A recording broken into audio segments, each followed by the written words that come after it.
Good evening, folks, and a hearty welcome to our drive-in theater. We have a wonderful evening's entertainment lined up for you, one that will provide several hours of pleasurable relaxation and diversion for you and your family. Did you fail to dress up for tonight's show? No tie, an old shirt and slacks, a house dress? Well, don't give it a thought. We're glad you came as you are. We just want you to enjoy yourselves. Don't forget to visit our refreshment center during the intermission or any time. You love the tasty array of snacks we have to offer. So will the youngsters. Everything is quality and so good. We hope you'll make this a weekly visit. Bring the family. Bring your friends. There are always wonderful new pictures to see, delightful snacks to nibble, a gay, pleasant evening for all. Oh, a word of caution. Don't drive over 10 miles an hour in the theater area for your safety's sake. And Mom or Pop, go with the kids when they leave the car. We hope you have a wonderful time. Come back soon. It's 4 minutes till showtime. Hey, fellas, don't fight over that hot dog. There's plenty for everyone. Big, plump, and juicy, wrapped in an oven-fresh bun. Add mustard, relish, ketchup, and go to work. Yes, the hot dogs at our refreshment center are the best you'll find anywhere. Everybody agrees on that.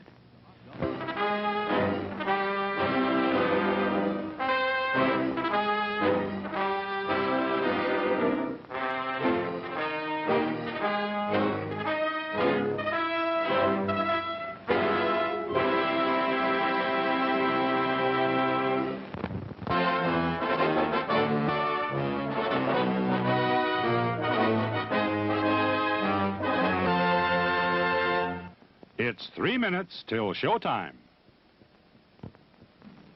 Thirsty? The refreshment stand is open with everything to satisfy your taste buds.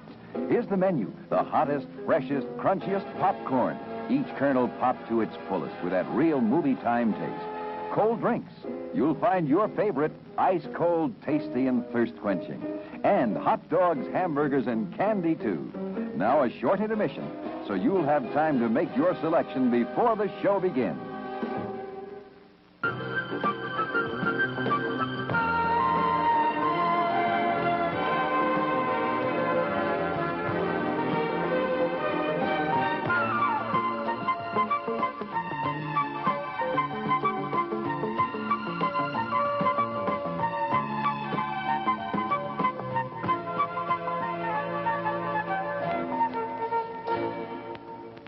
It's 2 minutes till showtime. Your attention, please. All new hotshot electric in-car heaters have been installed for your comfort and convenience. Just insert heater through car window and turn on the switch. When leaving, please turn switch off and replace on speaker post. Warning, high voltage. For your own safety, do not attempt to repair or remove wires. Do not attempt to open heater unit. If you need assistance, please notify the theater box office or concession manager. Top quality hamburgers, the most popular snack in the country. We serve them plain or garnished to your taste. There are words men live by, words of strength, of wisdom, and of peace.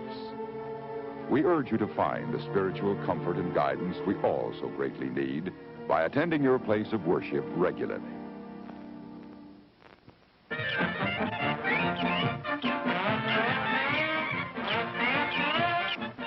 Just 1 minute to go.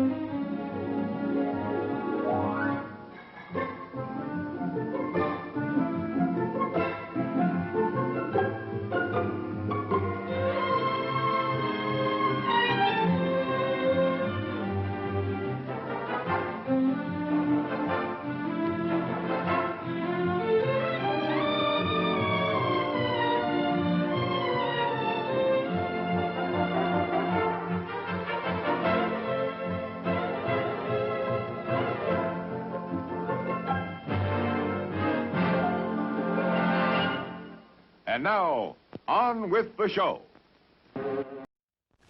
No, that's not big enough. No, that's not big enough either. That's more like it. We're delighted to have you with us, and we extend a cordial welcome to you. We've lined up the top stars from Hollywood and from all over the world to entertain you on our giant screen with the new, colorful motion pictures you've been hearing about and reading about. To add to your enjoyment, we're all wound up to bowl you over at intermission time with live wire service at our snack bar, where you'll find a tempting variety of favorite foods and beverages. Your continued patronage is very, very welcome. Hello, fellow humans, and welcome to my stream. Thank you for the host, Jamie Hardy. Just as we jumped in, Mr. Hardy hosted our stream, so thank you very much, my friend, and welcome, welcome, welcome if you're watching. Hope your day is going well. Get 'em on us. Good to see you. Good to see you. We are here live once again from Southern Alberta in Canada, bringing you Unibet poker action. So I always like to welcome my fellow humans. I like to welcome my non-human identifying sentient viewers, as well as my non-sentient viewers who might be out there enjoying the poker action today. We are very much an equal opportunity mothership here, ladies and gentlemen.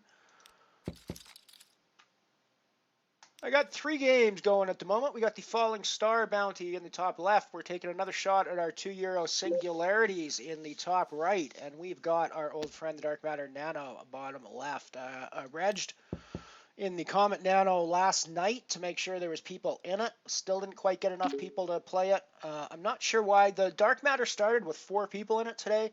I don't know why the Comet won't start with 4 people in it. I find that very annoying that it doesn't start unless there's 8 people in the Comet. But regardless, so we're not playing Comet today. We will jump into the black hole, assuming it runs today. It didn't run yesterday for some bizarre reason. They had some sort of technical glitch with it, I think. But we cashed the Abyss, final table the Abyss as a result. We don't normally play the Abyss because we're normally playing the black hole at that time. So we cashed the Nano Abyss with a final table. Night Shopper went on to come second in that, if I'm not mistaken, our good friend of the stream. So yeah, it was a pretty good day. We came 5th. Finally broke our cherry in the hey Piano Cat. Hello, hello, hello. Good to see you. Good to see you.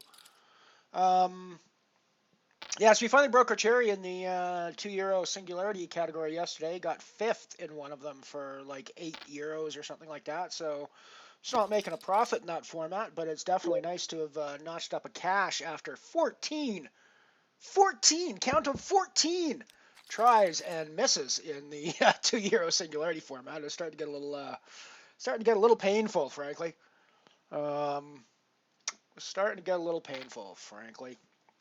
So nice to have got that monkey off my back, or as I said in my Twitter comment, the evil flying monkey off my back.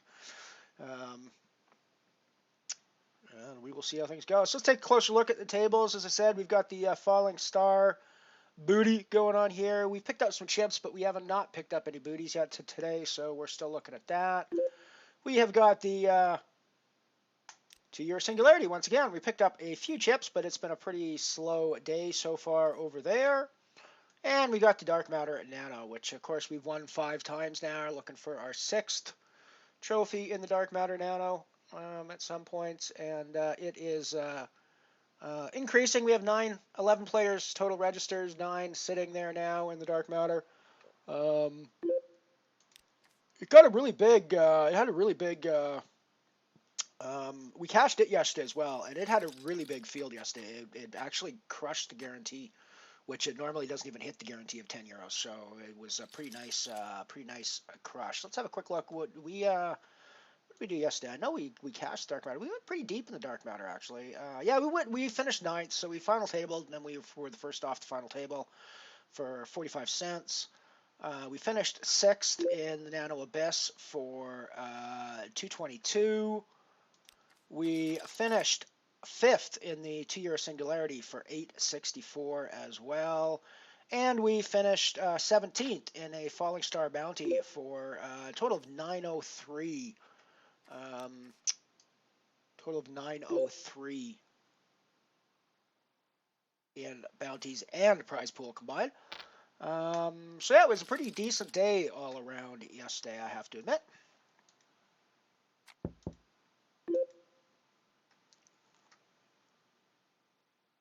Yes, we have cat dance. We have cat dances working in our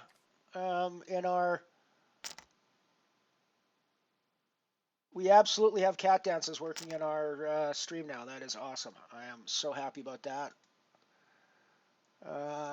Weirdly, it's still not working in my browser chat, but I'm okay with that, frankly. If it's just a case of it showing in my on my, I'm good with that. I'm good with that. I mean, I'll still try to make it better, but that's not the worst result we could have. It's at least showing in the chat.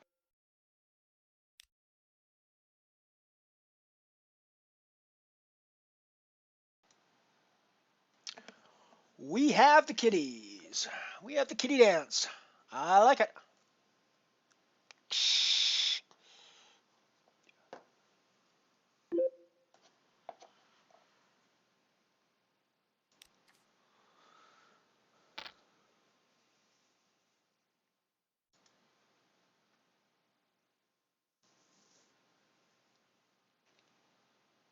Oh, didn't start my timer. Let's get the timer going. Well, I started it and then I paused it because I was doing other things and hadn't quite started yet, and then I forgot to start it when I actually did start. I do that all the time. I need to find some. Actually, what I need to do is sit down and put down a pre-flight check. I actually need to set up a pre-flight checklist for the mothership folks and just make sure that I've got everything, all my ducks in a row, before we take off with this puppy. We are operating heavy machinery here, so it's important that we get it all set right before we take off, or lives could be lost, I think. Well, maybe it's not quite that dire on our mothership, but bad things can happen for sure.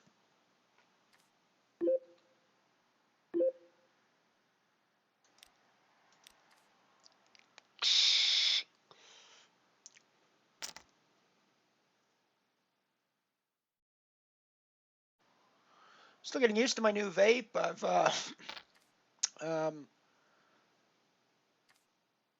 occasionally when I refill the tank for some reason, I get nothing but liquid through instead of the actual vape, and it's gross. I haven't quite figured out what I'm doing wrong on those cases. Although it might just be a case where I just for this tank I have to let it sit for like 5 minutes after I fill it before I can do it, because it seems to work fine if after it sits for 5 or 10 minutes. So it may just be a case of letting the juice soak into the cotton. But otherwise, I quite like it. It's a nice new tool. Probably looks very much like the other one that I had, and actually it is very much like the other one that I had. It's pretty much exactly the same size, slightly smaller. It's got a slightly better placement for the draw tube, more central rather than off to the side the way that one is, which I'm not real happy, which I was never really happy with. And we got a bit more color in our pattern here, with a little bit of pink and a little bit of green, a little bit of blue in there as well.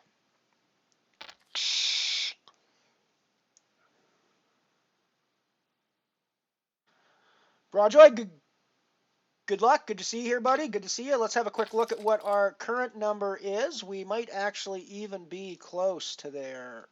It's 93 when we kicked off the stream this morning.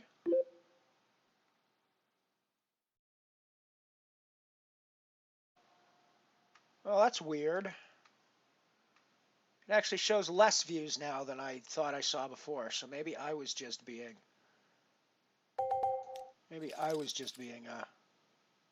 yeah, says we got 4984 at the moment, so we need 16 more views before we crack the 5,000 mark, according to my current numbers on my dashboard.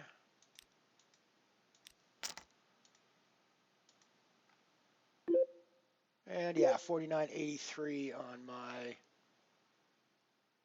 on my main screen as well. So yeah, we're a few off, but I'm sure it'll crack to today.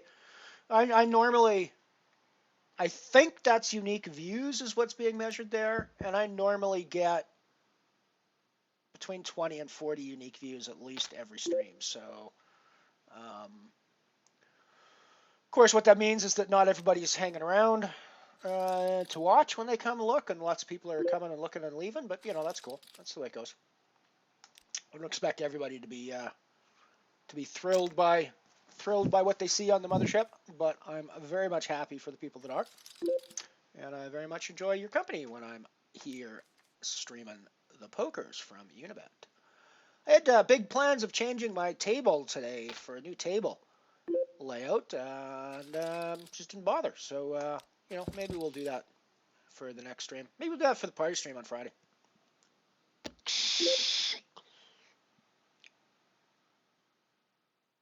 Yes, very much good luck in the U.S. Showdown. Take it down.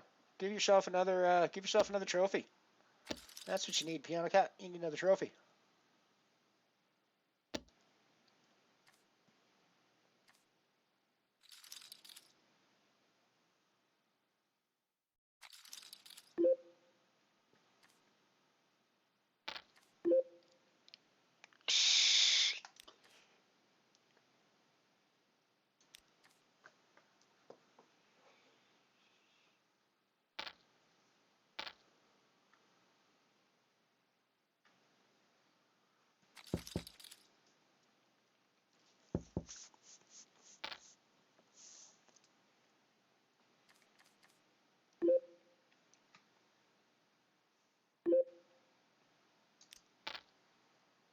I'm going to see a flop with my suited connectors here.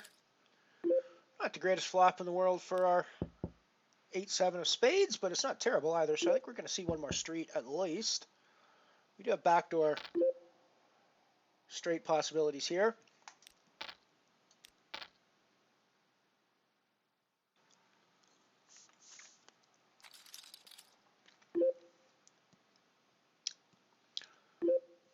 You're going to get out of the way. Now, got an interesting hand developing on the singularity table where I flopped top pair with a gut shot straight draw. Fensol was the aggressor.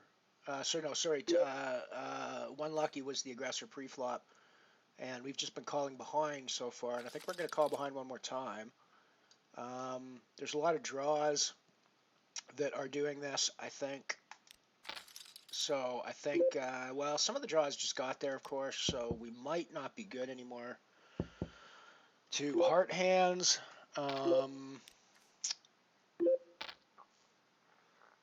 So that's obviously a sizing that I would size if I was bluffing, but it's also a sizing I might size if I was betting for value and trying to make it look like I was bluffing. So I think we're just going to get out of the way with our top pair here. And, he could already have the straight. He could have the hearts.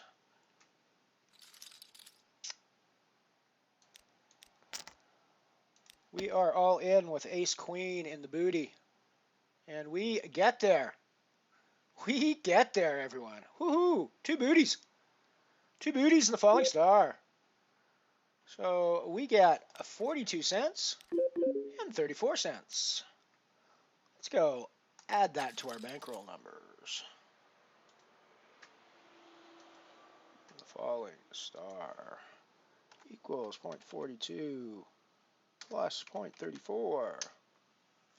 Woohoo! We are well on the way to paying back our buy-in already in the falling star, ladies and gentlemen.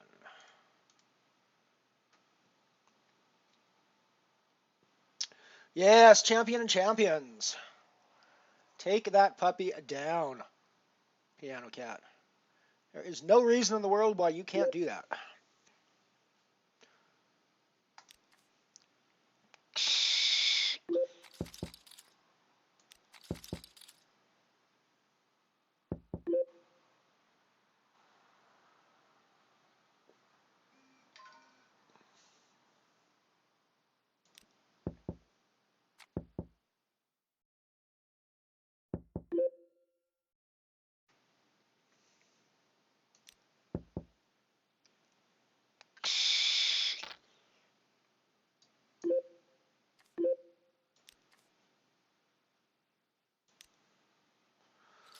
Mr. Mersey, good to see you. Good to see you, buddy. Welcome, welcome. Yeah, I mean, I know there's other players in there that have won other events and have won multiple events and are really good, but you won an event as well, and that proves you can play poker. I don't care. I don't care how lucky you think you got to win that event.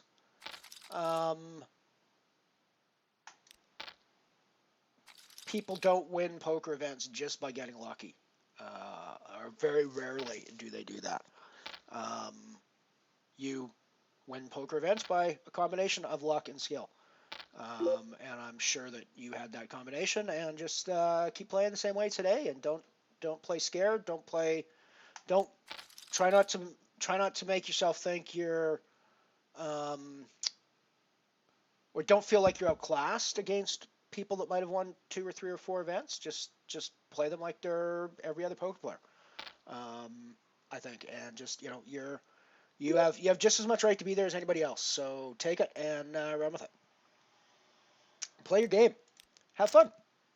That's what it's all about, right?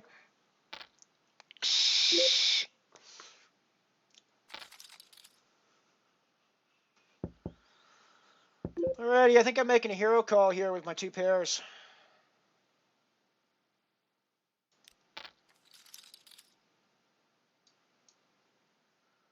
And we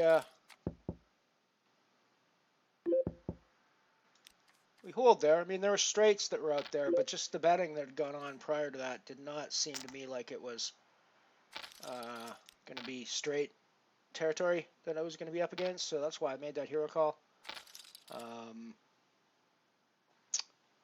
Just backed into a pretty nice hand here on the Dark Matter Nano as well. We didn't start betting until the turn, so we might well look like we have hearts, and this bet may not get called, but I'm not sure Ace King should be calling us there on that board, but it is backdoors, so there's really no reason to think I was necessarily on hearts, but we did go check on the flop, so there's no reason why I can't be on hearts. And when I start betting on the turn, that's probably a good guess. One of your good guesses should be that I'm on a heart draw, with maybe some piece of the board otherwise.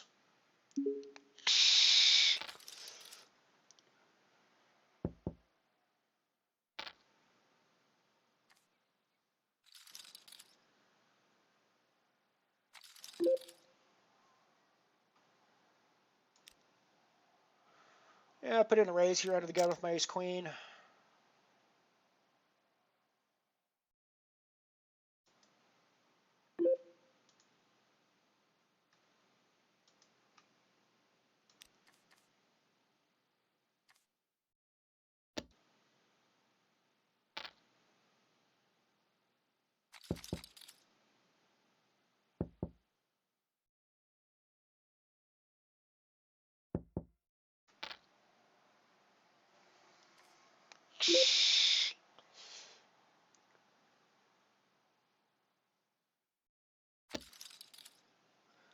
I wonder if you guys count in total views. Now that I'm thinking about it, I'm actually not sure that total views is... I actually think total views is unique viewers, which means you guys that are regular viewers probably don't get counted in that when you come back for the second time and the third time and the fourth time. I wonder about that, actually, because the reason I'm saying that is because I just look back at my numbers and I'm still sitting at 4984, even though we've had a couple of new people, well, not new people, but we've had a couple of new viewers pop into the stream since I last checked. But they're regular viewers, so yeah, I think those are unique views. Not, I had actually thought they were. The number of views your stream got, but I think they're actually the number of unique IP addresses that have come in and grabbed your stream or looked at your stream. Interesting.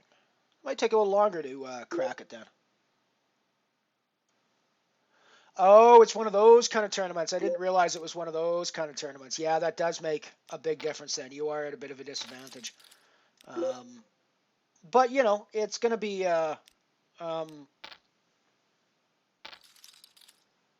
it's like arriving at a final table, or getting into the money in a tournament, and you're somewhere in the middle of the chip stacks or whatever. So it's not a terribly unusual situation. It's just unusual for it to start at the beginning of the tournament. Um, but it's the sort of normal state of affairs in tournament poker where people are playing with different size stacks. So you just have to keep your eye on those big stacks, and especially the ones to your right. Keep your eye on them for chances to extract chips from their big stacks. It's kind of the way I look at those situations.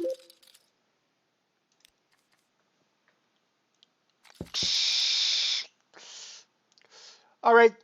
I'm sorry, Sir Mersey. I now recognize, of course, that Mister is not as good of an honorific as Sir is. So so I downgraded you there, my friend. I'm sorry, Sir Mike.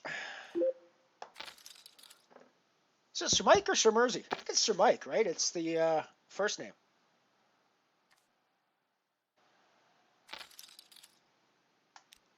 Is it Sir Mike or is it Sir Mersey? Do you when you use Sir as an honorific, do you use it on the first name or the last name or both?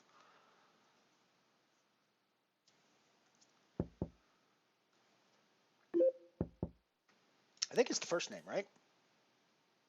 I mean, or both, right? It would be Sir Mike Mersey as well, but you would say Sir Mike, not Sir Mersey, right? I think. I don't know.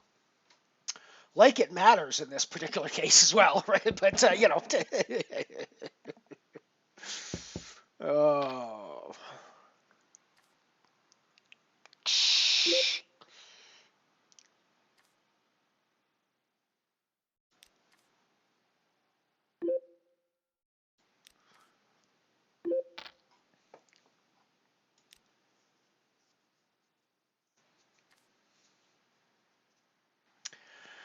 As they used to tell us in hockey when we were just little tykes and we were worried about teams that had, when you're 7 and and you're playing against a team that has some 8-year-olds on it, those 8-year-olds are like big honking massive creatures, right?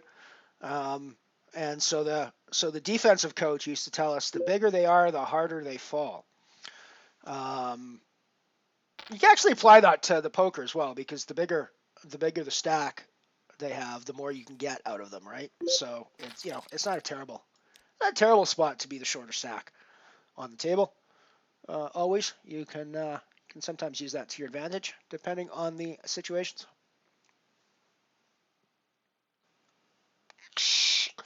Well, that's weird, Piano Captain. I wonder why I'm still sitting at 49.84 after some people have, because at least 2 or 3 people have come to the stream between the time, at least according to my viewer number, have come to the time, and the sort of order of chat that I've seen.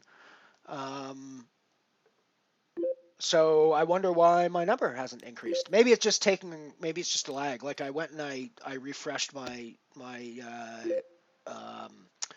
dashboard page, and it was showing the same number. So maybe it just takes time. Yeah, 49.84, which is one more than I started with today, 49.83. But we have 5 viewers now, so shouldn't we have 49.88 views? That's my thought. I don't know.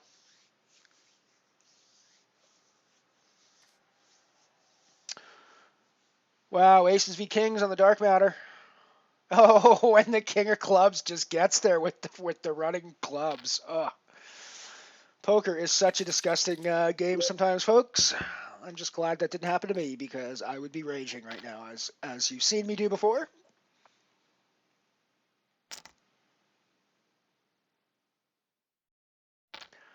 Poker can be such a brutal game. The 2-year singularity yesterday was super weird. I don't actually feel like I played particularly well in it. I sucked out at least twice in spots where I was in for my life and was in bad and then got there. But equally, I had at least one massive spot where I was, if not the chip leader, second in chips, sort of right after the registration closed. So there's still like 30 or 40 people to go to the money, but the registration's closed now, and I'm like first or second in chips, and I got into a massive cooler where my ace king lost to an ace queen. I think it was all in pre-flop, and there was a queen on the flop. A couple queens on the flop, actually, if I'm not mistaken. So, it was a weird sort of situation where we got coolered, we coolered other people, we got bad beat, we bad beat other people, and we still ended up, pulling down a final table and fifth place finish in it. So it was a really weird. It was one of those really weird tournaments, and it just goes to show you don't always have to necessarily.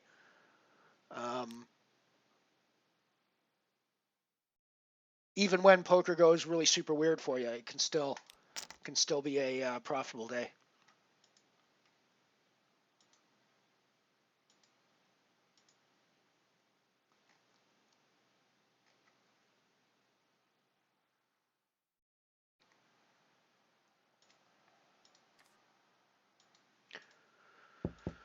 So we're on the falling star table. We put in a raise from relatively early position with a suited ace. Ace eight's obviously not my favorite hand in the world to be playing with here, but it's not a terrible spot either, and certainly the flop can make a big difference in our life. Flop makes a huge difference in our life. We essentially flop the frickin' world. We were the pre-flop raisers, so I think putting in a c-bet here is the best way to go. It's not the sort of flop that hits a pre-flop raise range typically, so we're going to get a lot of callers from people that haven't necessarily connected to the board. And we just end up with the straight. It's not the best straight that can be there, but it's a darn good straight. So I think we're just going to value bet it for his stack, make him play for a stack. And he has the better straight that he just rivers on us. Because, poker's a brutal game sometimes.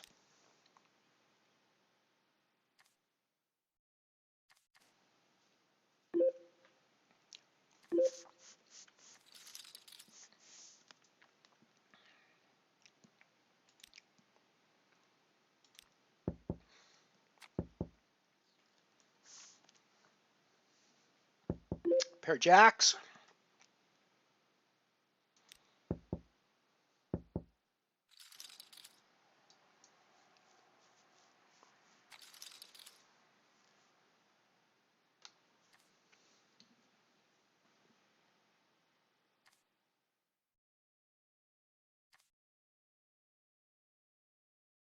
Yeah, it does seem kind of high for unique eyeballs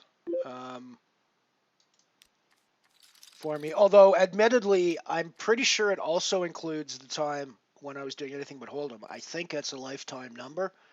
Now, I seem to recall they might have done a reset of numbers at some point in between my anything but hold'em days and now, so I'm not 100% certain it includes those, but I'm not 100% certain it doesn't include those as well. And I had sort of similar numbers when I was doing anything but hold'em to the numbers that I have here, so it wasn't like I was the only person watching the stream. I actually had a reasonably decent audience in those. So yeah, I think we're gonna put in a raise here. We get called right off by Zabu, who just sucked out on us there.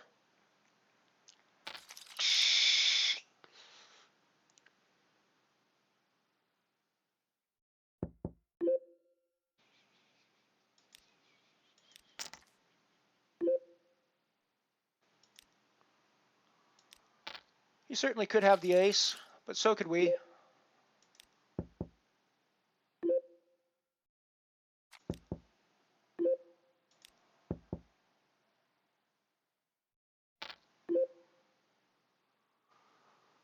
Oh, does he just have the ace? Does he have a 7? Does he have spades?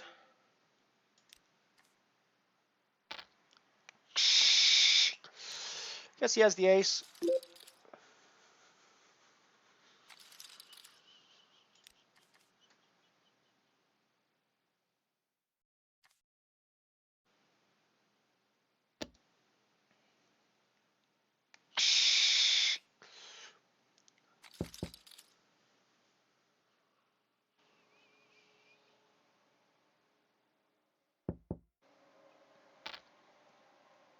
Although I would have bluffed I would have bluffed that river in his spot when I checked back to turn.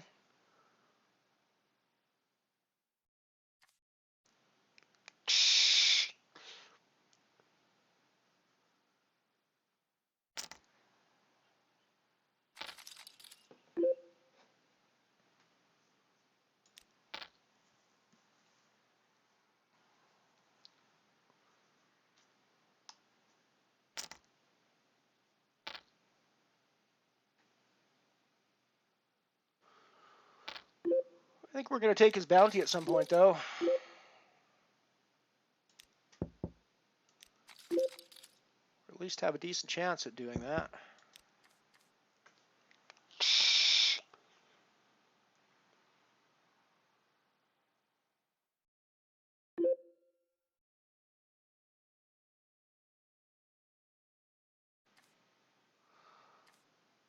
I will definitely. Hey Matt, how's it going? I will definitely need to. I will definitely need to throw some Gordon Lightfoot into the mix for sure. The wreck of the Edmund Fitzgerald comes to mind. Absolutely. There's a couple of other tunes from him that I think would be pretty awesome as well. But yeah, definitely a folk music classic from Canada. With songs that I'm sure are globally recognized. I mean, the wreck of the Edmund Fitzgerald, I'm pretty sure is a globally recognized tune.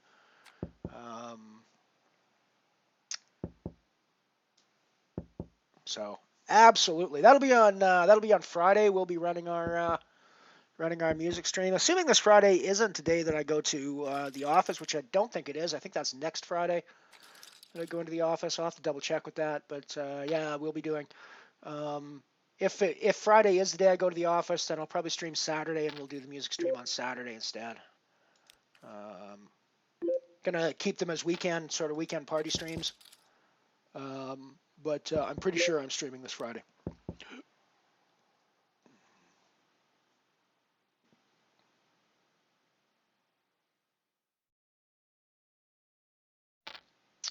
Was that me that did that to you, Mike?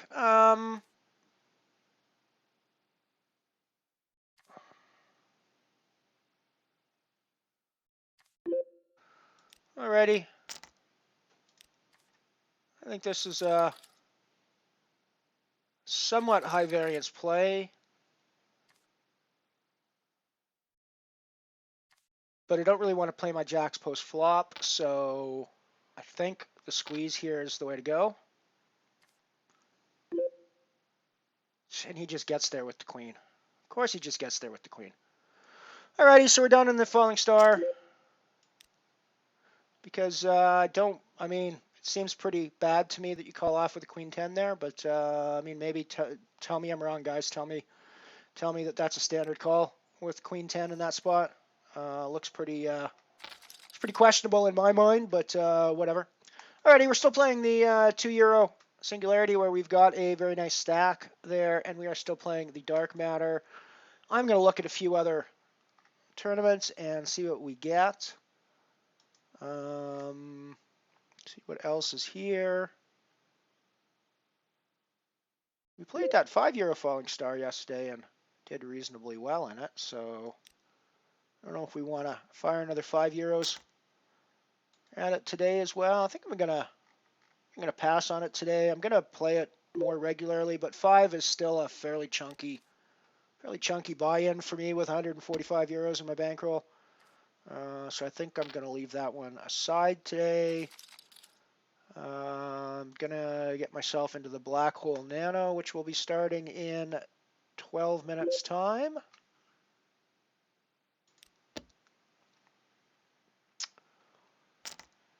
And let's throw the, should I throw the Abyss up there as well? We did well in the Abyss yesterday, so let's throw the Abyss Nano up there too. So yeah, we'll start the Black Hole Nano and the Abyss Nano in 10 minutes. 10 minutes time, roughly. The Wreck of the Edmund Fitzgerald. Yes, that is a delightful song. Musically, it is very good, and lyrically, it is fucking poetry, man. You can't talk any more than that.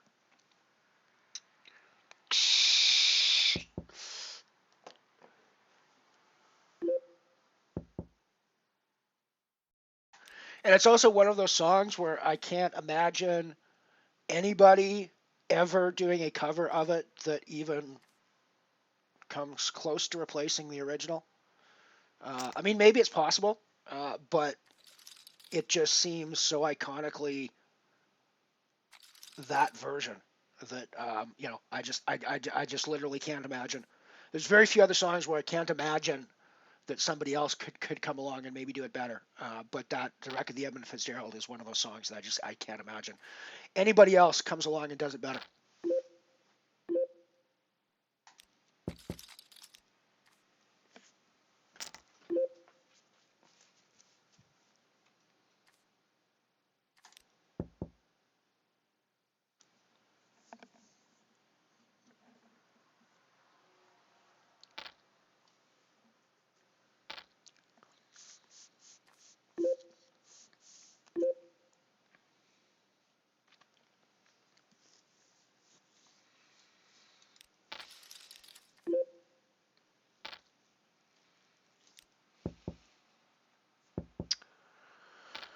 Yeah, Jack Jack. There's three ways to play Jack Jack, and they're all wrong.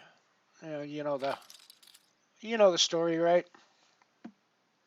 What are you gonna do? I frankly didn't want to play that post flop anyways, and I mean, given the actual way that hand went down, it goes down the exact same way, no matter whether I call, whether we play post flop or not, because on the queen high board, when there's only one over card to my pair, I'm probably playing it pretty aggressively anyways. So, I mean, I think that was a pretty standard spot where it just sucks to be me, basically. Archibald, good to see you. Wes as well, good to see you, buddy. Thank you for popping by, folks. Thank you for popping by.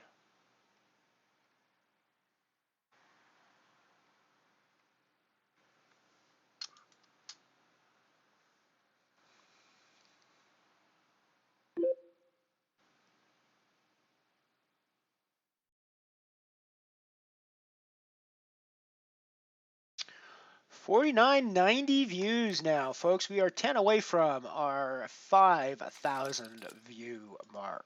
Woohoo!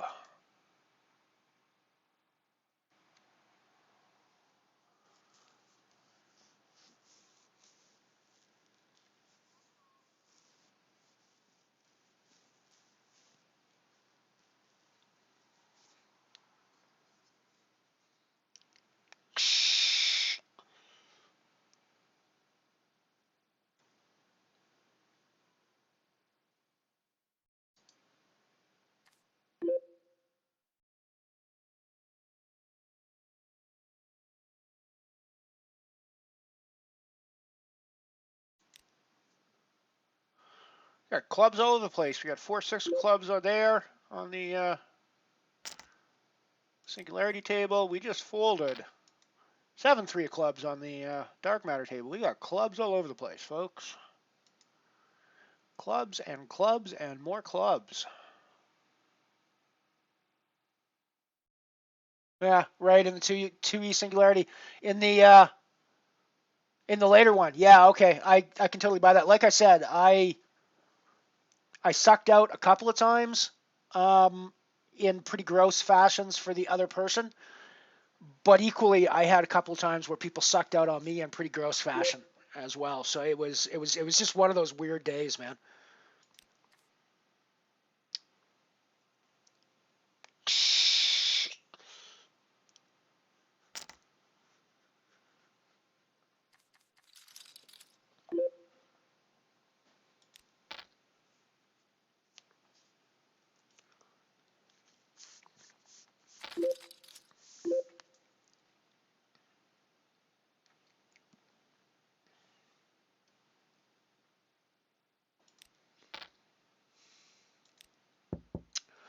So we check our ace since we were not the raiser on this hand, but we're definitely not going anywhere.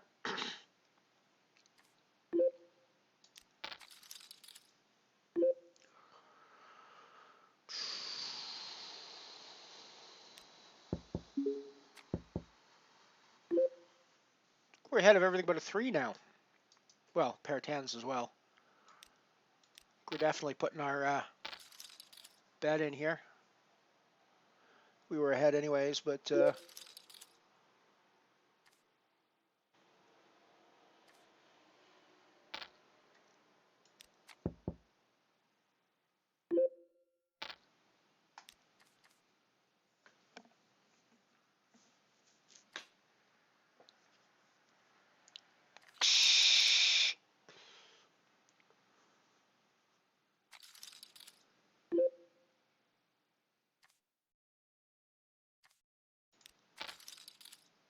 ooh, ooh, oh! I just knew that deuce was coming on the river. I called behind with a hand that was never good.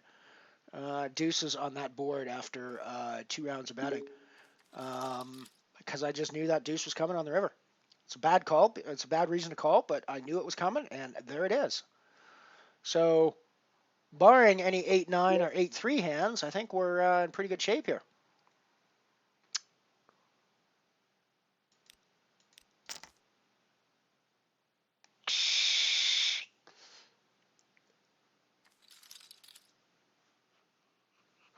Sweet. So we're off to a break. Give me a second to set up some old commercials for you. Once again, I am super lazy, and I have not set up any new ads for you. But we got some ones that haven't run for a while. So here we go. Enjoy. We'll be back in a few short minutes. Here's how you can relive a good time over and over again. See it, big as life in full color slides. The newest, smartest way to take color slides is with a stylish Kodak Signet 40 camera. You'll wear it proudly, everywhere you go. Just aim, focus, snap. It's as easy as that. Exciting action shots, eye-catching close-ups, beautiful scenes, indoors or out, day or night. You can take them all in rich, beautiful color. The Kodak Signet 40 is the smartest color slide camera you can buy, yet it costs only $74 or as little as $7.50 down. Other fine Kodak color slide cameras range in price from $31.50 to $175. Ask your dealer about easy terms, and remember, when your camera is made by Kodak, you know it's good. Folks, why do you eat Wheaties? We like it. But did you know it's always been whole wheat with all the bran, and bran is one of nature's best sources of food fiber. That's news to us. Wheaties breakfast this morning? Sure, it helps me feel fit. But do you know Wheaties has bran fiber your body may need? That's news to me. Why Wheaties? Oh, we love the taste. I have for years. But do you know for years you've been getting something extra for your diet? Bran fiber? Well, that's news to me. Wheaties. It's brand news. I bought the fresh stick, just as you told me. You're absolutely right. It's neat and quick, and it goes on dry. It did make me feel cool and sweet, just as you said. I did everything you said, but my boss still hasn't asked me to lunch. Unlike some deodorants, Fresh doesn't guarantee you'll get ahead in business. All Fresh does is keep you fresh. When you think of it, that's quite a lot. If you hate to reach down to clean that bowl with cloths, cleansers, bleaches, you need SaniFlush Toilet Bowl Cleaner. This beaker illustration shows how SaniFlush cleans the modern way. In minutes, its chemical boosters remove dingy film that forms in any water, even dissolve hard water rust rings. Cleans brighter because it contains the stain-removing chemical sodium binoxalate. Just pour, let stand, swish, flush. Your hands never touch the water with SaniFlush. What's the best way to reduce? Eat what you want or starve yourself? Starve yourself? Wrong. A half-empty stomach causes hunger tantrums. Now you can avoid hunger tantrums, lose weight naturally and fast. With the RDX Full Stomach Reducing Plan, you fill your stomach yet fat just seems to melt away. And safe, pleasant-tasting RDX tablets contain no dangerous drugs, no hormones. So if you want to eat and lose fat, get RDX at your drugstore today. I'm Dr. Arthur Black of Black Flag. Aren't mosquitoes annoying? They bite, too. May I suggest Black Flag Insect Bomb contains 5 proven bug killers. And unlike ordinary sprays, it hangs in the air longer to catch more flying insects. Costs 10 to 20 cents less. Because Black Flag sells more insecticides than anybody. Remember! The only good bug is a dead bug. Black Flag dead. The pride and joy of families from coast to coast. For Welch's wine is fine wine, genuine kosher wine. Pleasantly sweet with a delightful flavor, superb bouquet, delicate body. And that's why smart homemakers insist on keeping a bottle or two in the refrigerator at all times. For unexpected guests, for refreshment, or just to make everyday meals a special occasion.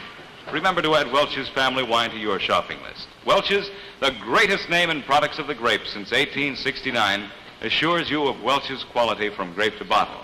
So remember, when it comes to wine, you'll do well to insist on Welch's family wine.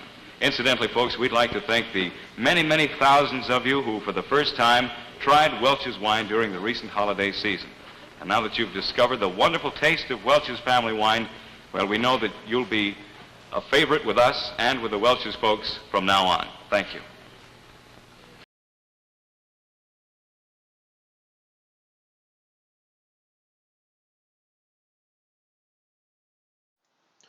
And we're back. We have the Black Hole Nano and the Abyss Nano up on screen now as well. As you can see, we're playing an average buy-in of 108 today. I am making a concerted effort to increase my average buy-ins. I've been feel like I've been playing it a little safe, playing all the nanos all the time, and I have not been playing enough 1 and 2 euro events. So I'm going to make an effort to push more into that. And so I think you'll see my average buy-in raising, which also could mean we have a hit to our bankroll if things don't go well for us. So we'll see how it goes.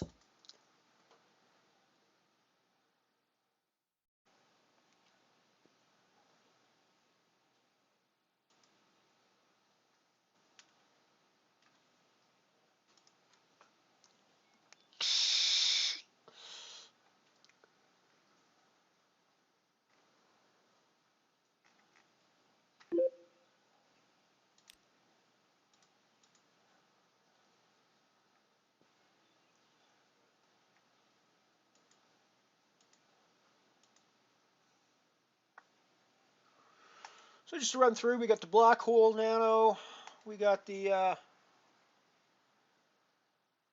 2 euro Singularity, we've got the Dark Matter Nano,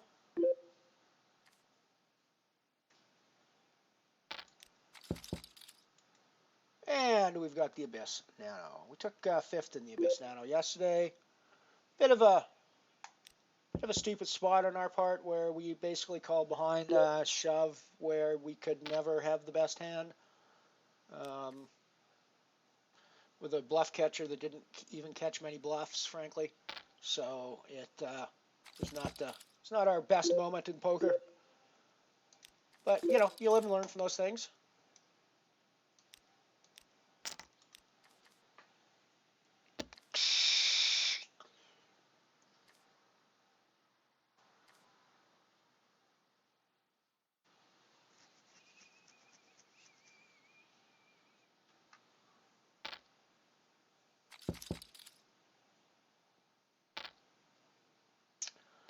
Oh, that's gross, Archibald.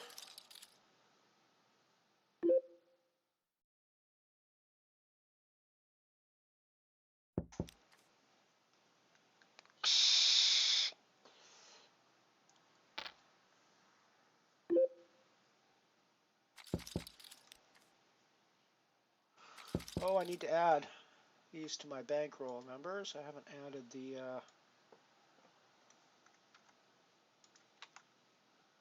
so this is 0.5 for the Nano Black Hole.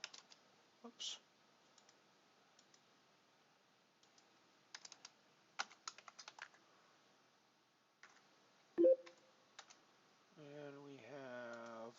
6 for the Nano Abyss. I think I'm only firing one bullet into whichever of the first one of these I bust, and that will open a spot up for the Dwarf Star Bounty Nano coming up next, which I haven't played in a few days, and I'm missing that action.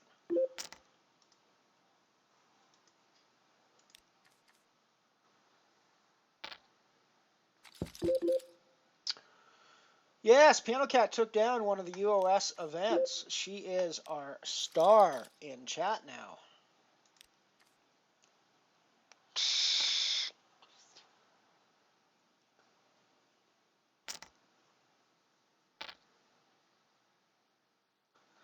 Yeah, you have to remember Mike was away for most of UOS, though, so he's only just gotten back in the last couple of days.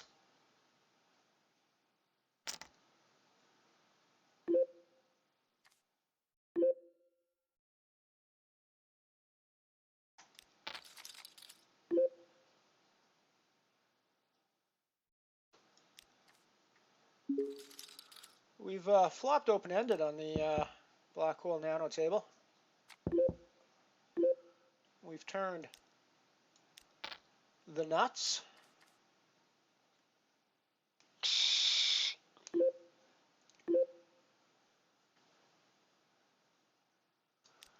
Blank River's always nice in a spot like this.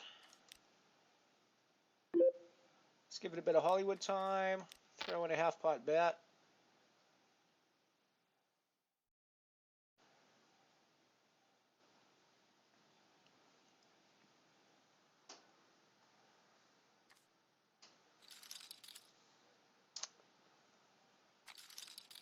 And we take it down.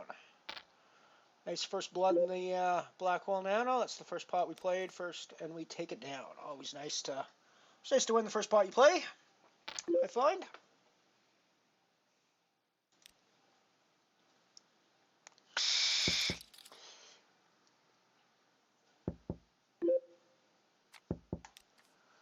I'm guessing in the early stages, Piano Cat, it's going to be pretty fluid as to what position you're in. It's like the perennial joke in live poker when you sit down at the table right at the beginning of the tournament and but he plays the first hand and it's a walk around to the big blind. And the big blind takes the big hand, looks up at the table, and says, "Tournament chip leader." I mean, right? It's the way it goes in those sorts of in the early goings. You take one reasonably sized pot and suddenly you've got the biggest stack.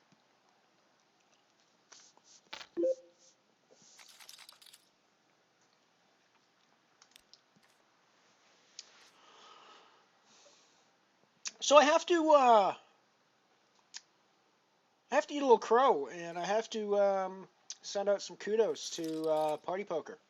Frankly, I've been a very large Party Poker detractor for pretty much my entire time in the poker industry, for a number of reasons. Initially, I thought the software was really crappy. That's back in like 2006, 2007 era. The PokerStars was so much better, so that's where I played there, and I just wasn't really a fan of Party Poker. When I finally did put some money on Party Poker, it was specifically to try to satellite into some WPT Montreal events. And I don't have any complaints about that actual process of me putting money on and trying to satellite into Montreal events. I didn't actually win an online satellite for those events, but I did go down and win a live satellite for both the times I tried. So it worked out for the same. I didn't actually spend that much online trying to win them either. I was starting from the really low buy-ins, so it wasn't that much.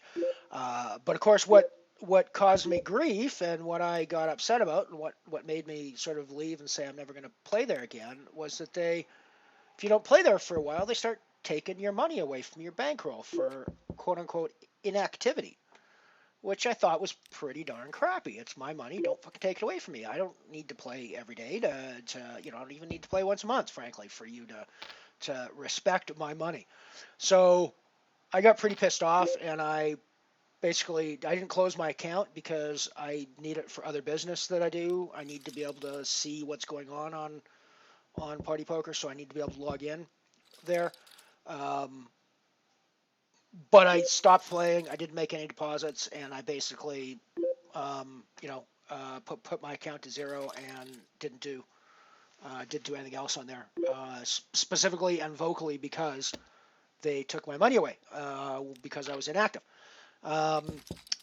So I've been hearing rumors from some other poker friends that apparently they've reversed that policy, and not only have they reversed that policy in the present and the future, they've reversed that policy in the past, which means if you are somebody who's had money taken from you because of inactivity on Party Poker, write their support a little email saying, I believe I'm one of the people who in the past you've taken money from, and I would like it returned.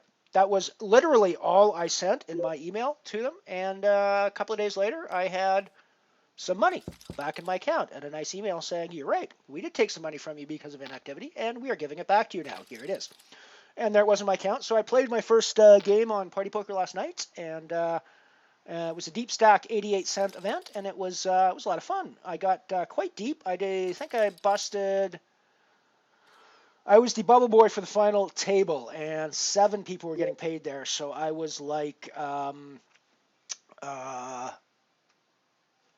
was like 10th. It was a 9-handed final table because they didn't want to go. I guess they didn't want to go 5 and 4. So they went at the 10-handed. It went from 10 to 10-handed to the final table, even though party's usually an 8-handed setup. So I didn't actually cash, but I went quite deep and had a lot of fun, and it was actually pretty good. So in the future, you guys might actually see me playing some Party Poker, and you might actually see me playing some 888 as well. I do play 888 as well in there. But the main point of this story was if you are one of those people that were kind of annoyed because you didn't play on Party Poker for a while and they started taking away your money, nice hand developing here on the Abyss. Send her a support an email, and you might get your money back.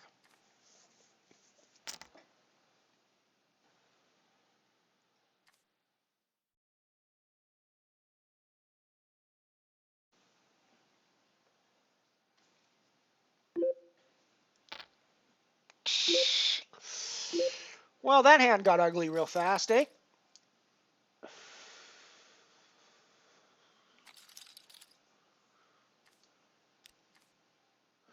I mean, I was behind the ace-queen before. I'm really behind the ace-queen now, but I'm behind any queen now, so I think we just get out of the way.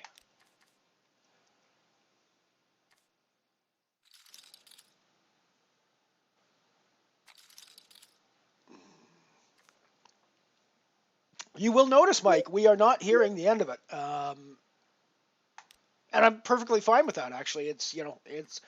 You have every right to brag about it, Piano Cat. It's quite a good achievement. I was not able to win any of the UOS events I tried to play. And I'm the guy that wins all the nano events that, around. So, it's an achievement to talk about. Absolutely an achievement. Go ahead and brag.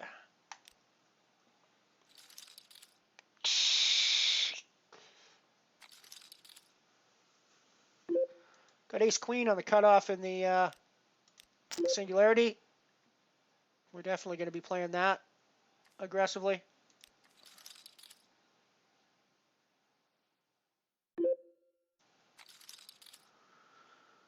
Picked up a pair of 5s in the black hole. I think I'm going to see a flop with this and go from there. I actually probably should put in a raise with a hand like 5s because it doesn't play that well post-flop. Yeah, I mean, that's the problem. On a board like this, I don't really know where I am a lot of the time. I mean, I should be the best hand a lot of the time. There's not going to be a ton of hands with a jack or an 8 in them out there, but, there's no reason why they wouldn't be necessarily. And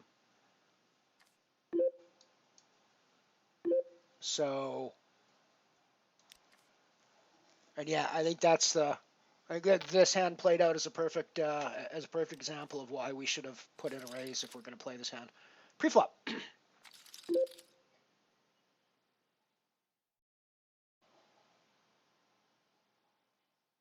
Because if we put in the raise pre-flop, we probably fooled out most of the hands that contain a jack or an 8, except of course the jacks and the 8s hands, which are both less likely once we see that flop. So yeah, but I mean really sort of any. It doesn't really matter what flop comes when you got 5s, unless there's a 5 on it or unless it's like 2, 3, 4. You're not all that happy, right?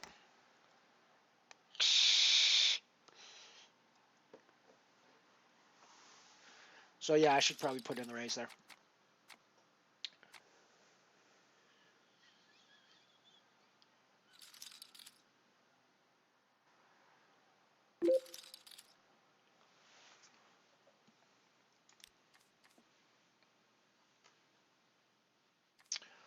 There's currently 9 people getting paid. I say currently, actually, Reg is closed now, so there's 9 people getting paid in the Singularity. We are sitting 7 of 27 right now, so 18 to go until we're in the money. Still quite a ways.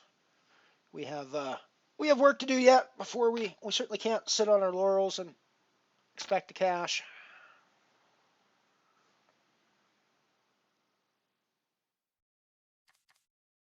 We are 8 of 11 in the dark matter with 5 cashing. That is also closed for Reg now.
We are closing in on the 5,000 viewer mark, folks. 49.93 now, so getting close. I think we probably hit it today.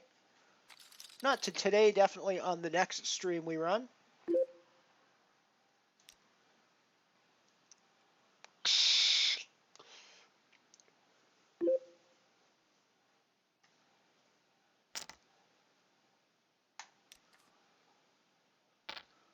After I hit that mark, I'll be able to say I'm 1/50th as popular as Ian Simpson Poker, ladies and gentlemen.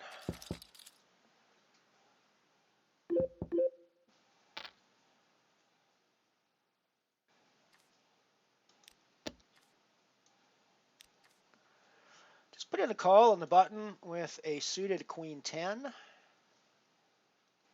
We flop the gut shot straight. We're obviously not calling off a shove with our gut shot.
I don't think I know egg or chicken.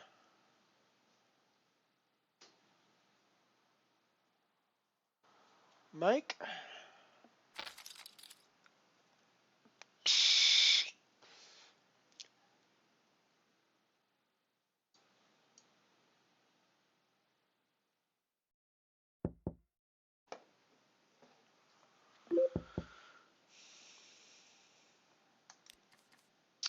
Turns out it's a good thing. It's a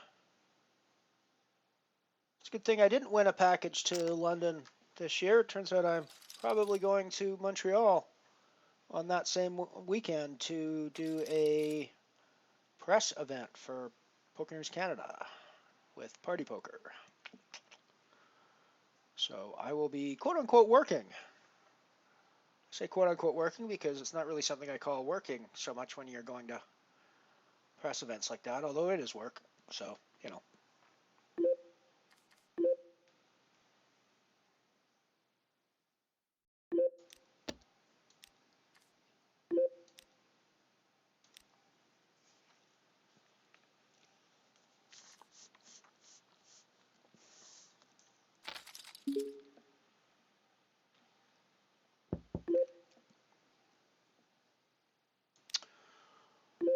Have a nice hand here to start with in the Singularity.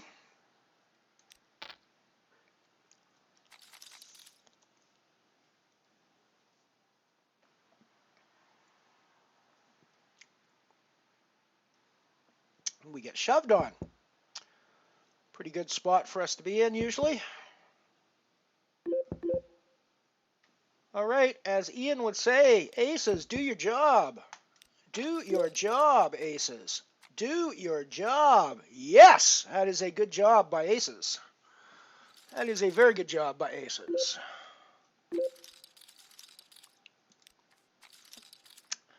Aces has done their job. We get the bankage.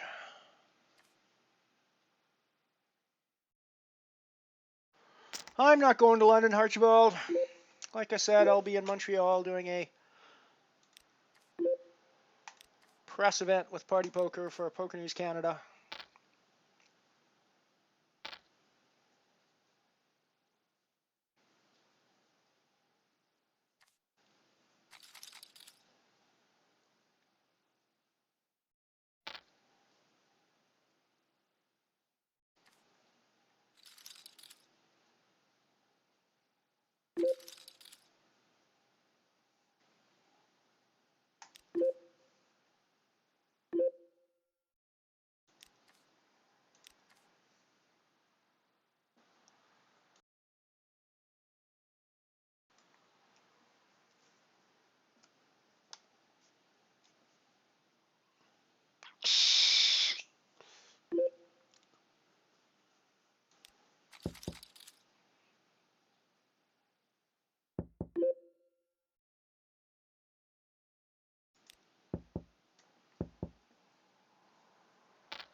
The BIS Nano is looking like it might have big overlay again today, so if anybody wants to jump in, there's only 13 entries with 11 people remaining in the tournament right now.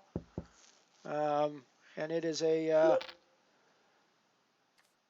€20 prize pool for that one, so we need a bunch more before we can hit the guarantee.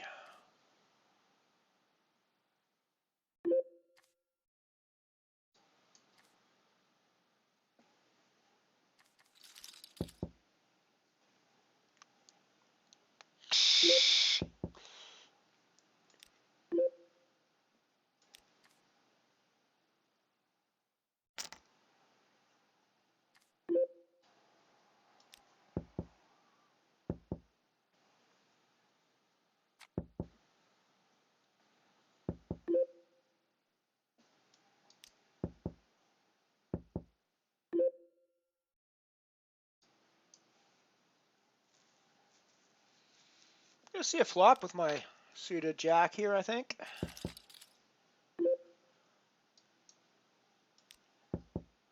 When I said see a flop, that's not really the flop I wanted to see, frankly.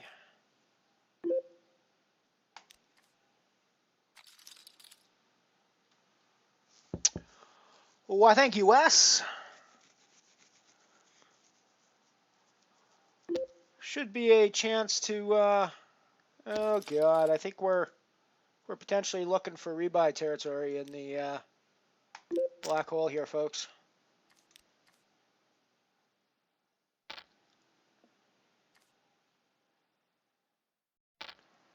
Should be fun in Montreal. It'll be like a presser event thing.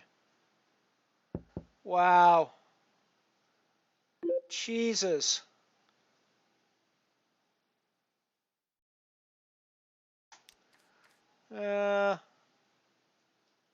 Yeah, we're gonna treat that one. We're gonna treat that one as a freeze out today, and we're gonna jump into the Dwarf Star Bounty, which is starting in a few minutes' time, and which I have not played for ages.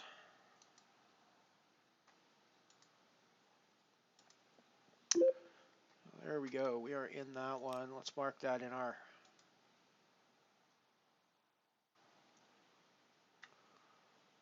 bankroll. That one is the black hole is a 0. And we now have 0.25 nano dwarf.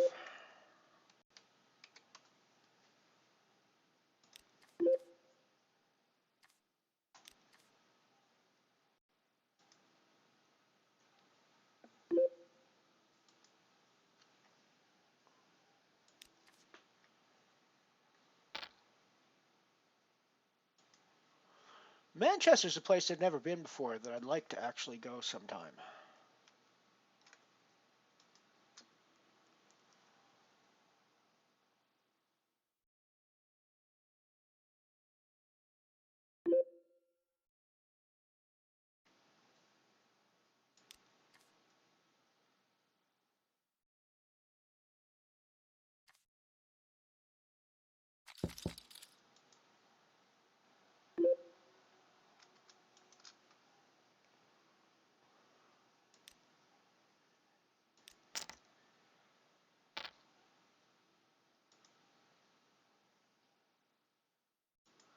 Just put in a raise with a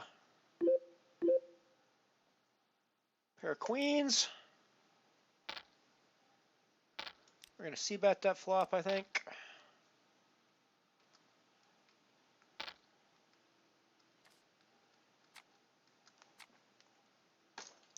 Everybody's got a 10. Of course everybody has a 10. Why wouldn't everybody have a 10? Why would everybody not have a 10? Once again, the worst hands get there. The best hand gets fucking sucked out on. It does seem to happen way more frequently than it should against us, but whatever. Whatever. Oh, now I feel like I should have rebought in the black hole because I can't get back in now, and I have an extra table open. Oh well. I think there's might be another singularity starting up at 1 o'clock. Is there? No, that's the Titan time. What's the deep crazy moon?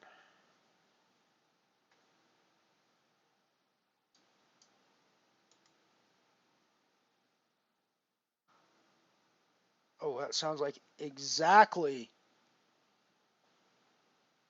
the wrong style of tournament for my play. So I think we'll stay away from the deep crazy moon. Oh, Omaha Calypso Nano. Let's jump in the Omaha Calypso Nano.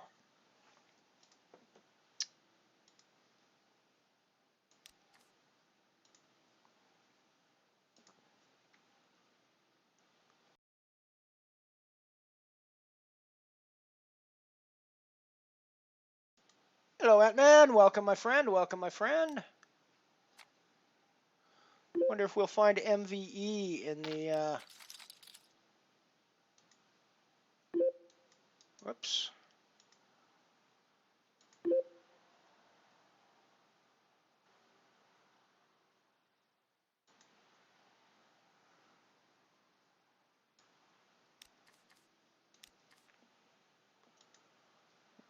Alrighty, let me get my titles worked out here. Get my titles worked out here. So this is now the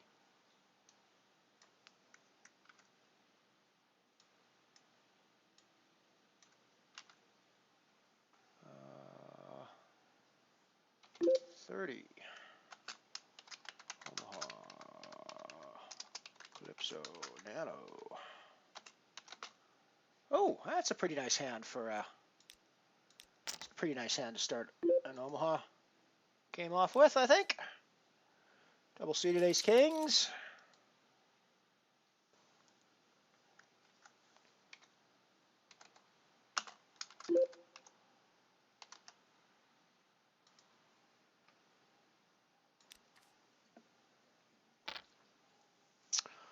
I'm still pretty happy with that flop and my hand, so I think we're going to be pretty aggressive here.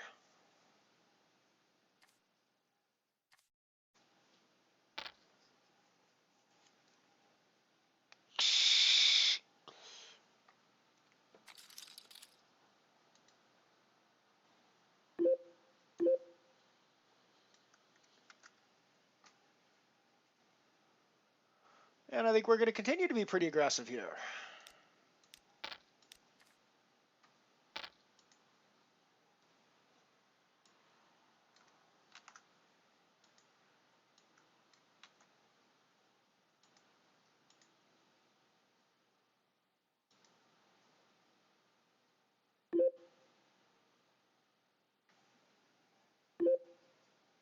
And we're just going to pot the crap out of this now. We're going to split the pot a fair bit with other ace kings, but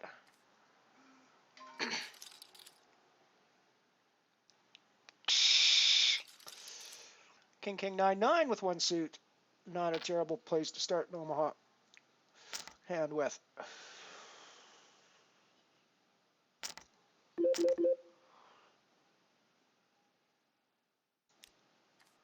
Yeah, like I said, I wonder if MVE's in this one. We flop a set. That's not the world in Omaha, that's for sure, but it's not a terrible place to start. We turn a full house. It's not the nut full house, but it's smelling pretty nutty to me.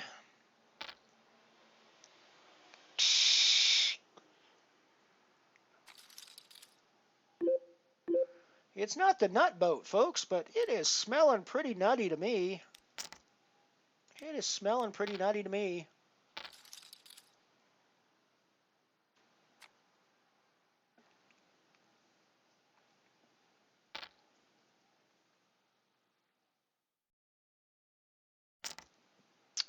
We've done remarkably badly in this Omaha Calypso Nano. We haven't played that many times, but we've not managed to cash this one at all yet. So,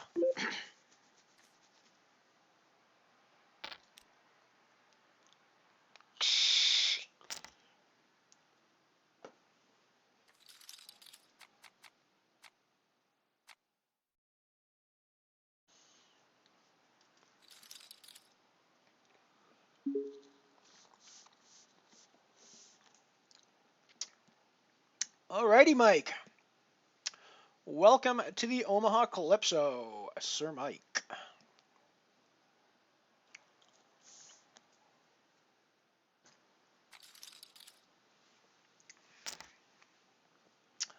My lighting should be better today. I've got my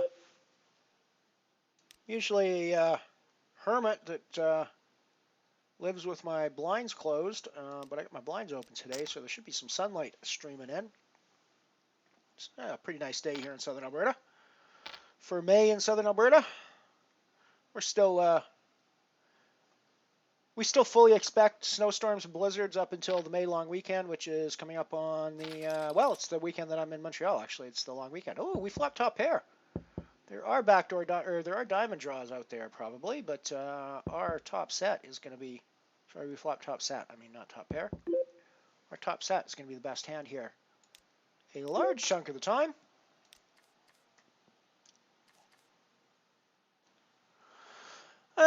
ace king queen could be better, depending on the way the flop comes out. I think pre-flop ace king king is going to be your strongest hand. Obviously, it can get itself in a lot of trouble post-flop because of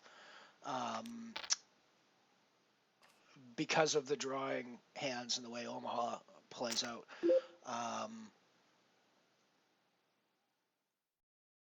But it's not something that you're ever getting away from. So there's 4-6. There's deuce 4. Or sorry, there's ace 4. But we still have pair outs, which we just hit.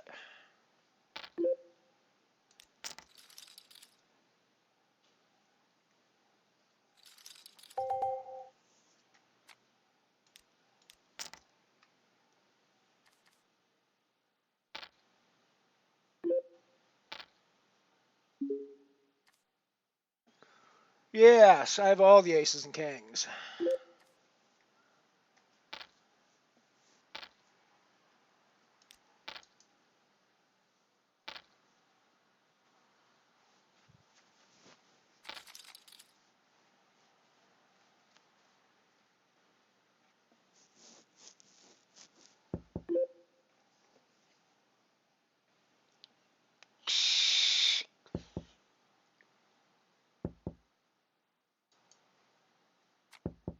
Yeah, well, the 10-jack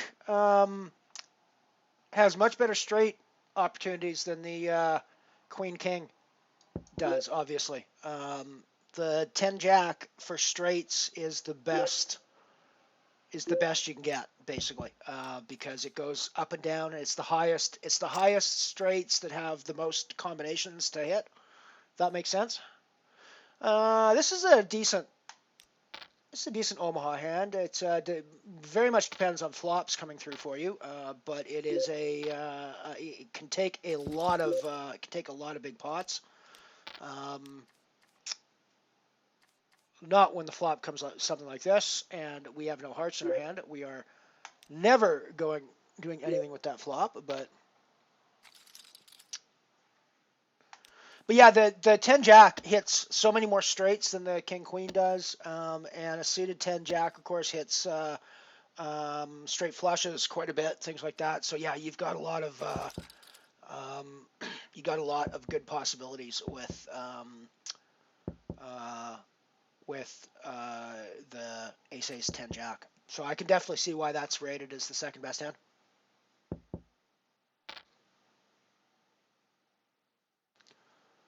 Oh, come on, Broadjoy. No reason. Why did Broadjoy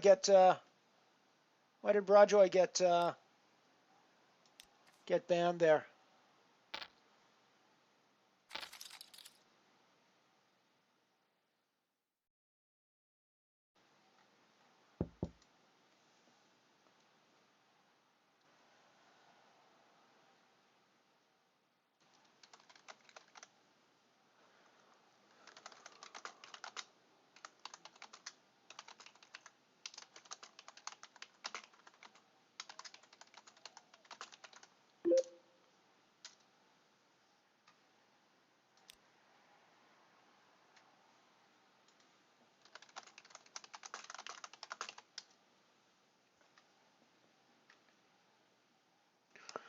Let me fix Broadjoy's permission.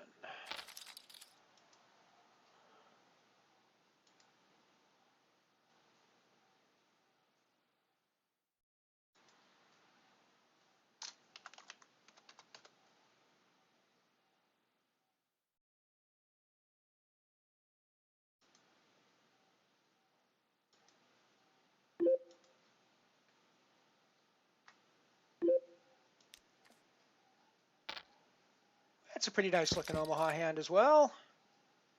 Let's put in a raise here, I think. All right, Broadjoy, I think you are, you should now be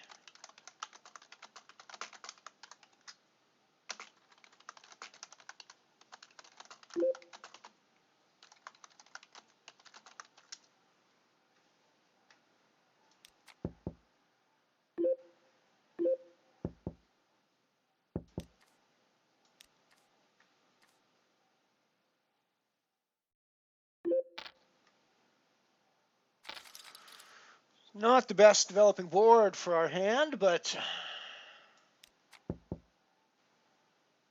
well, we're ahead of all hands that don't have diamonds in them or clubs in them now, so I think we're probably going to call this bet.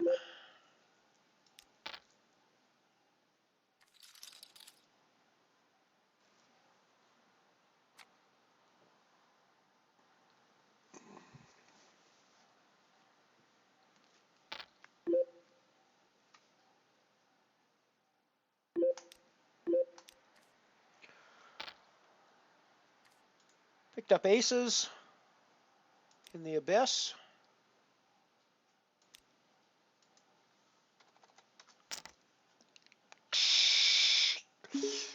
Put in a chunkier raise to get rid of some of the limpers. Or not. Maybe just everybody calls behind.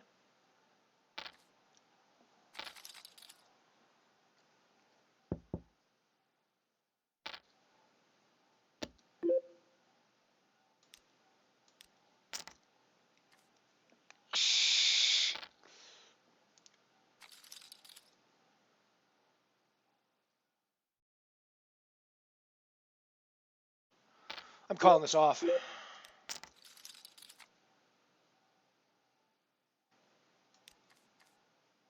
No idea why anyone would do that, but they did, and we were the beneficiary of said thing. So, I don't know.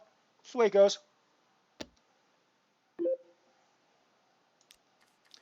Gives us a nice stack in the abyss. 3 of 17.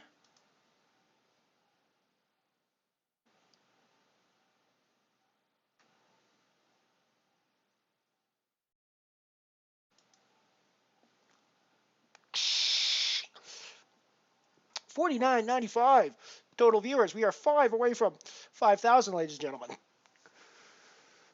We are 5 away from 5K, ladies and gentlemen, and cats, of course. And cats. I never want to forget the cats in our audience.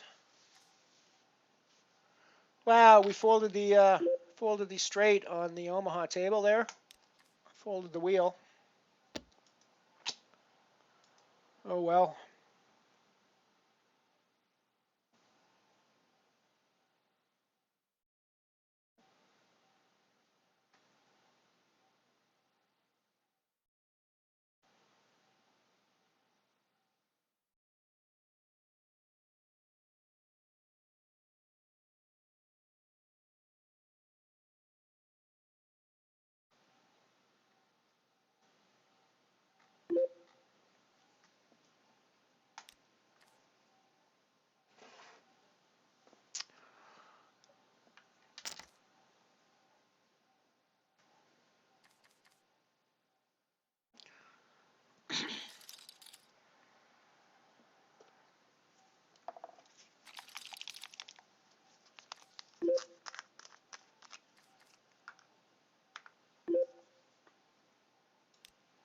So I have the chip lead in the Omaha Calypso now. Although, admittedly, we've gotten there on some pretty fortuitous hands on our part, but, you know, it's the way it goes. When I usually bust this one, it's usually me on the wrong end of those, so it's nice to actually be on the right end of those for a change in this Omaha Calypso tournament.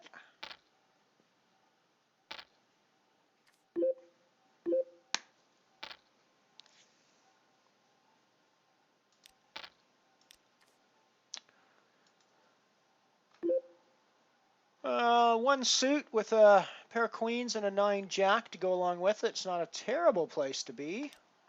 We called a min raise. Pre-flop. We are not in great position, however, so that does limit what we can do. I think we're going to go ahead with one more street because we do have the backdoor straights coming in.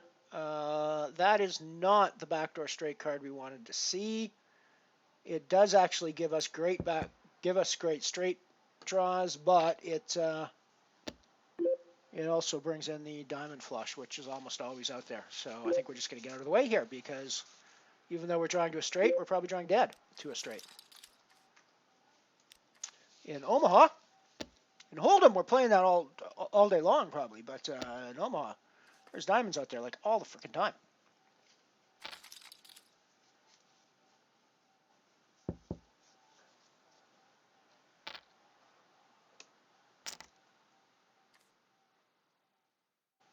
Yeah. Well, like I say, this is not my usual style in the Omaha. My usual style in the Omaha is to play three hands and be out. That's my usual style in the Omaha Calypso, folks. So I'm off brand so far today.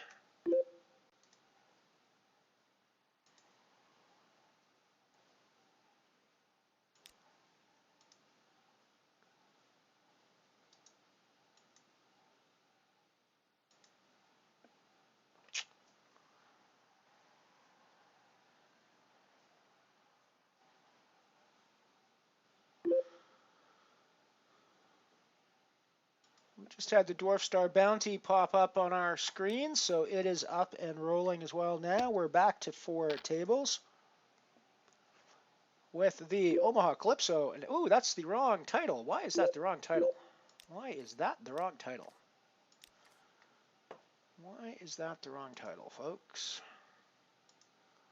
I know you can't answer that question because you're not the one in the driver's seat. I'm the one in the driver's seat, so I'm the only one that can answer that question. And the answer to that question is because I am a very bad driver today, apparently.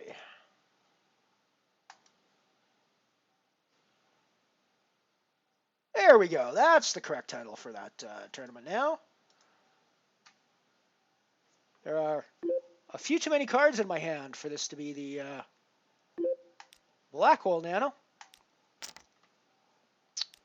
So we got the Omaha Calypso Nano. We have got the 2-year Singularity where we are sitting 12 of 16 with 7 to go until we're in the money. We have the 20-euro Dwarf Star Bounty Nano. It's just started. We're in with Ace Queen that we raised pre-flop, and we flopped top pair, so we're pretty happy with that situation. And we're going to put in a C-bet, and we're going to move on to the Abyss Nano, which is our final. Let's head back to the Dwarf Star Bounty Nano and see what happens here.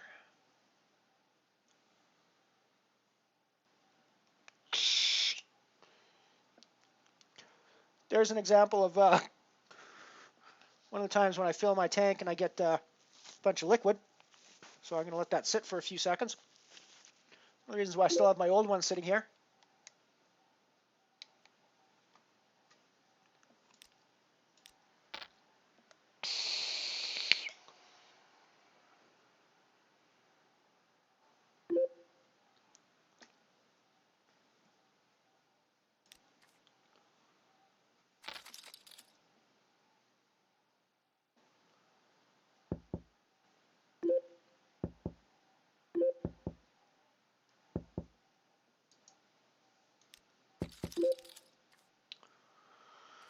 So I guess now that the backdoor club's got there, we just check behind. Although if he's on a draw, it's probably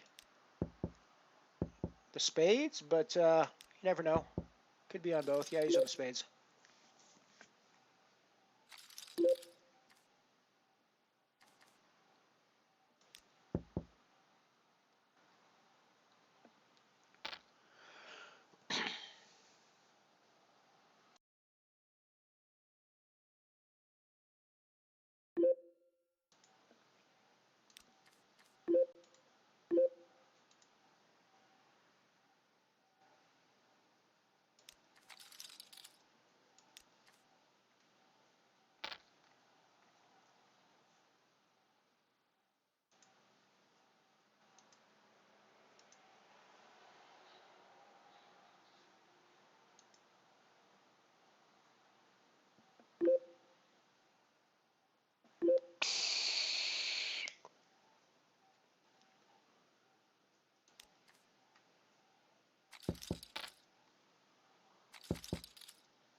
So you probably shouldn't try this at home, folks.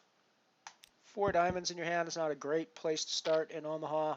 I'm mostly calling for the straight possibilities in the 6, 7, 8, which didn't really materialize. So we're probably not playing this anymore. but that's a pretty speculative call, and all diamonds in all of one suit in your hand is probably not a great place to go in. So we would have turned trip aces. It's probably going to be the best hand in this board. So if we'd have stayed in, we'd have probably won that one. But it wasn't really the flop for an all diamond hand, where we were looking for straights mostly.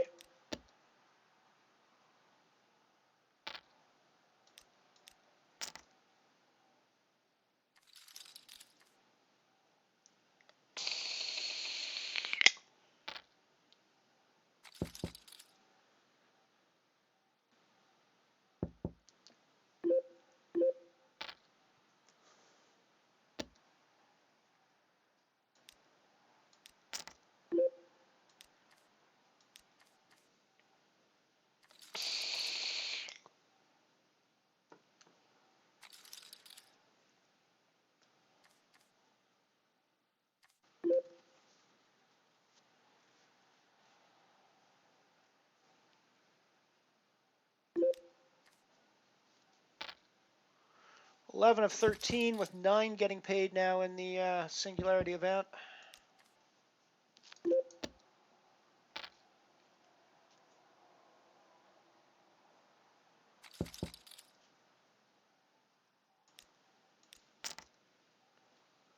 Interesting hand developing here in the Doorstar Bounty now. Now we've got an overpair to the board, and people were leading into us after we raised the flop.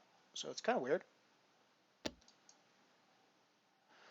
Zabo is somebody that we've played against before and is fairly aggressive.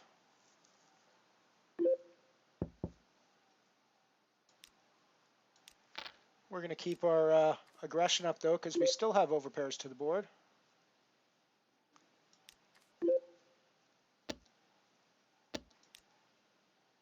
And we're going to keep our aggression up, because we still have overpairs to the board, except for the queen. Jesus, just fucking gets there on the fucking river with, like, calling with nothing. Like, calling with nothing before that. He doesn't even have a fucking draw, really. I mean, I guess he's sort of... Oh, fuck. Ugh. Gross. Fucking dumbass.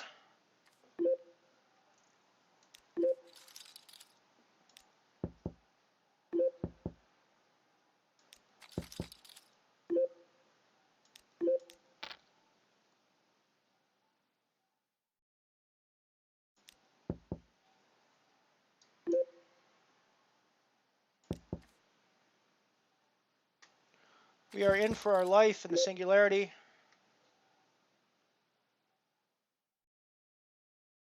Wow.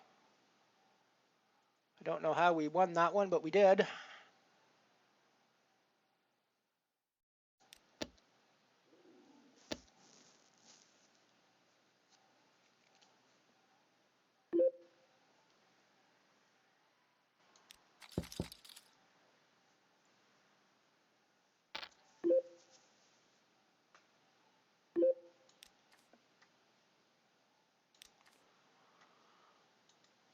It's an interesting hand on the Singularity table. We still only have 3 of a kind 3s, or not Singularity, the Calypso Nano. I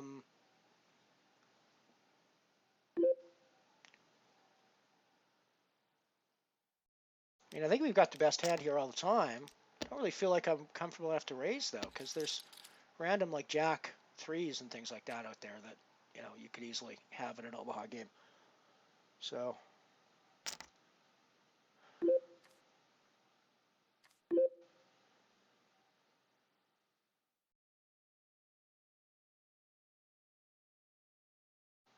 Just in process, yes. I am Canadian as well. I'm not sure what you mean by sign up.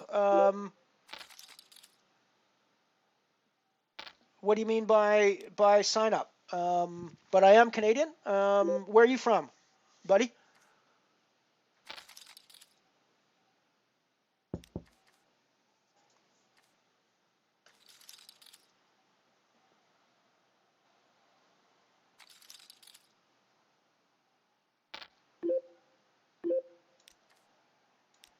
And welcome to the stream, by the way. Good to see you here. Good to see you here. I was checking out your stream the other day. I'm gonna try to check it out a bit more.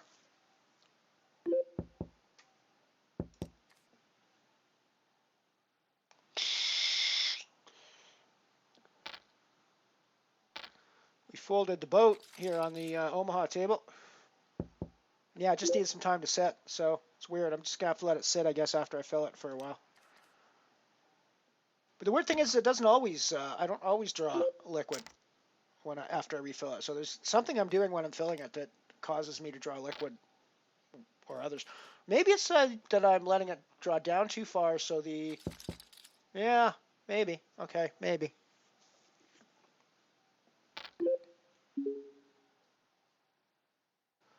We got a break coming up here, so I'm going to get out of this hand, I think, 9953. I'm not really that thrilled with that in an Omaha context, so we have the break going. I'm going to send you guys off to a bunch more commercials, and we'll be right back after these short messages. More people than ever before are wearing a Timex today. Ladies and gentlemen, a good evening to you. This is John Cameron Swayze reporting to you live, very much alive, on this crisp autumn evening here in New York. And tonight, we're going to prove once more, with a live demonstration, that Timex waterproof watches are practically indestructible, really waterproof, and shock resistant. But first, I want you to take a look at this handsome Timex 100 with the slim, smart-looking lines you ordinarily find in the most expensive watches. Yes, the Timex 100 is priced at only $15. Well, now let's have our live demonstration. Now here you can see we've strapped a Timex 100 to the propeller of this motor. Let's immerse that motor in the tank, okay? We're going to rev it up any time now. I'm sure you'll agree with me, ladies and gentlemen, if that Timex comes through this torture test, it can stand up to just about anything that may happen. Can you start her again?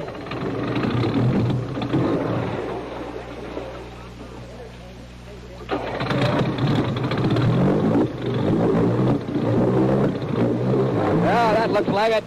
Well, if that Timex comes through, as I said, it can stand up to anything that will happen in daily wear. Just look at that. Timex waterproof, flash through the water to the tune of 4,500 revolutions a minute. I think that's enough. I'm sure that's enough for the folks, and the way I'm getting wet, it's enough for me. Pull it right out now, will you? Let's take a look. Yes, it's still ticking. Let me turn it around so you can get a look. It took the torture test. Still running perfectly. For only Timex, with its exclusive V-conic movement, can take such a licking and keep on ticking. You know, you can be sure your Timex is waterproof, your Timex 100, because it says waterproof right over on the back of the case. And it's also permanently protected against damaging dust and dirt because of its new hermetically sealed one-piece case.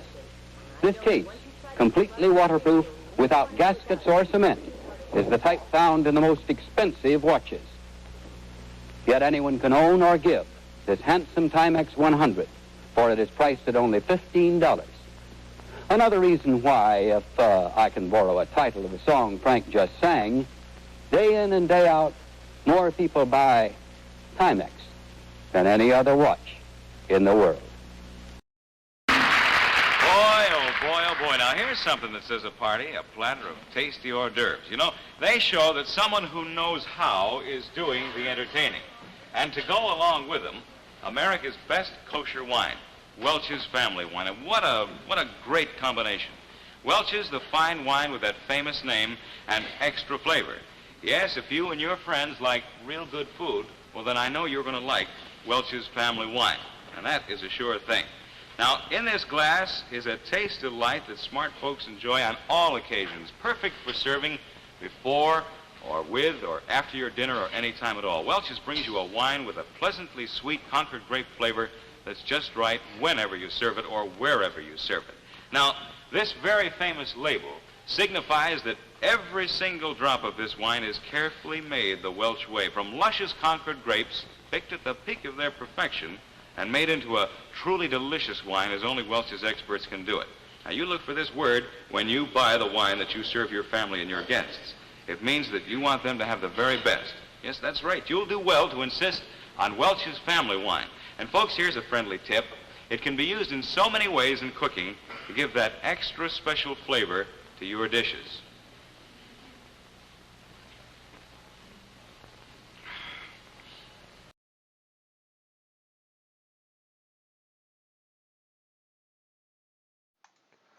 We're back a little early. Got our 4 tables running still. We got still a big stack in the Omaha Calypso Nano, 3 of 31 there. I'm not really sure how long registration goes on that one. Let's have a quick look.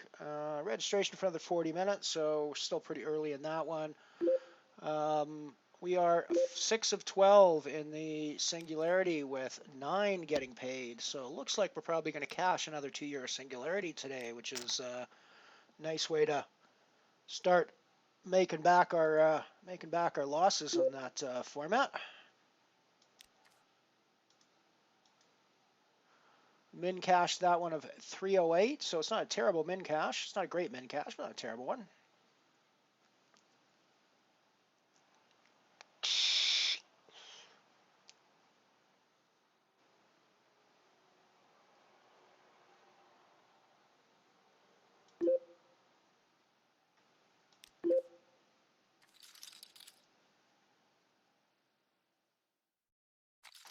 I'm all in the Dwarf Star Bounty with Ace King. Might be a short day for us in the Dwarf Star.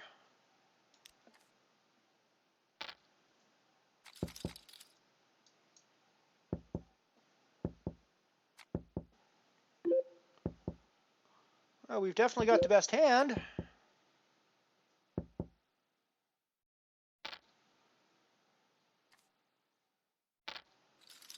And we actually managed to hold with the best hand, too. Didn't take any booties, of course, because we don't have a good enough stack to take booties, but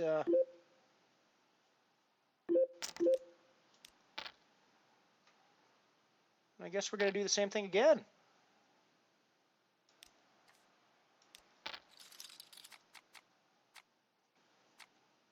Boom! There's our booty. There's our first booty. And a very nice stack for us as well. That's a 6-cent booty. Let's add that to our bankroll.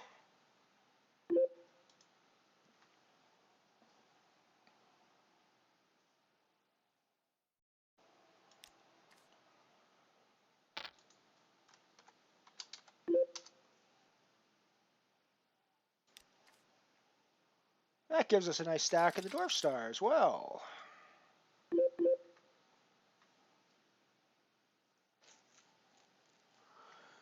So I usually play Omaha high-low when I play, and I would be all over this fucking hand in Omaha high-low. Like, I would be drooling my ass off if we were playing high-low in this game. We're not playing high-low, so I'm only moderately happy with this hand. Yeah, if we were playing high-low, folks, I would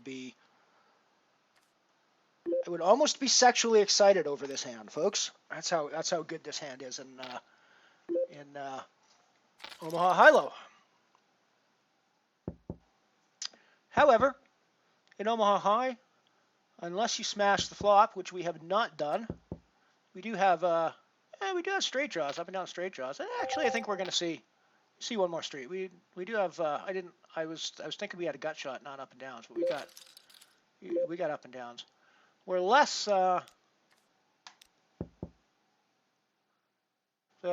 The paired board means that we might now be drawing dead to our straight, but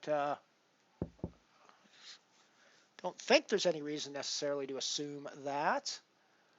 And given his stack size, I think we're calling off his shove. And we get there with the straight. Now, it's not the nut straight, it is the low straight. But I don't think that's a terrible answer anyways. So I think we're going to put in a half pot bet and see what we get. See if we can pull some value out of these boys.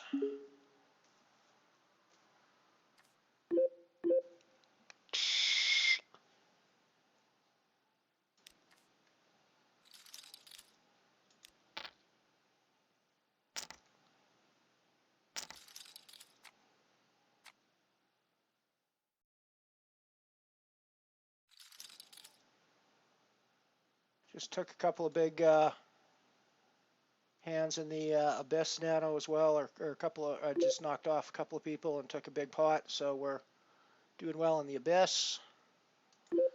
Calypso, we just got dealt aces. Aces are hands you like to play fairly aggressively pre-flop, but once you're post-flop, you need to be a lot more careful with them in an Omaha scenario. We do have the diamonds outs as well. One of the things to remember in Omaha, though, if you do not have the nut flush and you're getting action with the flush on the board, you're probably not good. However, I think we're still going to be the best hand here a good chunk of the time.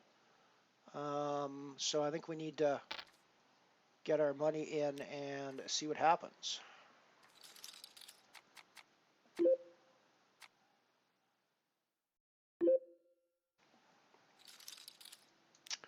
I think in this case we need to put them both all in if they want to play, so we are going to pot this puppy.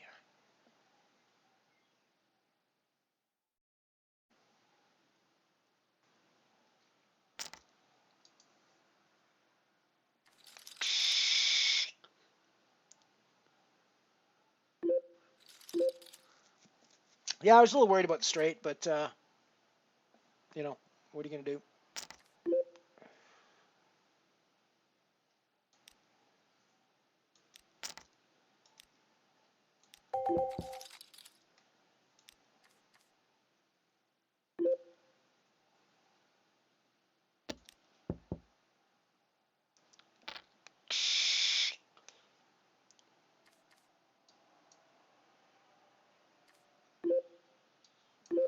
We are on the hard bubble of the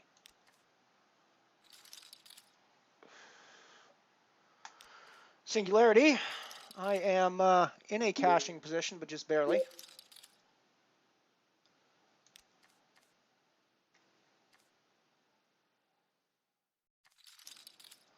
I'm 8 of 10 with 9 getting paid.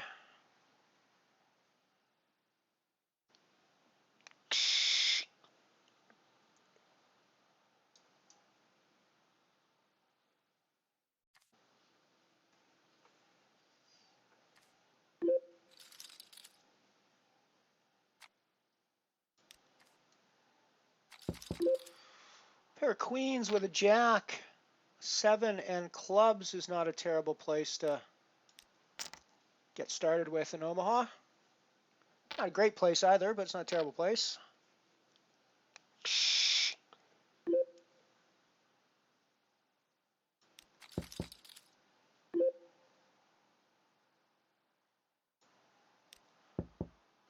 Sort of see this hand as kind of raising with like a queen jack suited in a hold'em sense. It's not the certainly not the nuts, but can certainly turn into a really nice hand by the river. And as you can see, we flopped a pretty decent hand. We're pretty happy to see an ace or a queen come up for us. We don't mind another 10. There's all sorts of things we can do. I think we're going to see about this with our straight draw and 2 pairs. There's going to be a 10 out there a reasonable amount of the time, which we just basically, so pair of kings is the only thing that's ahead of us now.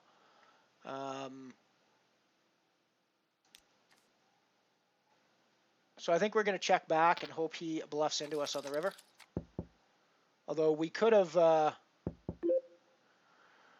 yeah, we probably wanted to get money in. Now that I think about it, we probably wanted to get some more money in on the turn so that we could have tried to get his whole stack on the river. It's a little harder with this small of a pot in a pot limit game.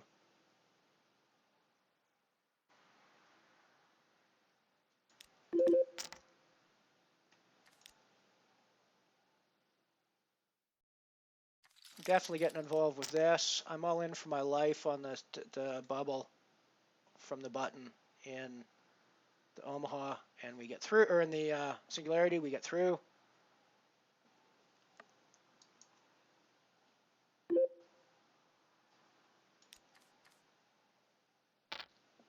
Let's go back to the Omaha, see what the flop does not bring us the best in the world, although we're pretty happy with the clubs that come by.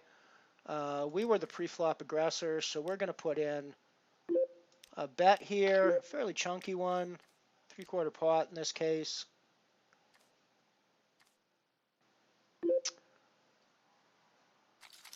That was not the card we were looking for. That completes a lot of the low straights that are absolutely going to be there on the flop. So a lot of the low draws that absolutely be there on the flop.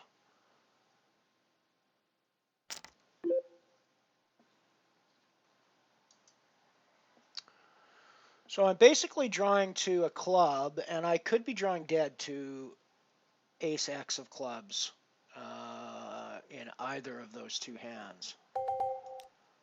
Wow, this is a pretty tough spot. I guess for odds I have to get it in, I think.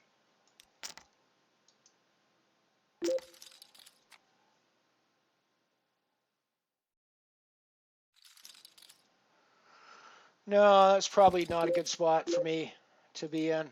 Even not seeing the hands that they have is probably, although I was so deep in there, I think the odds are probably there for me still. But I mean, like I said, it turned out my clubs were even dead. There, I'm sure he had the ace-x of clubs, right? Terry there, yeah. Yeah, it's like my clubs are dead. I'm in really rough shape there, actually, as the hands were actually there. But I don't think I can always assume that that's the way it's going to go. And there's so much in the pot, and I basically can close the action with the raise there and get him all in and potentially take two people out if I can suck out somehow. So I don't know. I think it's terrible. I don't think that was my best move of the night either, however. We are still on the bubble in the Singularity. 7 of 10 currently, with 9 getting paid, as I've said before.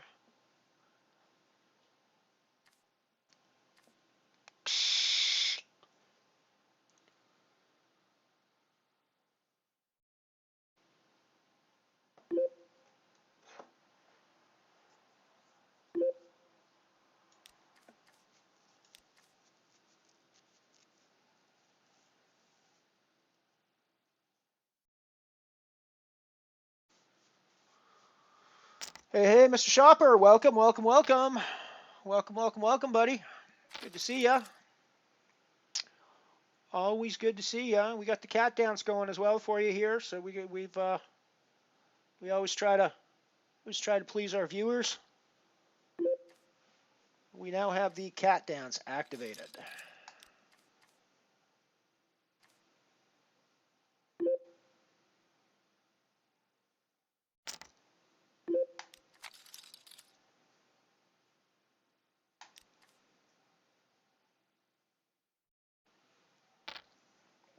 I have to go back and look through some of those other emotes that were over there in that Better TV thing. There might be a few other ones that are of interest.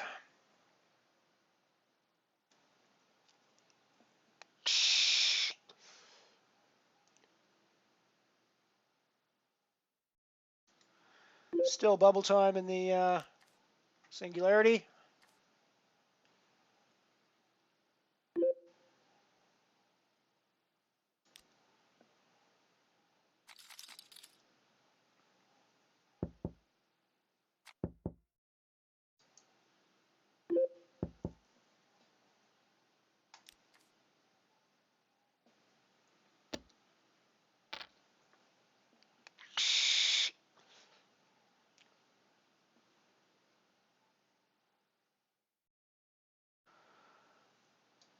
It's kind of a gross spot if it folds to me, actually. I don't really think I want to shove into two bigger stacks on the bubble with just an ace-3, even though it's suited. Alrighty, I'm pretty sure you guys in the chat are going to savage me for this, but we're folding this. We're just getting out of the way. That's very much a play to min cash, not a play to win strategy, but I'm not feeling like I want to bubble this one today, frankly.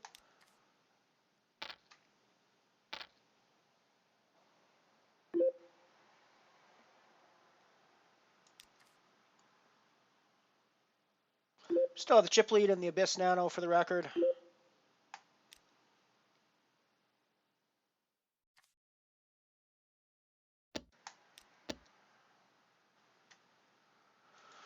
Getting involved here on the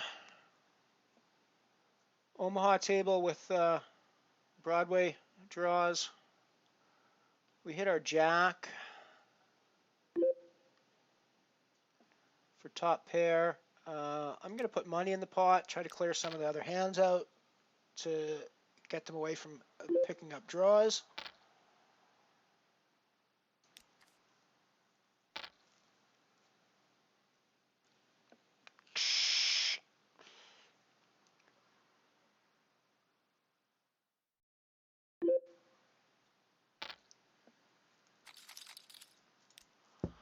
Check back for pot control on this one. Don't really want to bloat the pot too much if we're against a worse jack, or a better jack, I mean. And I think we just check decide here with our jack showdown value. I think we probably call a min bet. It's not a min bet exactly, it's a quarter pot.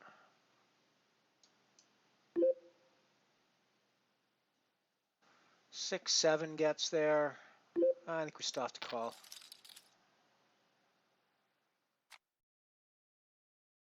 Queen 10 got there.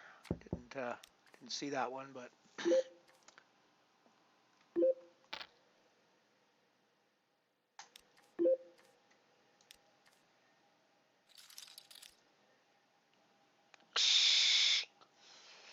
alrighty, we in the money in the singularity on the final table.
I raised, he 3-bet.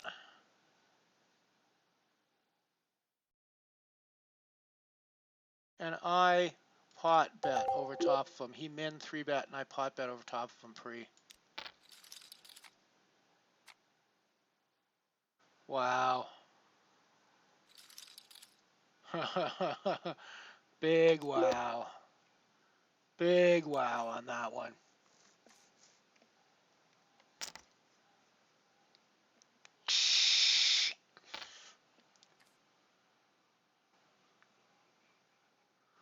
Big wow on that one.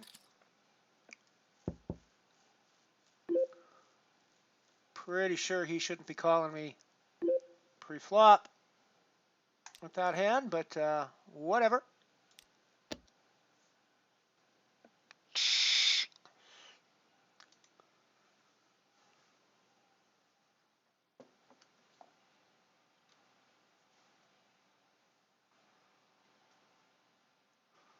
Alrighty, Night Shopper.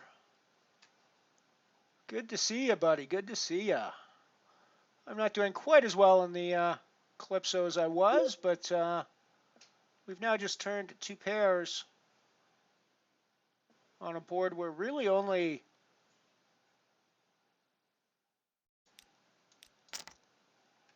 sets and ace-king are ahead of us, so I think we're putting in a raise here.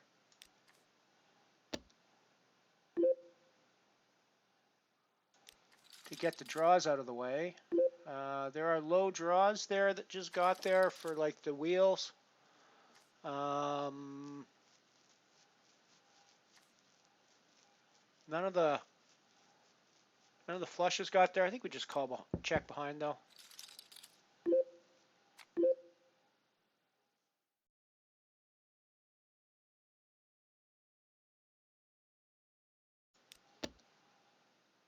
I'm somewhat confused by that hand.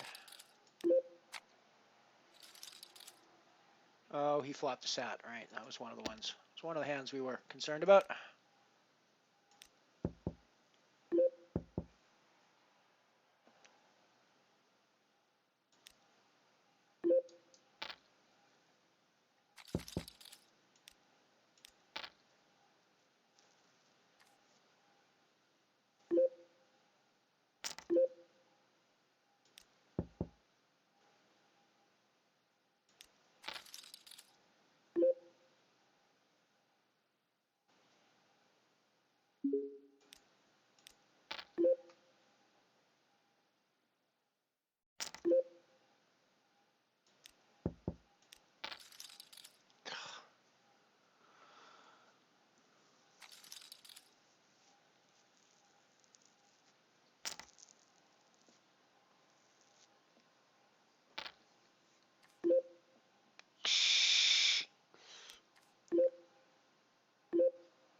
I think we're going anywhere on this Omaha table. We've got like all the fucking draws in the world. We might only have a pair of aces, but we got all the fucking draws in the world. In fact, I think we got draws like enough to go that way. Because we got top pair, top kicker, and we got all the fucking draws in the world. There's none of the draws get there. We still got top pair, top kicker, though. There is obviously wheel draws out there. So we're going to check for pot control.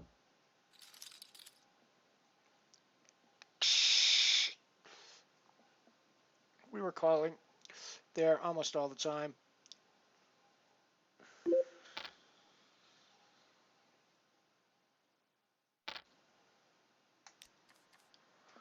Still sitting 7 of 9 in the singularity, so 308 is the guaranteed for the moment. Let's have a quick look at the payouts on that one. So 308 for the next bust out, then we go to 369, then 462 for 7th, which is where we're currently sitting. Alrighty, so we are now 8 remaining. So 554 for 6th, 738 for 5th, 1015 for 4th, 1385 for 3rd, 1939 for 2nd, and a 2770 up top, which would be a nice little pink to our bankroll.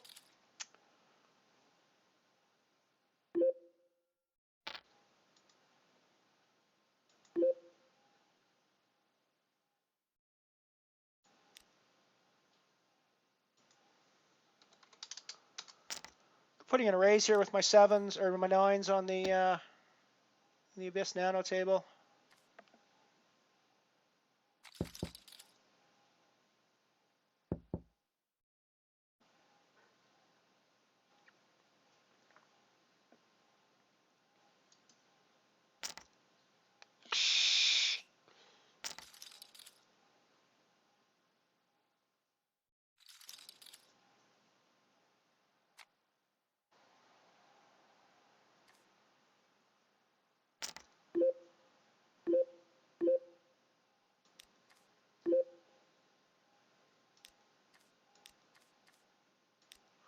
Let's see about that.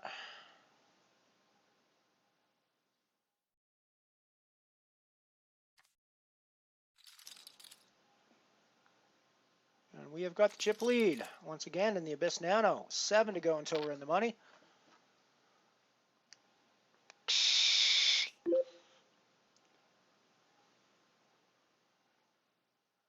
We are all in the singularity with Ace Queen.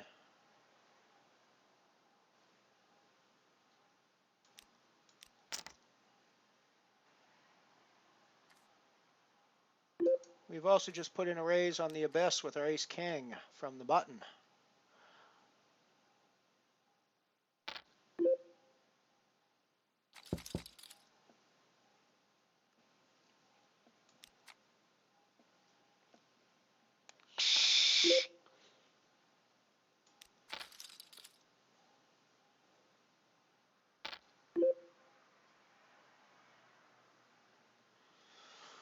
Gonna lose to a 6 here fairly frequently, but I think I'm actually going to win against a lot of other hands as well that are going to try to bet here, so I'm going to call off. Like I said, I think we lose to a 6 here some of the time.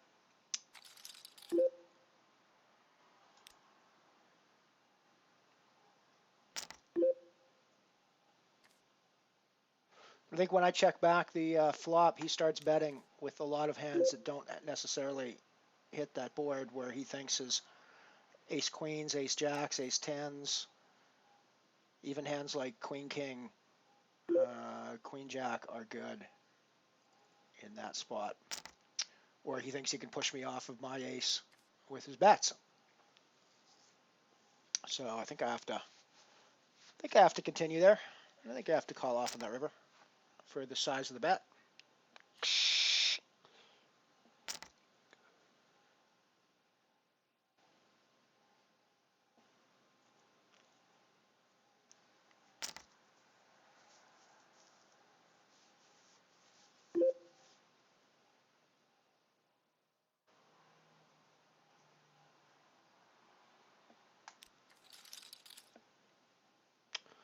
We're up to 7th. 7 remaining in the singularity now. Got a 462 guaranteed from that.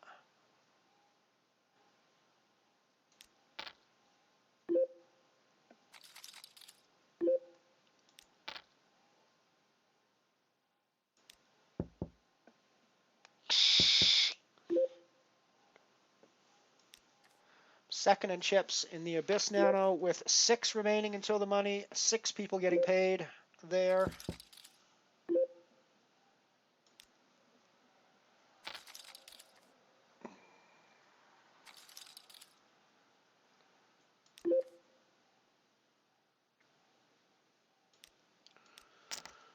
Just put in a raise with Queen Jack suited under the gun on the Abyss. We're a short-handed table, so it's not that out of the opening range chart. I am essentially the cutoff on this table, or sorry, the hijack on this table.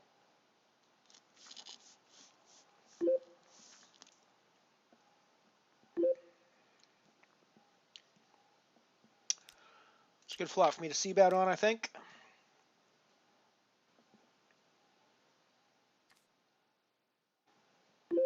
And we hold.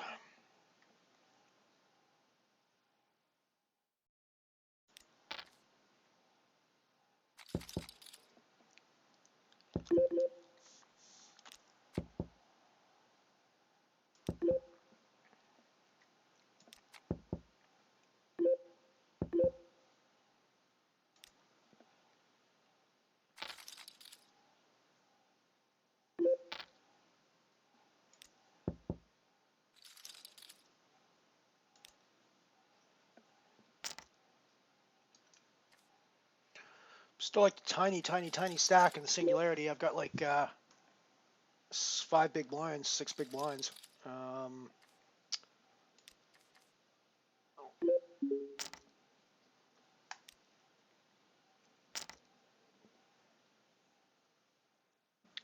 So we'll get our money in here pretty quick, but I'm not gonna be rushed. I'm someone who doesn't follow the exact rules when it comes to the stack sizes you should be getting your money in with. I think that my last chip is my most important chip, and it is the one that is the most valuable, so it takes a lot for me to want to put that in the middle.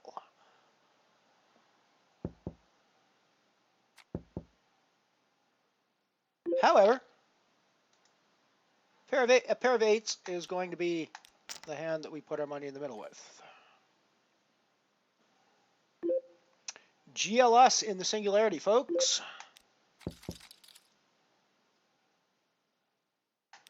GLS in the 2E Singularity. Guaranteed 462 already, so it's a decent day no matter what happens for us there. Another cash.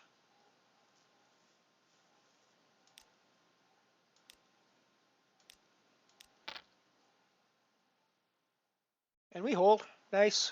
Nice, nice, nice. Very nice. Very nice. We are still the smallest stack. No, we're not even the smallest stack anymore. Sweet.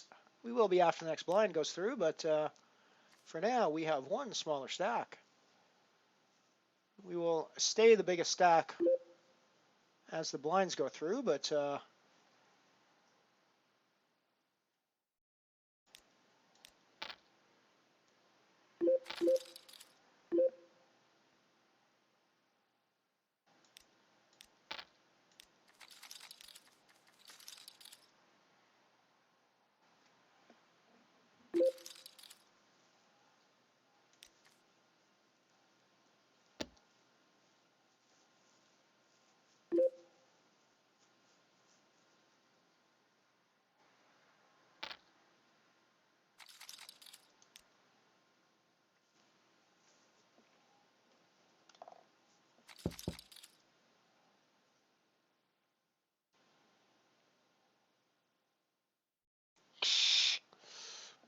it's an interesting scenario. I'm not in the hand, but had I played this hand, so one of the problems with Omaha is that you get this flop. I mean, you're dancing and singing in Hold'em when you get that flop and you've got 5-6 of spades, right? But when you get 5-6 of spades in Omaha and you see that flop, you really got no idea where you are, and it's really a recipe to lose a massive pot against somebody with better spades because there's a lot of possibility that somebody out there has better spades.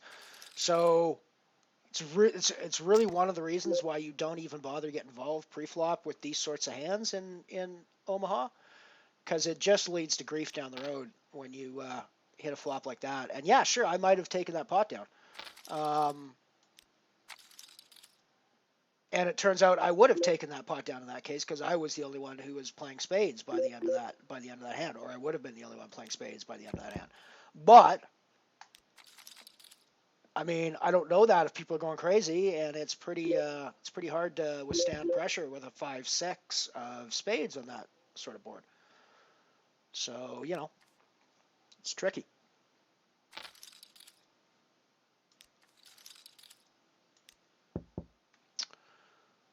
Big things happening on the Abyss for us as well. We just checked back the flop, but we are going to bet the turn.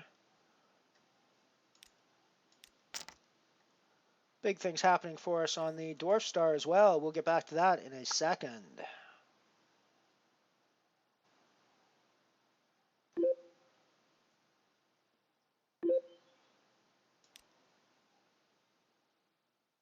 So we now have the bad boat on the Abyss, but we're going to play it anyways. And we take it. So let's head over to our Dwarf Star table.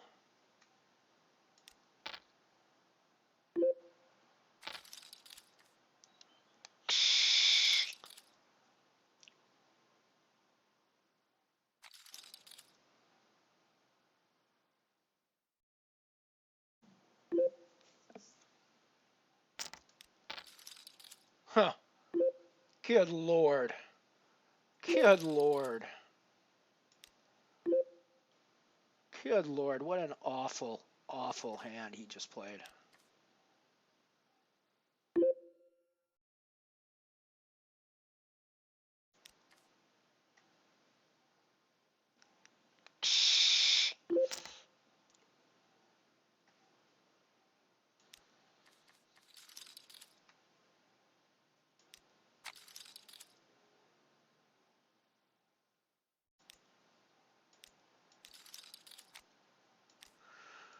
Yeah, so I raise 3x. He calls with that Jack Deuce hand. I bet half pot on the flop where he has got a Jack with a Deuce kicker as the only thing he has and backdoor spades. And he calls. Then he turns the spade draw, so I guess it makes sense that he calls when I bet big on the turn, but it's still pretty bizarre. I guess I should know when he donks the...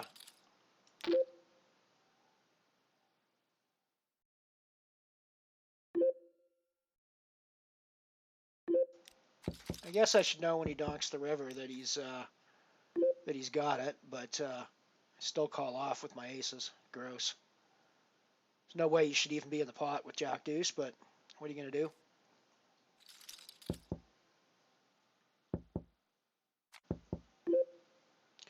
Nice work, Piano Cat. Very nice work.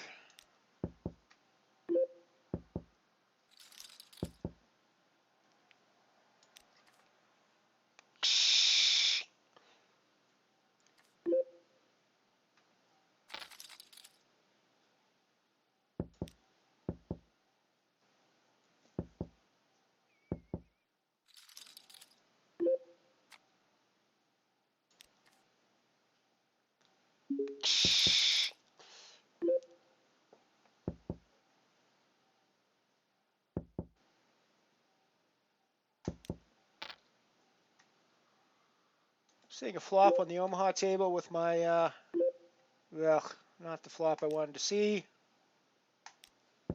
We do have backdoor straight possibilities, but with the diamonds out there, they're not looking very good at this point. So I think we're just done. Even with this, even with these pot odds, I think we're just done. Don't think we can win that often enough to justify even those odds, frankly, with this hand.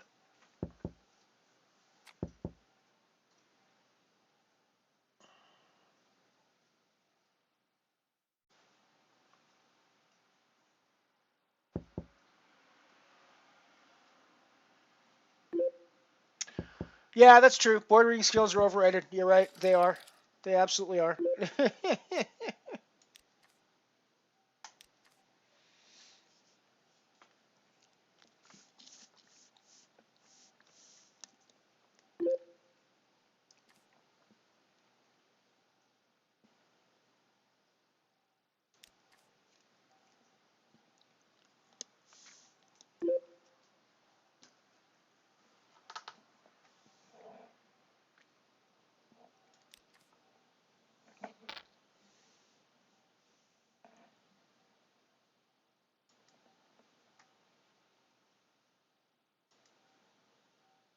Hey, 5,000 views. I just looked at my screen. We are now sitting at 5,000 views. Let's get a quick screenshot of that.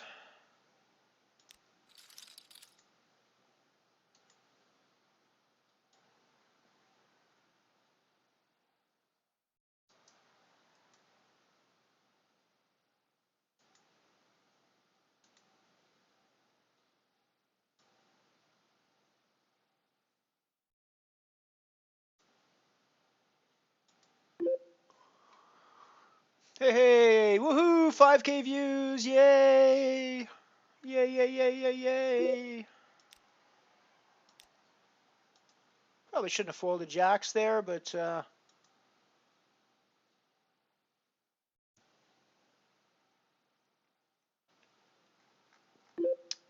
I was kind of busy doing my 5K view.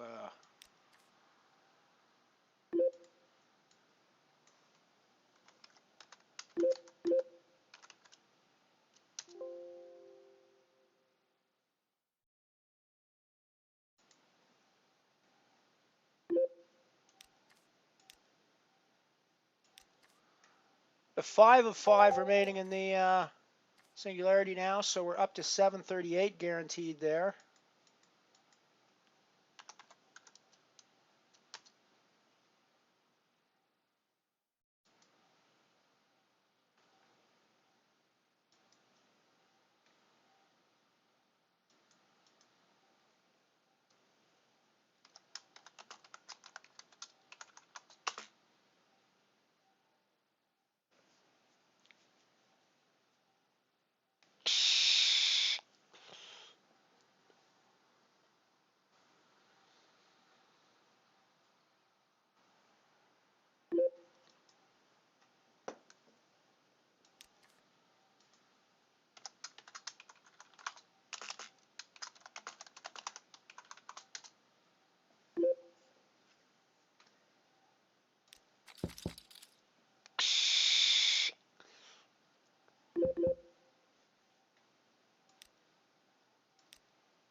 We're all in the singularity with kings.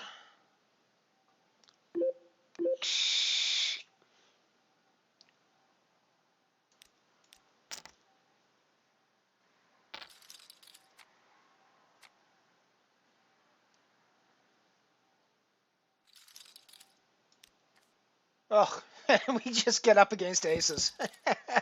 And it's the ace of diamonds as well. I mean, what are you going to do, right, folks? Obviously, we are destined to finish 5th in these singularity tournaments because we finished 5th in the one yesterday as well. So we're destined to finish 5th if we don't. If we cash these, we're destined to finish 5th apparently. So that is a 5th.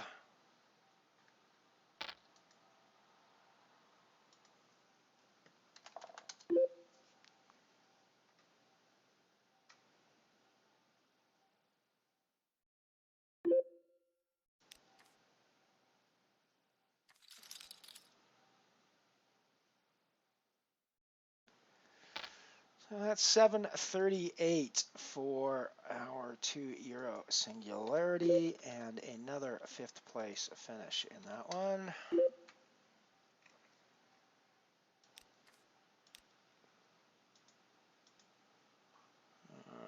So let's go over and look at the Omaha Calypso for now.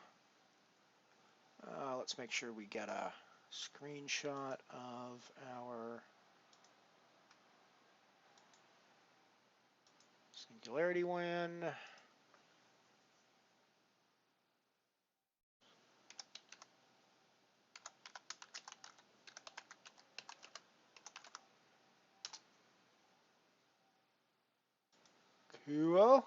Cool. Well, I'm going to celebrate. I am going to celebrate.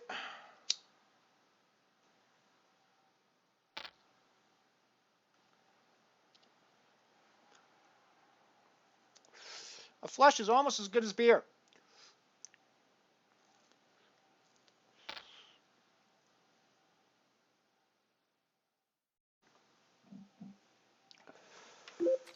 Cheers to the 5K. Cheers to the 5K, everybody. Thank you for the support. I am very grateful for the support of everybody. It's wonderful to have people come watch me do this.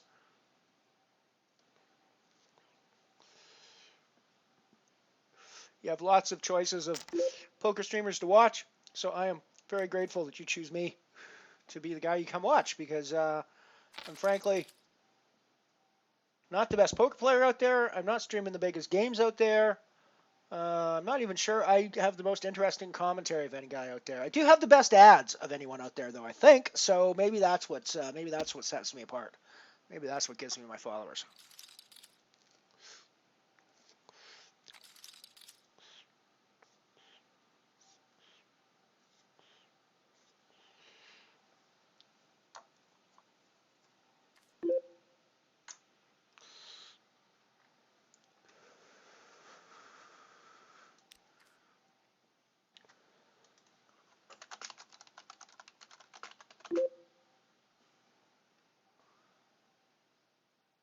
liking that as a starting hand in Omaha.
Sorry for the silence here. Just doing some poker, getting a tweet ready for the 5K views,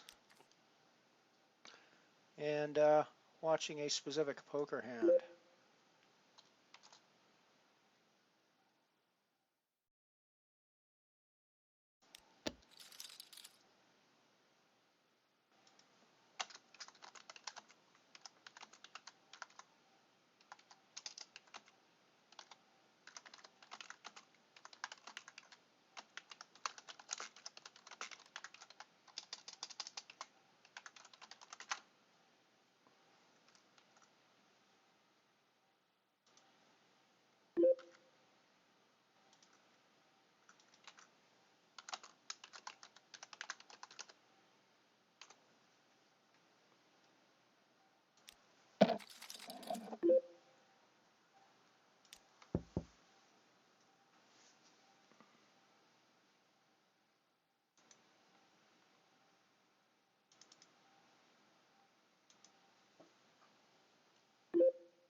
$5K.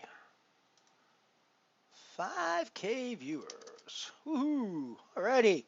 Tweet is going out now. I believe. Yes, it is. Boom, we're done. We tweeted. We are back live once again, ladies and gentlemen. And cats. We are on the money bubble of the Abyss as well. I am second of 7.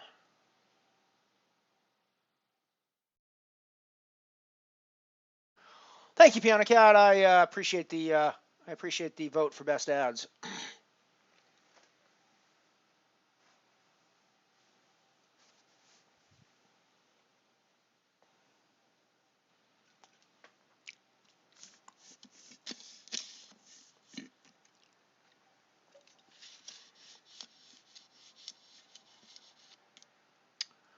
So we're in the profit for today. I think no matter what happens, we're going to be in the profit for today.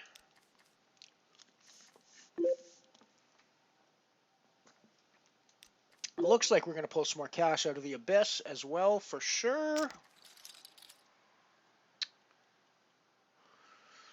We are 10 to go for the money in the Calypso, but we are not currently in the money. One of the interesting things about PLO that you should be aware of if you play PLO is that it is a game where you can fold an awful lot because you don't actually pay antes, which you do in other games. So folding and limping becomes a much more useful strategy in PLO games, especially with the Omaha equities being so close together pre-flop. There's a lot of pre-flop limping that happens with Omaha, and you can actually survive quite a few orbits of play without playing a hand because of the lack of antes. You're paying quite a bit less per orbit than you do on a Hold'em table, typically.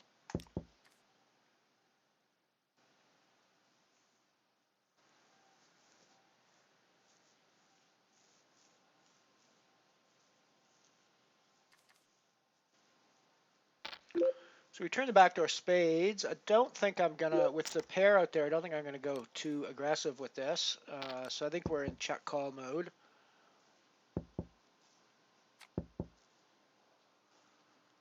So jacks and eights with the top kicker is not the worst hand on this board.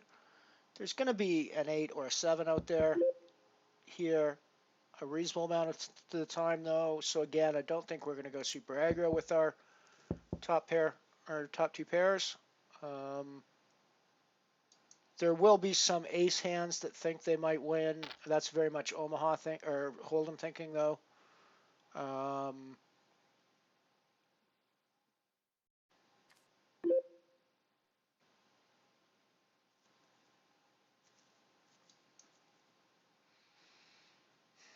I just think there's too many combinations of an 8, a 7, or 9, 10 out there for me to call this.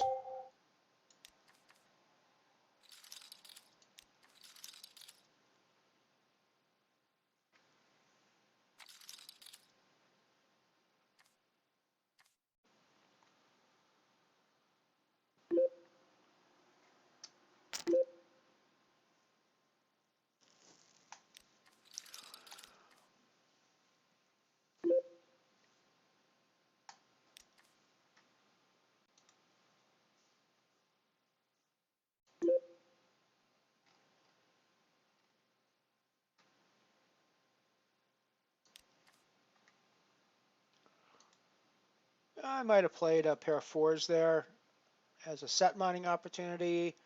It's another thing to think about with Omaha, though, versus Hold'em. The set mining opportunities are not quite as profitable because your sets are going to get busted way more often in Omaha than they do in Hold'em. So, you know, when you flop your set and you go crazy with it, then you're sitting there watching somebody else raking the chips on the river because they are there with draws and they get there on the turn of the river. So you got to be a little more careful with the set mining opportunities. And even when the mine turns up gold, it can turn into fool's gold pretty easy in Omaha.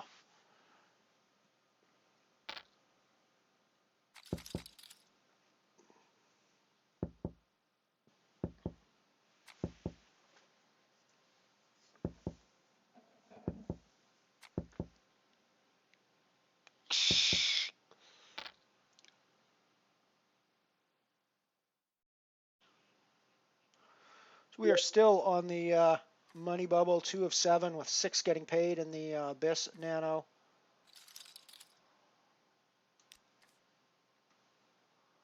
Let's go down and watch that one for a bit.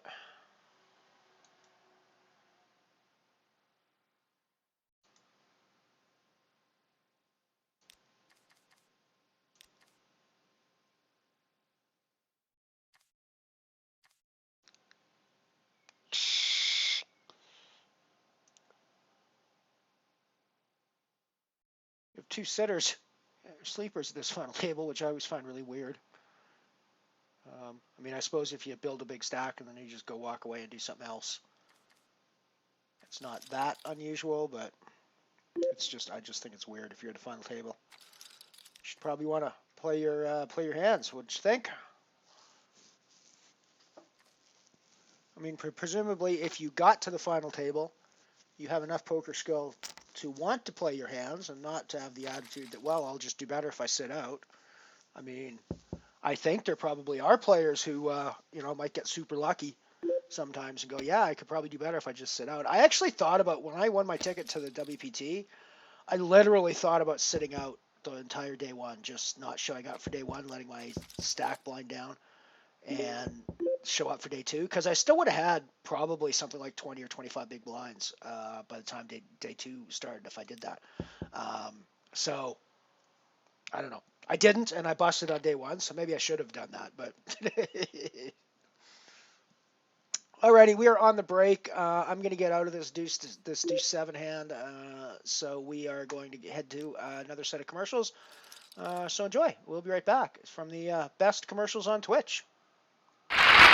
Say, do you remember this old milk glass satin hen? Well, you know, milk glass was an early American favorite. And when the folks in the old days wanted something really delightful, they'd take one of their milk glass goblets and pour some very fine wine right into it. Well, now, you know, it's Welch's wine that is keeping this wonderful tradition alive.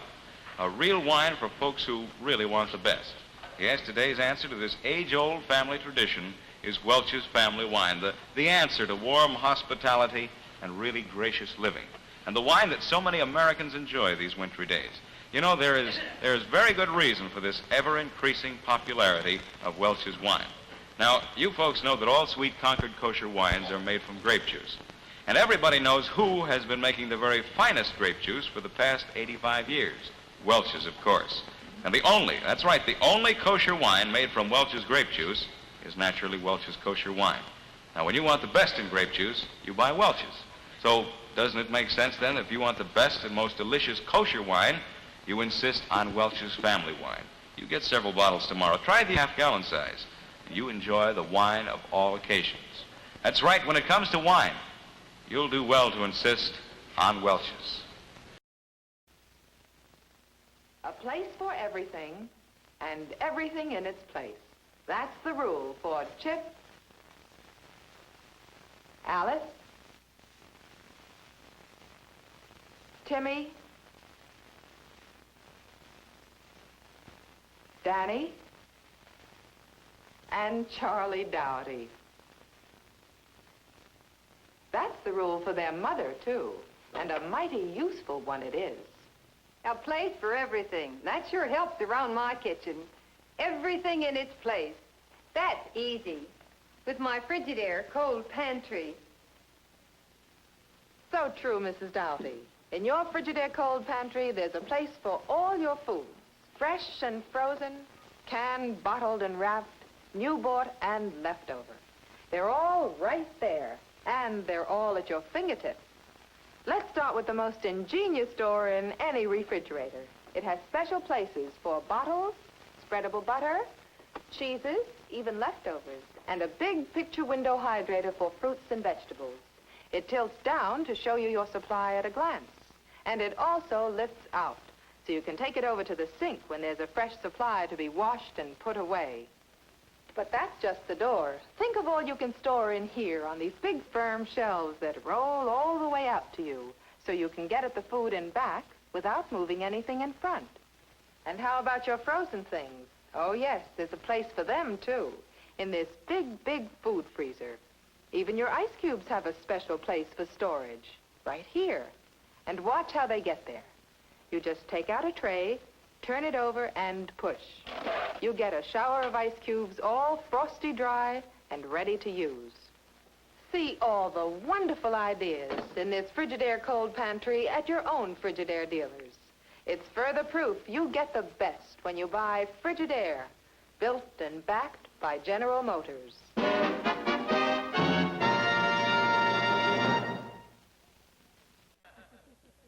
It just had to happen. A household cleaner that's murder on dirt, but nice to use. It's Handy Andy, Lever Brothers' new all-purpose liquid detergent. For floors, walls, woodwork, all your toughest cleaning jobs. That's Handy Andy. It's murder on dirt, but nice to use. You see, unlike ordinary liquid cleaners, there's no smelly kerosene in Handy Andy.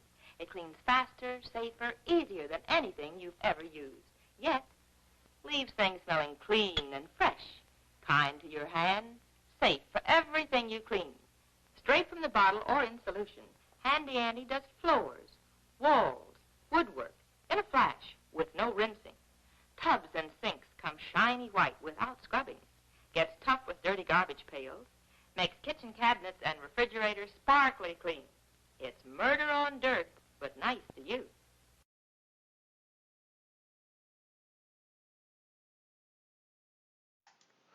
We are back. Congratulations, Hensi. Nicely done. Welcome to the stream. Welcome to the Mothership. Glad to have you here. We've just come fifth in a €2 singularity. We've just cracked 5,000 total views on our stream. And we are about to cash in the Abyss Nano as well as having reasonably decent stacks in the Omaha Calypso Nano. And still playing in the Dwarf Star Bounty Nano. So it's been a pretty good day today. A better day than it's been for the past little while. Although we had a pretty good end to the day yesterday when we finally cracked our €2 singularity charity with 5th place and some €8, which was a very nice win. Took €7 for the 5th place today. So pretty happy with both of those. It looks like, so we're definitely in a just happy to be running good again, for sure. Same with me. We're going to be in profit today no matter what happens for the rest of the day, I think, because we're, I suppose we could buy into a couple of other big tournaments later in the day and kill our profit, but for the time being, we're definitely out of this. We're going to make a little bit more money in the Abyss, most likely, and we're already well over our buy-in by 78%. Looks like here. So we've taken 820 in wins so far today, with 460 in buy-ins, average buy-in of 77 cents. I'm gonna try to make that. That's generally been in the 50-cent range for the past couple of weeks, couple of months. I'm gonna try to bump that up into between 50 and €1 range now, just because I think I've been playing a little lower than my bankroll suggests I should if I'm trying to build a bigger bankroll. So I think I need to be taking slightly bigger shots and be playing more of the €1 and €2 events for sure. I need to throw in a few of the €5 high roller events as well. The €5 Falling Star seems to be a good one for me. Did well in that yesterday, and we'll probably play that one more often as well. Wow, we're just folding the wrong hands apparently in the Dwarf Star Bounty Nano. Why would you ever fold your King 8, right?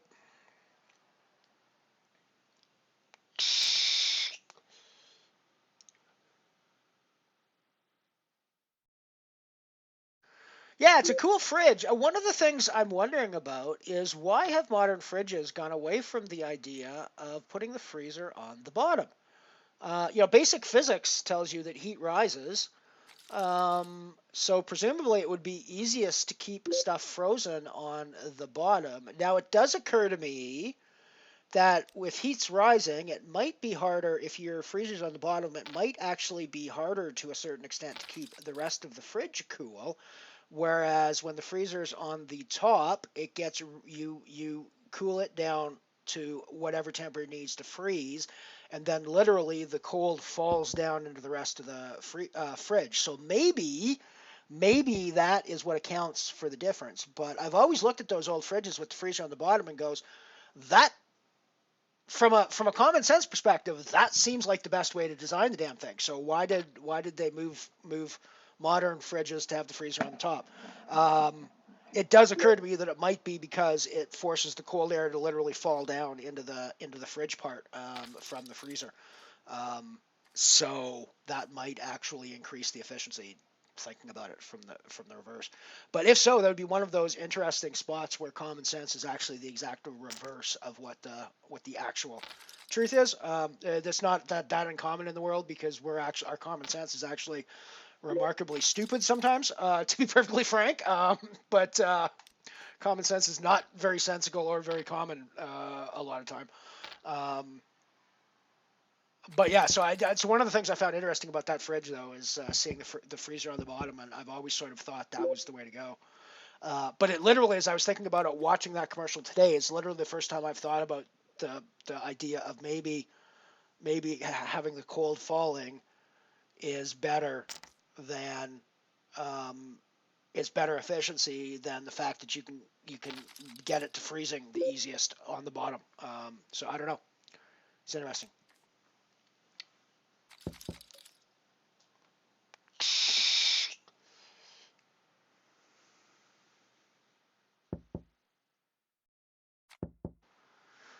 Well, my graph is looking a little more normal for sure. We're getting close though. We're getting there. It's definitely. I'm definitely not crushing the events like I did in the nanos early on.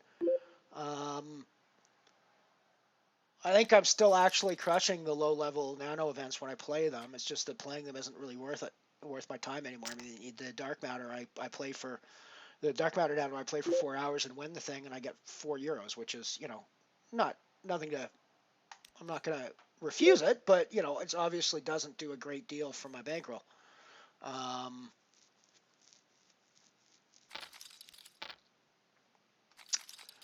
Interesting hand in the flop did not go the way I wanted to. I called a raise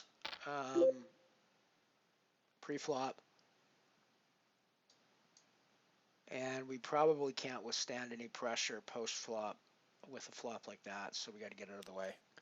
Obviously, we're looking for more spades. We're looking for a queen. We're looking for at least 2 to our straights.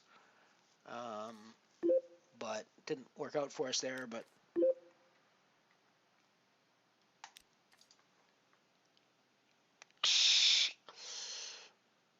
the record, we're still on the damn bubble in the abyss. I tell you what, people fight like crazy over their 113 min cash in these events. I tell you what. I don't know if you guys, if the Europeans in the crowd are ever saw King of the Hill over there, animated series from North America here. It's a very quirky show. And for the record, that's where I tell you what comes from. It's Hank Hill's, one of Hank Hill's signature sayings.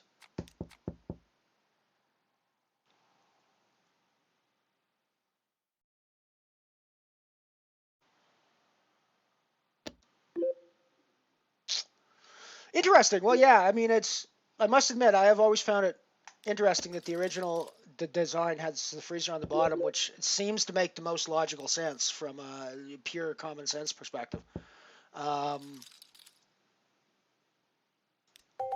But then modern fridges, which are clearly more energy efficient and better at keeping things cold than the old ones were, have changed that design to the top.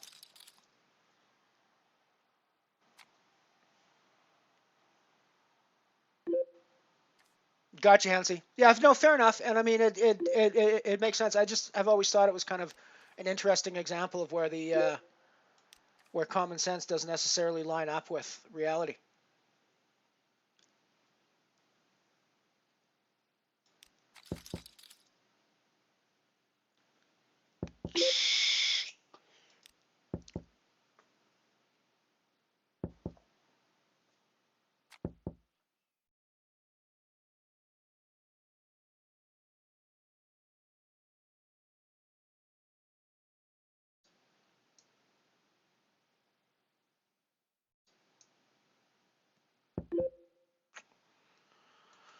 Fairly big hand developing here on the Omaha table.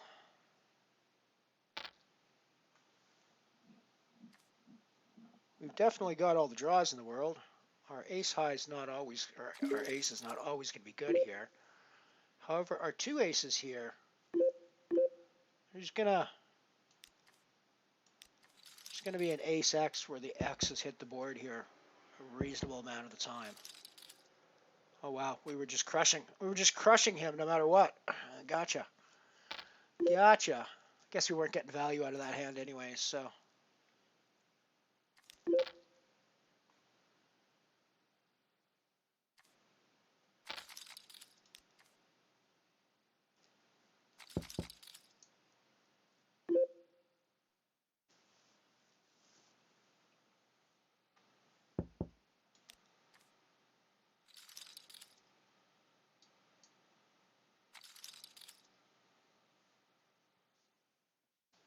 Well, and maybe it's different with designs over in Europe as well. North America, I would be super hard pressed to buy a fridge right now. If I walked out to buy a new fridge today, I don't think I'd be able to find one that had the freezer on the bottom. I think every single model that I looked at would have the freezer on the top here in Canada.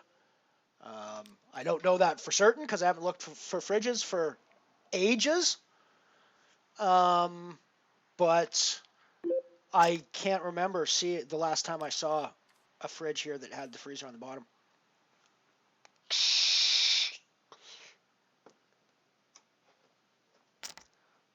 I mean, that wasn't 50 years old or 40 years old, right? It was very common to have them on the bottom for freezers in the 50s and the 60s. Probably up until the early 60s is when it started to change here in Canada to the top freezers. Most of my life, I remember the freezer being in the top of the fridge.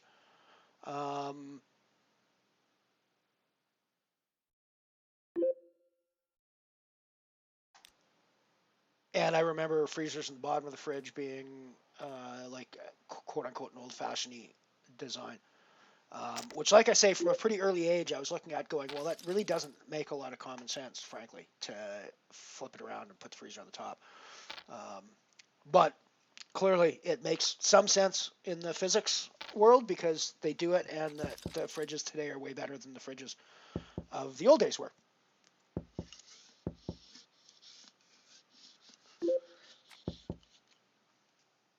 Yeah, I am a King of the Hill fan. I unfortunately, and I'm not sure I should be proud of this, but I have to admit that I identify way too much with Dale. Frankly, especially with my current situation where I'm the single guy who lives alone in a neighborhood that's basically all young families because it's a place where it's relatively inexpensive to buy into. I mean, I don't live in a super expensive condo or anything like that. And so it's a lot of young families. There's also a lot of rental people who buy these places and rent them out. So there's a lot of rentals, a lot of young families. So I really feel like Dale a lot of times from King of the Hill. I'm not entirely sure that's a good thing, but I really kind of feel like I'm Dale a lot of days.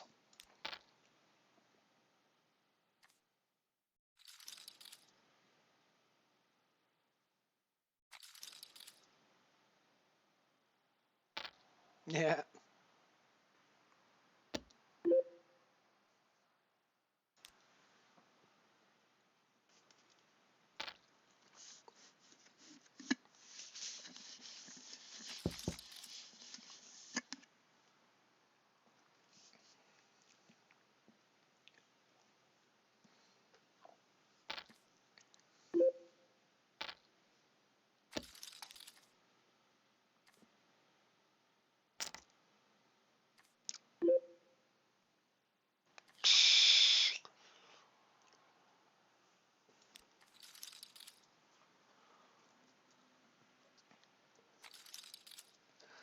And since we're on a 5K stream day, and since I'm already in profit, we're also celebrating for the day as well. So I know you partake as well, Hansi. So cheers, cheers, my friend.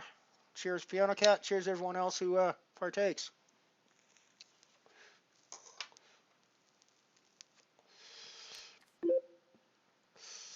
Oh, we're finally in the money in the Abyss Nano for the record.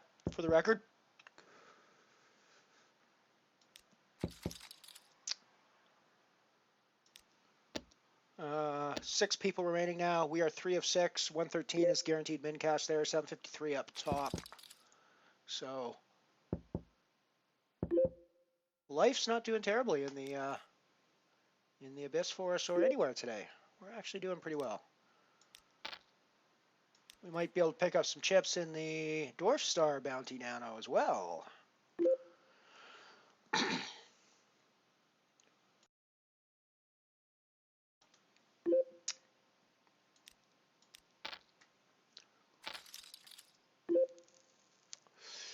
I think my top pair is good here.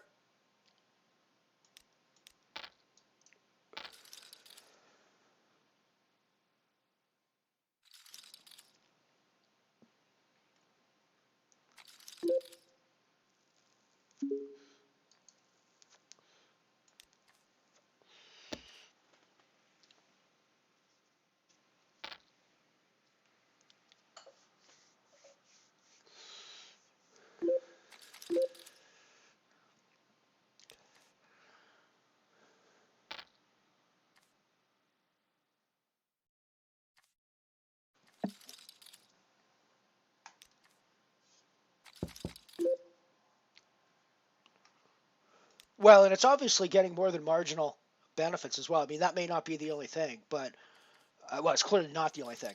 But the efficiency of a modern fridge compared to, say, the efficiency of a fridge from the 70s is absurdly different. I mean, we're talking orders of magnitude different efficiencies, both in terms of keeping food at the proper temperatures as well as doing it in an inexpensive way, energy-wise. So, nobody really cared about the energy consumption when they were building the stuff back in the 50s, 60s, 70s. Like it was just like, well, does it work? Great.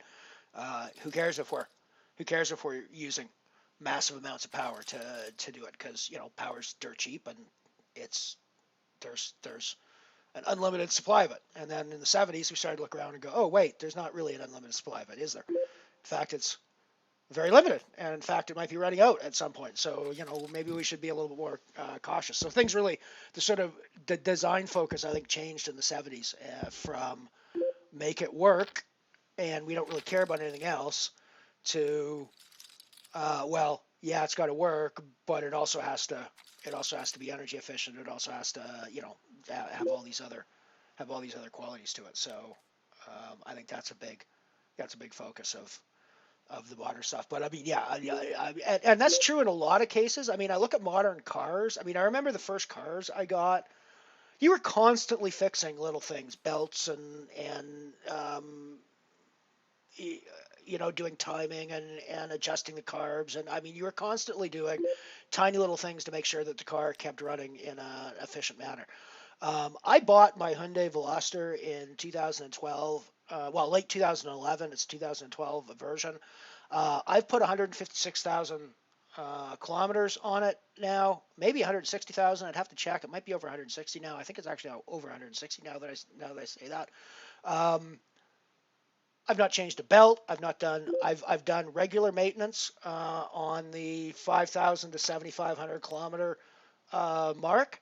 And I've done the regular things, like I've had to obviously put new rubber on a couple of times. I think I've had the brakes done once since I got that. But there's just no way that any of the cars that I remember from the sort of 70s and 80s would ever have done that. Now, it might have been the quality of car I was buying at the time as well, but even the people that had new cars, I constantly remember them having to get them fixed, having to get them, having to basically always be tinkering with them to ensure that they were good, staying in good running order. Whereas I can basically ignore my current modern car, walk away, come back, it runs great. So that's not a Hyundai commercial by any stretch of the imagination. I don't get paid by them by any stretch of the imagination, but I do love my Hyundai Veloster, I have to say. I'm a true believer in the Veloster, at least.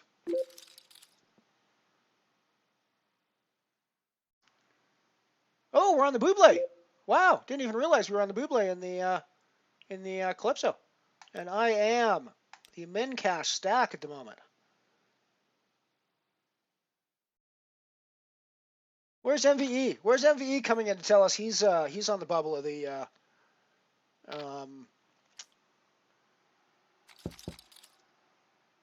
Where's MVE to tell us he's on the bubble of the Calypso? He's always on the bubble of the Calypso. It's like he's always here.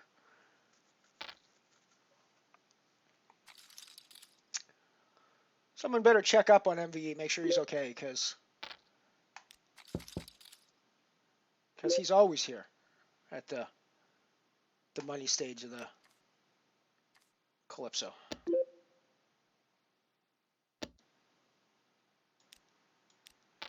I put in a raise in my top pair here, or well, bet. Sorry, not a raise.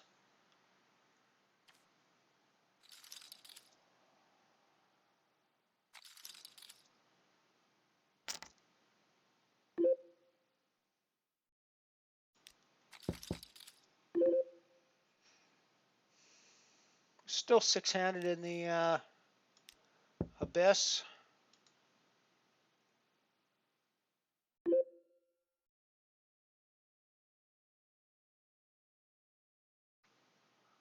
I am 5th of 6. I'm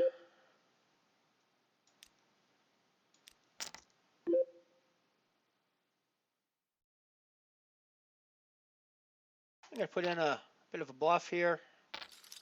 Yeah, it's a good call by him.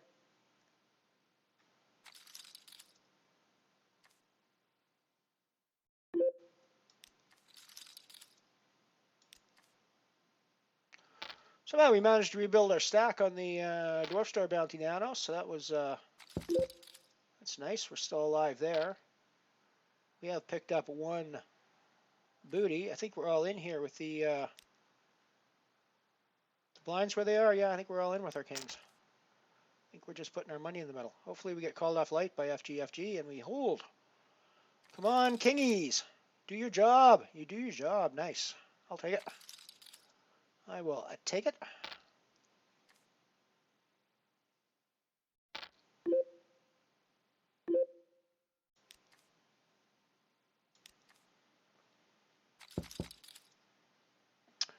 Yeah, Canada is in kilometers.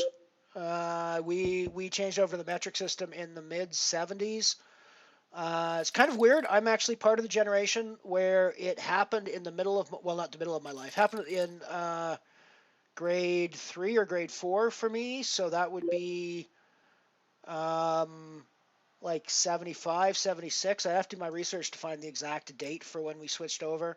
But I remember that they started, my first like 3 or 4 years of elementary school, I learned about feet and inches and miles and miles per hour and gallons and ounces and, you know, all those weird imperial units. And then starting in grade 4, they started teaching us the metric units. And I remember it being really weird. And I actually remember asking a question at one point that in hindsight sounds, well, it kind of sounds both really dumb and really smart at the same time, I think. So I'm like an 8-year-old kid, and I've just spent 3 years of my first 3 years of school life learning imperial units. And they come in for like grade 4, and they start telling me, well, okay, we've changed the system from these imperial units, which, you know, have things like 12 inches in a foot, to metric units that have things like 10 centimeters in a 10 centimeters in a decimeter, or 10 millimeters in a centimeter, that sort of thing. It's all based on 10. So my first question was, well, does that mean that we're going to have to change our clocks from 1 to 12 o'clock to 1 to 10 o'clock to be metric? Which of course wasn't the case. But it was, it was one of those interesting things, and I remember that very clearly. And I remember the sort of puzzled look on my teacher's face, trying to figure out how she should react to the question, right? Because it's both kind of really dumb and kind of really smart at the same time, right? So it's one of those weird, it's kind of one of those weird spots, I think, if you're a teacher. So we changed over when I was in early school, and we're pretty much all metric now across the board. However, there's still a certain amount of grandfathering for not so much people like me, because I'm pretty much able to work in metric all the way, but for people older than me who spent a significant amount of time of their life, it is a little harder for them. So when I go to the grocery store, for example, the big pricing will all be in kilograms. Like for meat, for example, it'll be like $12 per kilogram for chicken breasts, for example. But then down in the corner or beside that or whatever, it will have the equivalent price in dollars per pound for that same item. And we see that across a lot of the stuff, where we'll see a smaller version of the old imperial units, the equivalent of. So we'll have things like 2 liters, which is roughly a half gallon of milk. 4 liters is roughly a gallon, what the old gallon of milk was.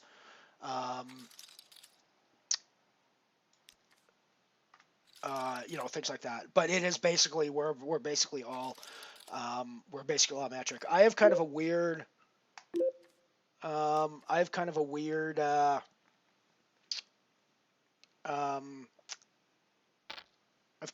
relationship with the metric system. Some of some of my life, I'm perfectly happy to live in metric. I have no problems measuring measuring distance in kilometers. I have no trouble measuring my speed in kilometers per hour. And in fact, I find miles per hour and miles to be a bit foreign these days. I'm still oddly attached to miles per gallon as opposed to liters per 100 kilometers. That just seems like such a weird invented statistic, which of course it is.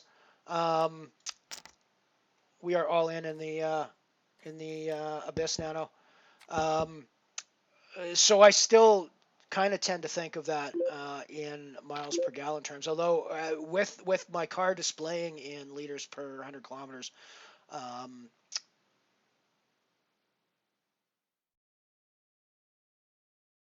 it's easier, starting to get easier to think about that now. But the place where I have a huge amount of problem with is weights and measures. Okay, I have, and it's weird problems. I have no problem going to the grocery store and buying my groceries in kilograms. I have no issues with that whatsoever. I understand the size of what 1 kilogram, 2 kilograms means in terms of meat or whatever, and it's not a problem for me.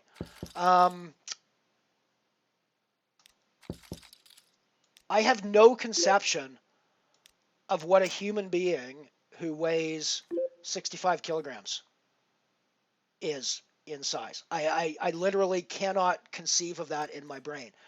However, if you tell me that somebody's 185 pounds, I have an instant impression in my head of what that person's going to look like.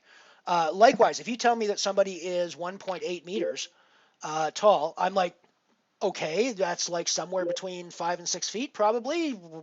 But you know, you could be 5, you could be. I really have no conception. You tell me somebody's 5'9", I know exactly how tall they are. You tell me someone's 6'2", I know exactly how tall they are.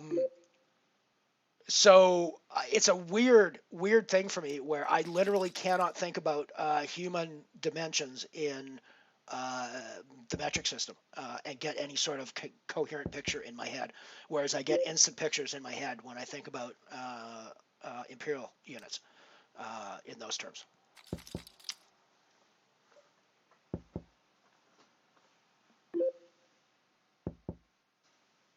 Yes, I remember the Mike. That's a fascinating point. I remember the absolute epiphany I had when somebody demonstrated to me how you can count to 12 on your hands.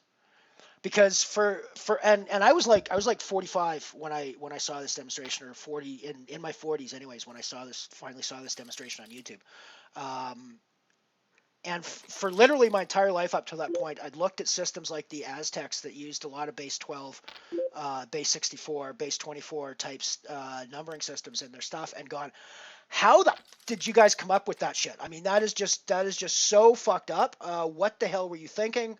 How do you come up with like base 12 math, and why are you coming up with base 12 math as like a Stone Age civilization? And I remember the epiphany when I watched this YouTube video, and the guy went, this is how you count to 12 on your hands. 1, 2, 3, 4, 5, 6, 7, 8, 9, 10, 11, 12.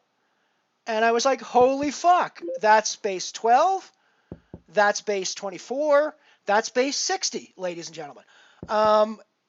It is, and I just, it like blew my mind. And I was like, well, of course, it's super easy. And in fact, that might even be a more logical way for early peoples to do their math.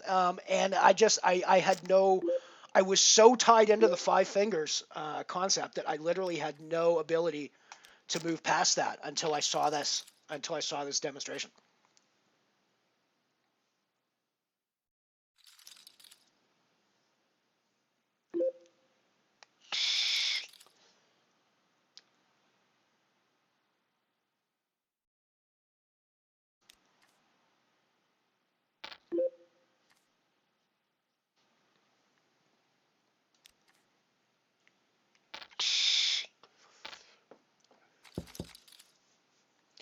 The other reason that we have a lot of cross-pollination still of the unit systems is that, of course, we have the U.S. to our south that's 10 times our size and a behemoth giant. And they are still in the imperial system, so they make a lot of equipment that is really easy and cheap for us to buy because it's easy to ship here because we just ship it a couple of 100 miles across the border from like the northern U.S. states, and it's dead easy. Those that sell in Canada, there's regulations that they have to have metric system on them, but basically what an American manufacturer does is they just put in new software on, like take a mechanical meat scale, for example, with the electronic readout and stuff on it now. They'll just slap extra software in the Canadian version that lets you bring up a display in pounds or in kilograms, and that satisfies the Canadian law to have a requirement that your measurements be in kilograms, and it works fine.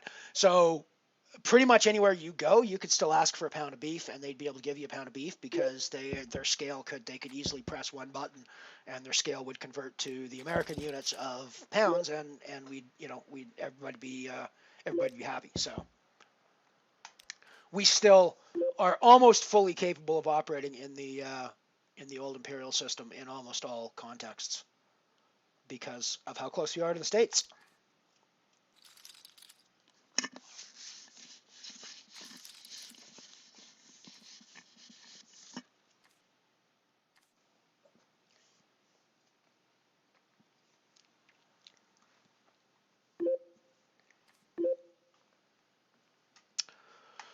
I've only been to Holland once, actually. Or the Netherlands. I was there, and I've never been to Amsterdam. I've only been to Rotterdam, and I was literally just driving through. On my way from Frankfurt to London. Rotterdam was quite nice, but I have to say I had like 4 hours to look at it from the time we drove in and spent the night, had a nice dinner at our hotel. I must admit I got quite sick after the hotel, but I don't think it was anything to do with that. I think it was just bad timing. But we both got quite sick actually as we moved on the trip.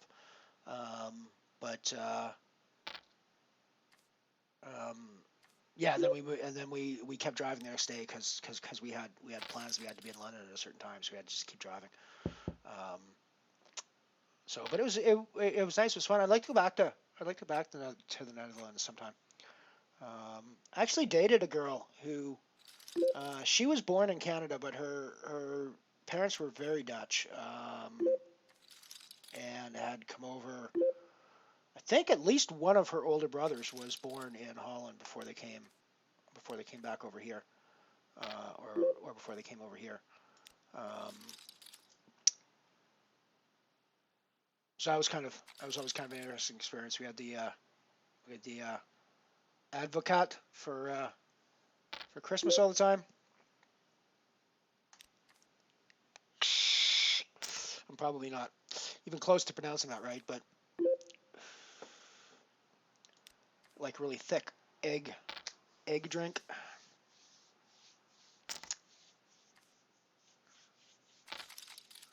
We be still on the bubble in the Calypso.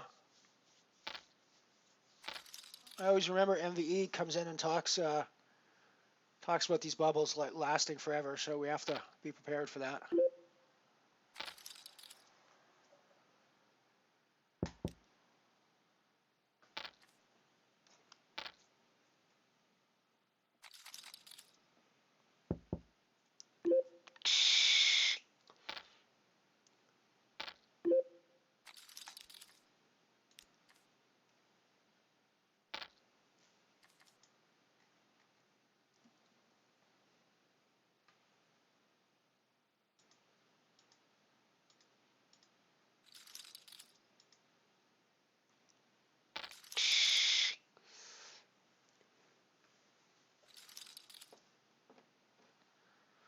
Come on, somebody bust in the Omaha. Jeez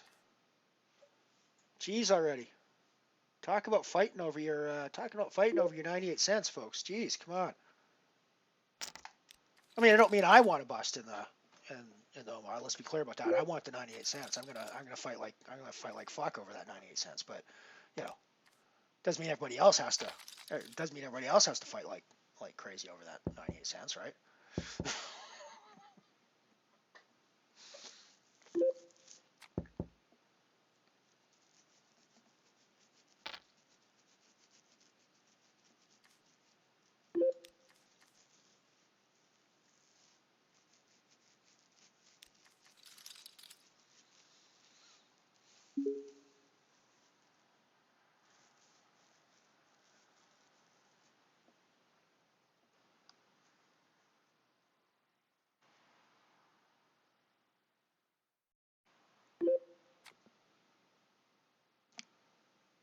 Yeah, Rotterdam was nice. Actually, I quite liked what I saw of it, and I would like to go back and see more. I would like to go to Amsterdam as well, frankly. Um, but yeah, I gather Amsterdam is probably the tourist experience, whereas Rotterdam is more of the actual experience of Dutch life. So I'm pretty happy with that idea. Right, so there is still one sitter. We have a few less chips. I think we got to get our money in with the 9s here.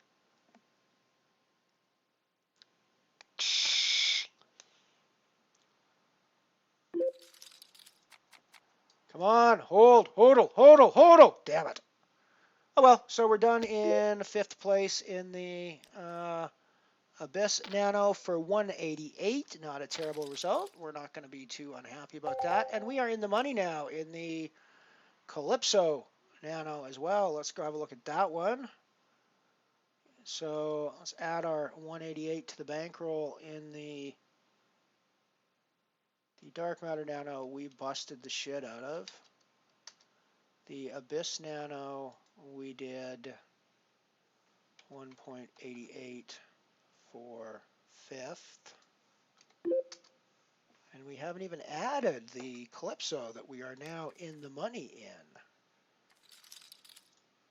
How uncharacteristically bad of us on our bookkeeping.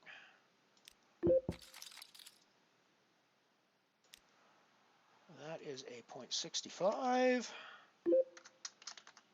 Nano Omaha Calypso for 1. And we are guaranteed money now. Get rid of that hand.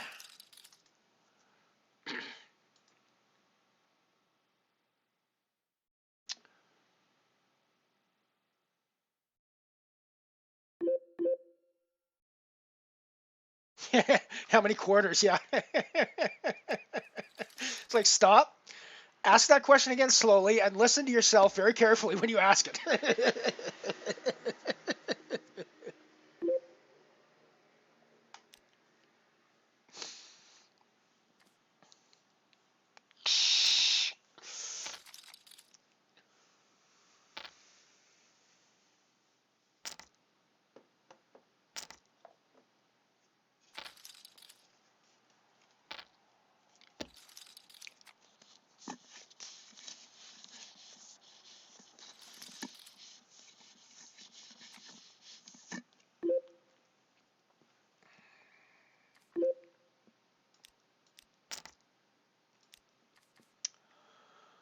Just put in a raise on the Dwarf Star Bounty table, and we have flopped the nut flush draw. So, and the straight draw, and like draws out our proverbial yin yang. So we are going to be betting this. Oh, that's a really nice flop for our turn for our hand, I think. In fact, this is a candidate for best flop of the night, folks. I got to get a screenshot of that.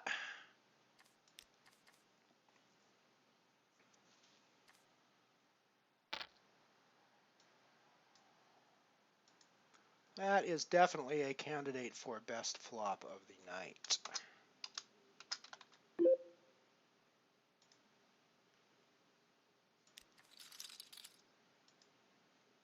Although it was technically the best turn of the night, I still think it probably qualifies. It's a pretty good flop, too, for us, frankly.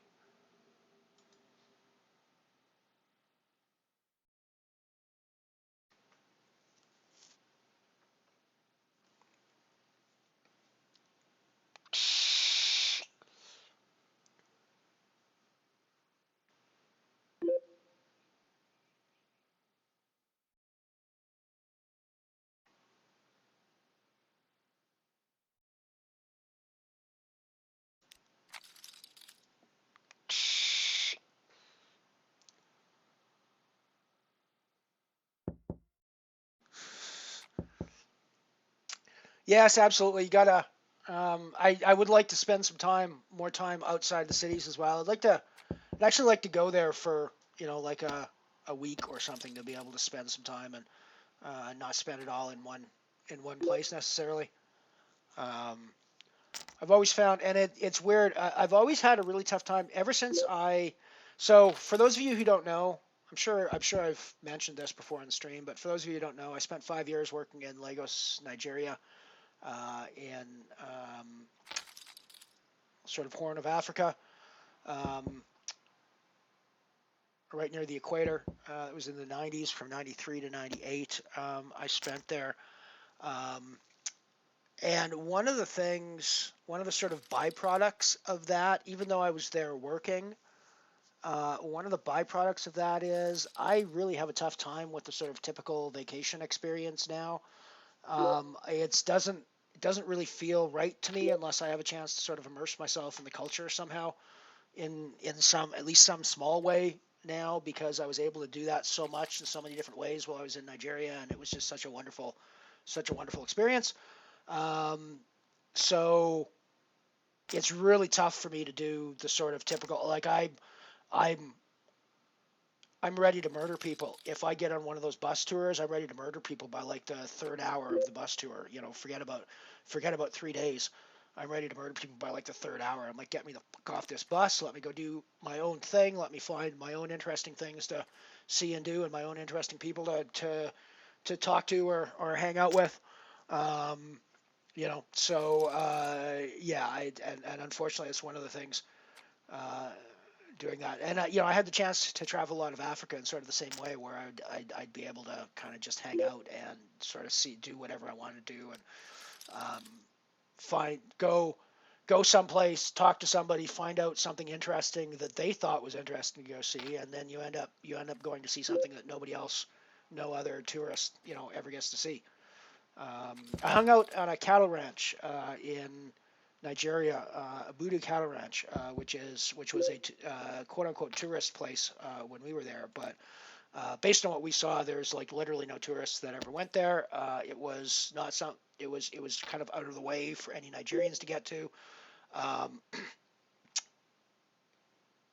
And it was literally not something that I even knew would have existed. But it was an old Victorian era cattle ranch that Queen Victoria hung out at least once. There was pictures of her and her family there. And it was just it was like a wonderful 4 days that we spent in the middle of nowhere in Nigeria, in the darkest. I mean, I thought I'd seen dark in rural Alberta, rural Canada. With no, I'd not seen dark until I spent time in the middle of uh, Nigerian plateau with the nothing but sort of natural wood fires for like 300 kilometers around me. It was the most, and even the closest city was, it was not exactly natural light, but it was not lit the way cities in North America are lit. It was the sky was the most astonishing sky I've ever seen in my life. But it was a wonderful experience for me, and I liked. But it kind of ruined me for regular vacation travel. Is the point I'm trying to make.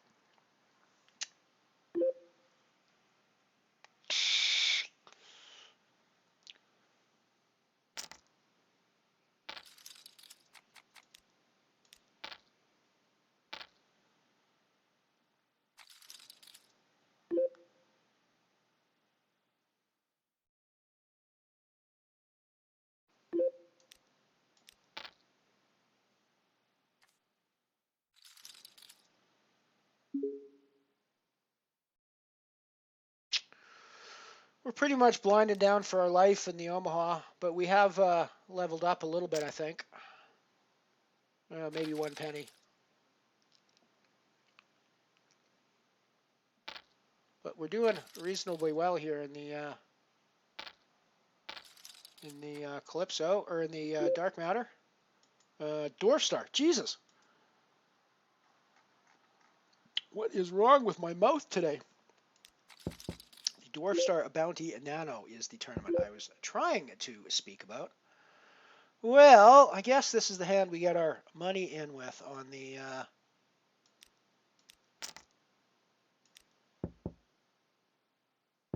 We are marginally ahead of him. And we managed to get there. Managed to get there with a massive double up to 2 big blinds, ladies and gentlemen. And cats. And I guess we're just doing that again with this hand too. Double suited, ace 10 jack. I mean, can't ask for much more in a Omaha context.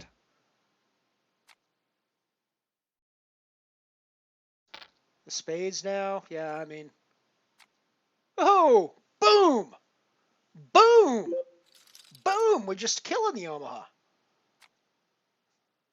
We are now up to like 8 big blinds, folks. We're still the last place stack, of course. We'll be the last place stack for a while, probably. What's the next place person? Yeah, we got to double up at least one more time. Probably gets us 1 spot up. But we do want to survive a little bit more because the next level up isn't huge, but it's to 108, so that wouldn't be. It's nice mental barrier, if nothing else. Psychological achievement, let's say that, being over the €1 mark.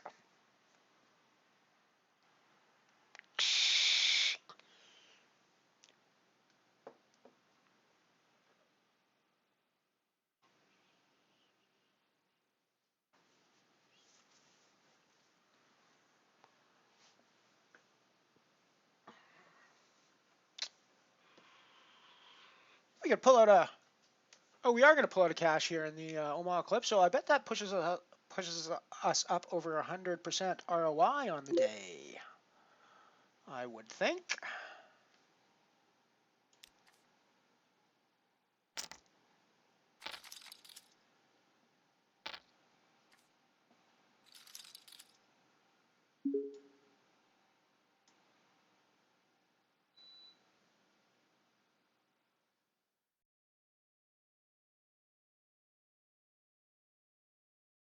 Oh, the Dwarf Star Bounty Nano is on the bubble as well now. So we are we're like cashing everything today. That's cool. That's a cool day.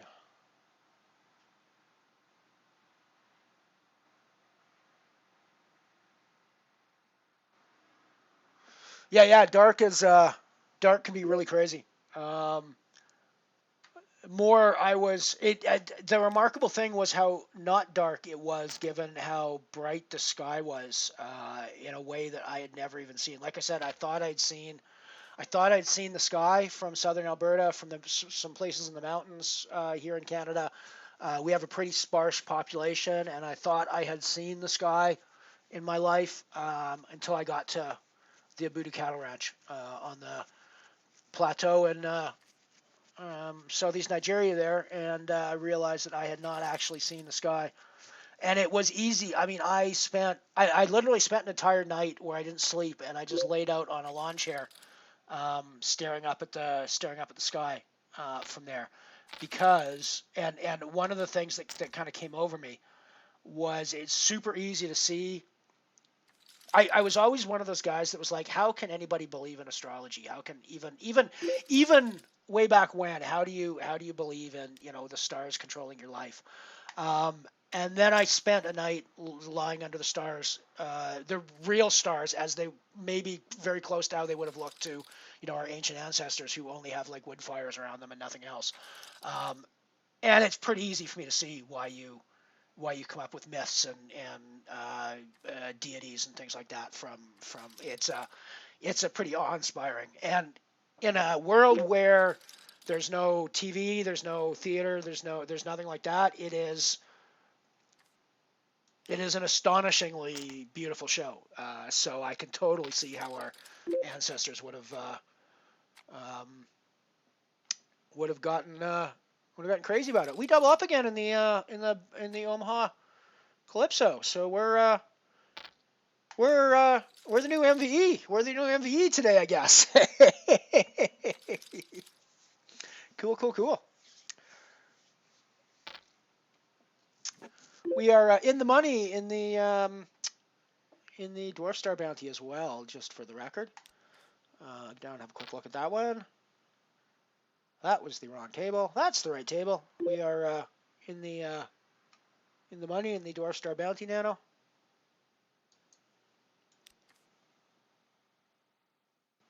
Oh, hello, Piano Cat.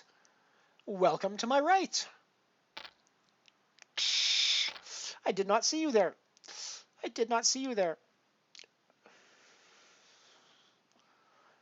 But you are very welcome. We are still alive. Somehow we're still alive. Somehow we've laddered up to 108. We passed our psychological barrier. Now we just want to go higher and higher and higher. Wouldn't MVE be pissed if I win this one and I take another one of my trophies when he's been coming so close and getting like seconds and thirds and final tabling so many times? I almost feel bad about winning this, but it's almost not really, not even close to almost actually, but you know what I mean, right? You know what I mean. Alrighty, well, it's another spot where we're going to be putting all of our chips in the middle, I think. These big pair hands are not the greatest spots in the world in Omaha. Pre-flop, especially not when you don't have a suit to go with you. But I don't have a whole lot of, I got 10 big blinds. I'm not the last place player. I'm just going to pot this. I'm actually just going to call and see what the rest of the thing does.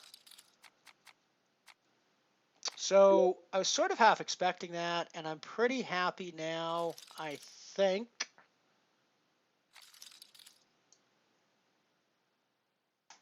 So yeah, the reason I sort of did it that way was I sort of knew I was always getting in if they raised me, but this way it gives me more money in the pot. It gives me a chance to take it down early.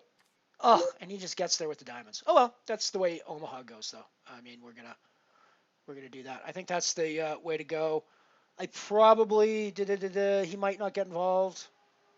Well, no, he shouldn't actually. Yeah, no. Yeah, I think that goes that way no matter what. So, but 108, I'm pretty happy with that. It's the first time we've cashed the Omaha Calypso, so that's always nice to have as well. So that's a 1.08. So all we got left now is the Dwarf Star Bounty, and we are in the money there as well. Let's head down and watch that one play out. And yes, that 1.08 in the Calypso puts us well over 100% ROI for the day, 112.57% ROI for the day. Woohoo! 11.16 in winnings on 5.25 in buy-ins. And we're going to add to that still with the Dwarf Star Bounty here because we are now in the money.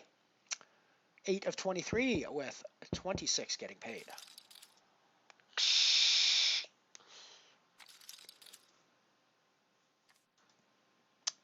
Hope you can take that down, Piano Cat, in the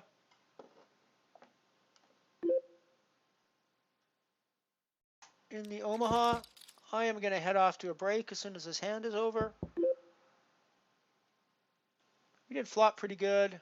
When he checks to us here, I think we're going to put in a bet here. Yep, we're going to take it down. And so we're going to set up another run of commercials for you.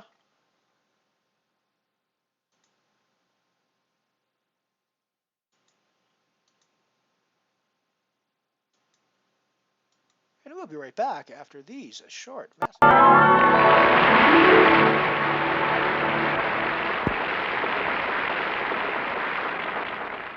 When summer sports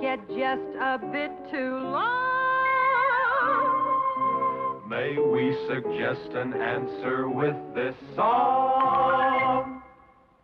King-size Coca-Cola gives you that refreshing new feeling. That feeling, refreshing new feeling. King-size Coca-Cola gives you that refreshing new feeling. Get that feeling with the Coke, you get zing. Yes, Coke and the King has more for you. The great big value, Best Buy too. Because after you pour, there's so much more. King-size Coca-Cola gives you that refreshing new feeling. That feeling, refreshing new feeling. King-size Coca-Cola gives you that refreshing new feeling. Get that feeling with the Coke in the king-size Coke.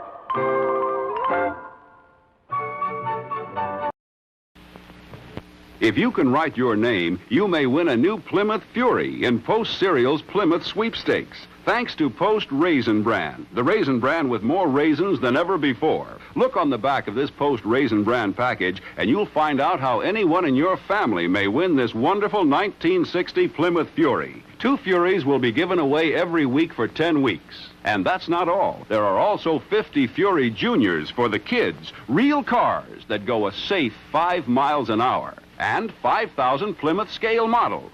It's easy to win a prize. Just send in the ballot on the back of this Post Raisin Bran package or any piece of paper with your name and address to Post Office Box 600, New Brighton, Minnesota. 10 separate drawings. If you don't win one week, you're eligible for the next or the next. So get some delicious Post Raisin Bran, the fruit and cereal treat with more raisins than ever before. And enter the Post Plymouth Sweepstakes right away. Hey, kids, here's Mary Hartline. Say, boys and girls, there's nothing so good as a cool, refreshing drink on these hot summer days. And whether you like orangeade, lemonade, soft drinks, milk, or even a cool drink of water, the best and easiest way to serve it and drink it is out of a Dixie cup. I know, because I use them at home all the time. And you ask your mother, she knows. She knows that Dixie cups save her a lot of extra glasses to wash. She knows that Dixie cup means there's less of breaking glasses. And she knows, too, that drinking from a Dixie cup is more sanitary because everyone has his own individual cup. And it's so easy to have lots of Dixie cups handy when you have this attractive Dixie dispenser. So you ask Mother the next time that she goes shopping to get a Dixie dispenser and several refill boxes of Dixie cups. Dixie cups, America's #1 paper cup.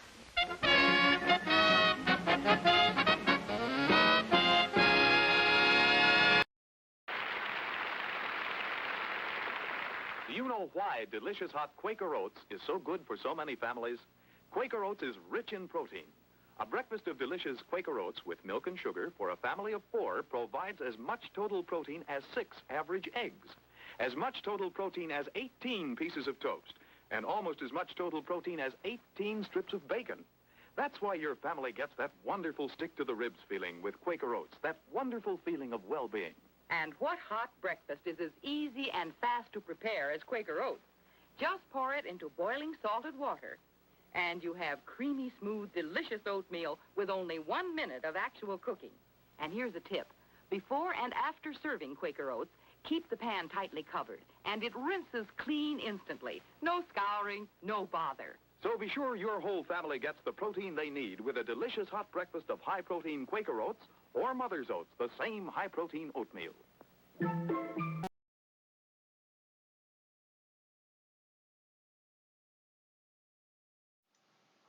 We are back, just in time for the cars to go back in the air.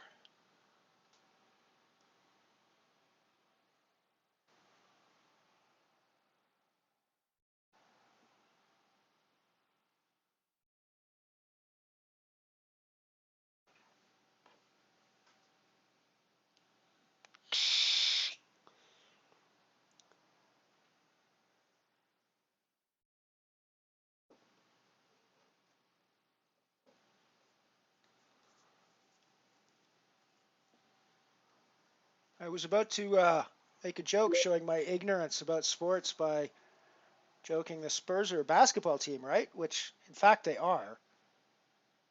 But I'm thinking you guys are talking about football, right? Soccer?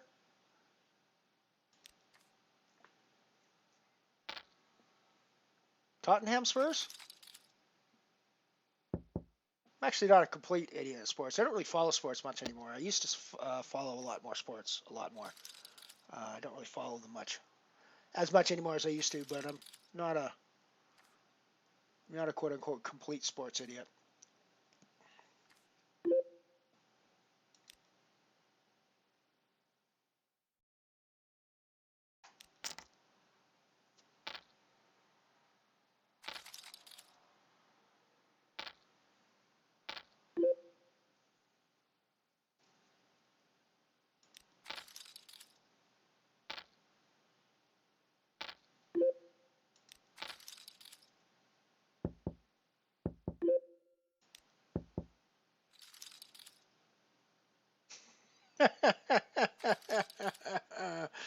Two people with 4-7 there with me. Cool.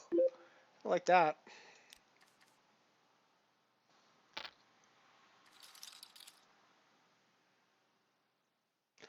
Ajax, yes, must be football. Now that you said Ajax, I know it must be football.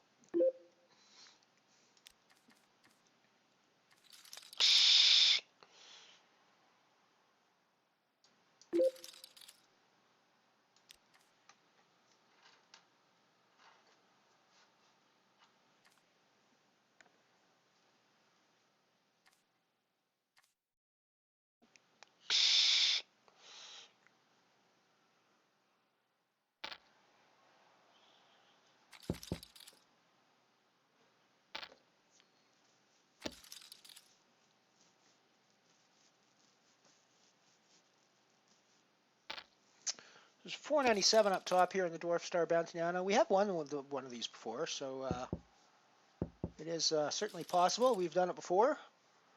We could do it again. There's absolutely no reason that you need to have the biggest stack either at this point in the tournament to expect to win it. As long as you've got a stack you can play reasonably well, that's all you need to worry about, frankly. And people who are obsessed with whether they're first or second or third or fifth in chips or whatever are I think doing themselves a disservice. So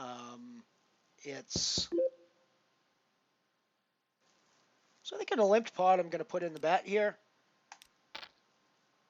I think as long as you've got a playable stack, you shouldn't really be concerned about where you're sitting in the field, frankly. At least not until you get down towards the money side of things. And then again, maybe once you start getting down towards the final table side of things. But otherwise, just play the chips you got in front of you. And, it's far more important what your stack is relative to the table you're sitting at than it is relative to the rest of the field. Your stack size relative to the rest of the field doesn't really make that much difference. And I think is frankly an overly emphasized statistic in poker. Even in tournament poker, the situations are at your table, not in the field as a whole, generally. So.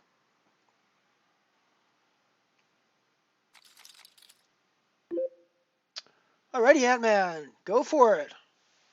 Take down that abyss, buddy. I was ITM in the little version of that today. However, all I was able to manage was a minimum cash. We also got ourselves a slightly better than minimum cash in the Omaha Calypso, and we took fifth in a €2 Singularity. We busted our stack in the Dark Matter Dano, though, so, easy come, easy go. We also blew off stack pretty quickly in the Falling Star Bounty, although we did take 2 booties in that one, so we didn't come up completely empty-handed there. Didn't quite make our money back, but didn't come up completely empty-handed. That said, with the caches we did have, we're well into the profit today, and we're cashing again here in the Dark Dwarf Star, so pretty happy overall with the day.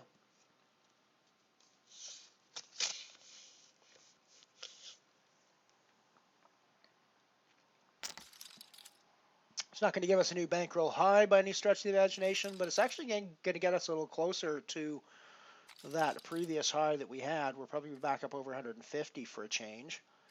Yeah, like 155. So we're only like 15 euros, 16, 17 euros off of our max bankroll, which is, a couple more fifth places in a €2 singularity or a win in a €2 singularity, and boom, we have a new bankroll high, ladies and gentlemen. So it's not outside the realm of possibility by any stretch of the imagination, and something that we're still shooting at.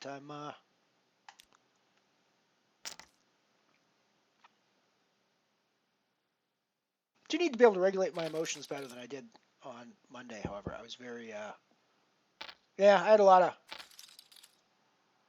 lot of hopes pinned on Monday. I really expected to go deep in the Nano UOS event, and I was pretty disappointed with myself with the way.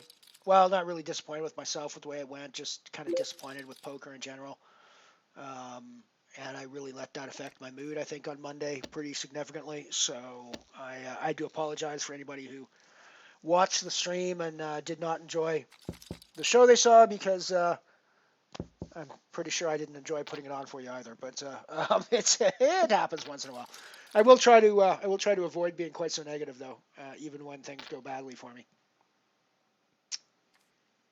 Because I do need to know, and I mean, it's one of the things about poker is that you got to understand that you're going to go through periods where things just suck for you, and you got to be able to deal with that. You got to be able to, like I say, you got to be able to walk away 80% of the time with a smile on your face, knowing that you just threw money away at a tournament. Because if you can't do that 80% of the time, tournament poker is probably not your game, because it's a good chance that 80% of the time you're gonna bust these tournaments. And unless you can keep your spirits up and keep playing to win, even in the face of all those busts, you're never going to get to the point where you get to the deep runs and actually be able to pay back the buy-ins that you've lost. So it's a really tough mental set, and I've always said, and I've said for a long time, that we're just going to shove our tens here, and they can do what they want. Yeah, he gets there with his queen. That's cool. That's cool.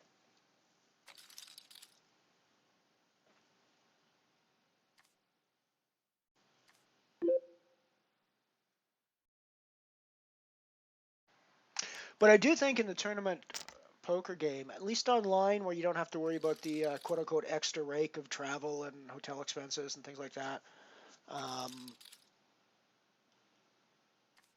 tournament poker is a game of bankroll management, at least as much as it is poker skills.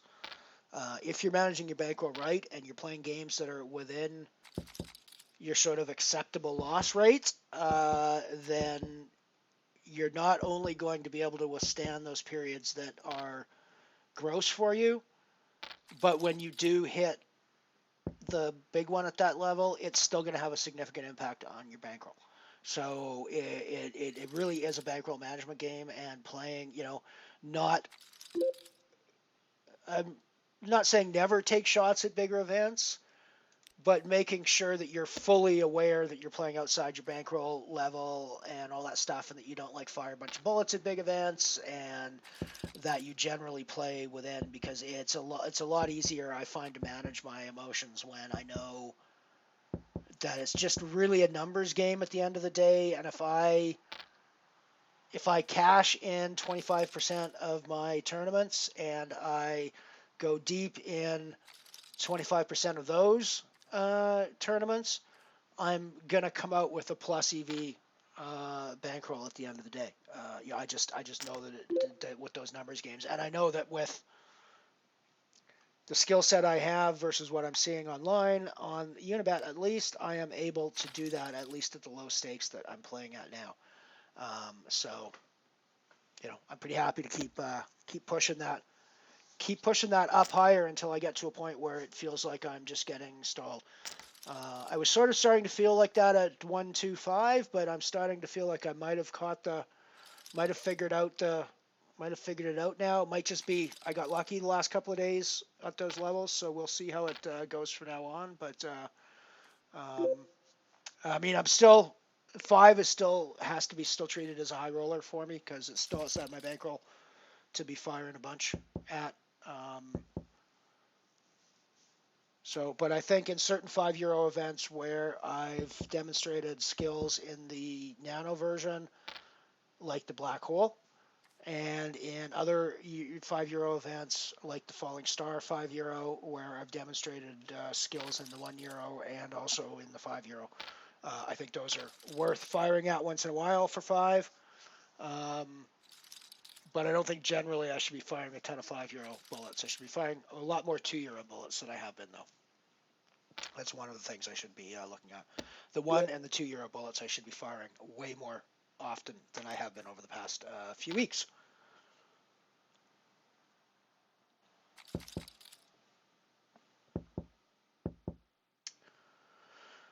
Yeah, Broadway, London is a lovely place to visit. Every time I visit there, I'm like, I'm so glad I don't have to live in this place.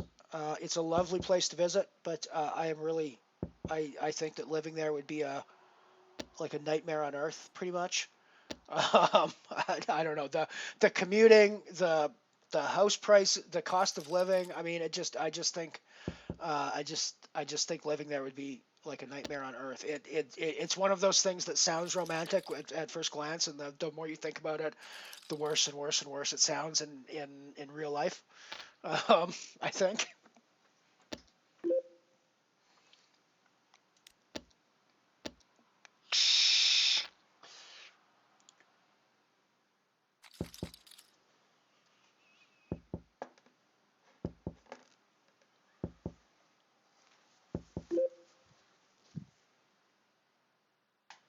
Even as a tourist, though, it's like, can you guys be any more expensive?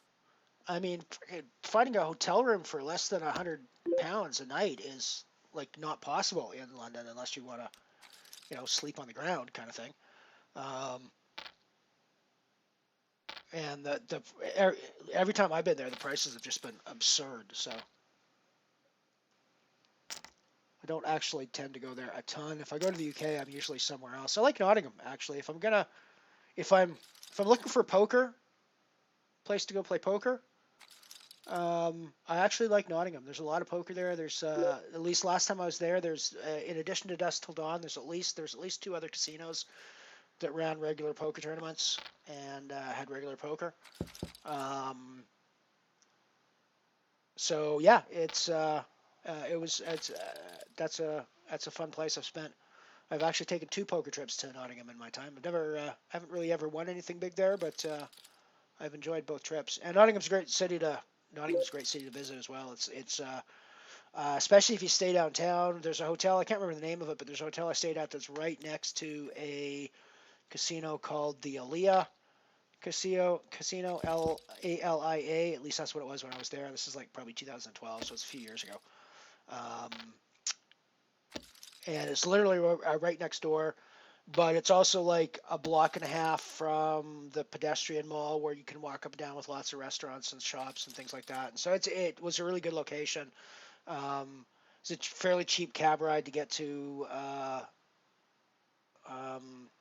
If you're in cab, it's fairly cheap to get to Dusk Till Dawn. And the 2 other casinos, I think Gala was the other one that I'm pretty sure was closed down. But they were both easily within walking distance of the hotel I was at by the Alia. In fact, actually, I do a little bit of I kind of collect poker chips. Yeah, there we go. That's the one. Yeah, there we go.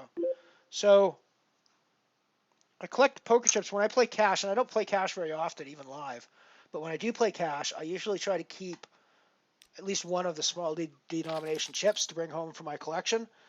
This one is from a now defunct casino, I'm sure now defunct casino in Nottingham called the Gala, which I brought back in probably 2012 from my trip there. So nice little worthless piece of plastic that at one point cost me €1 to buy, or one pound to buy.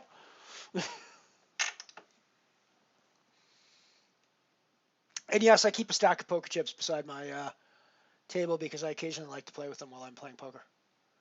I don't usually do it while I'm on stream, and I actually need a better surface for it. I've got a hard surface. I need a felt surface if I wanna play with the chips. But yeah, I sometimes play with the chips.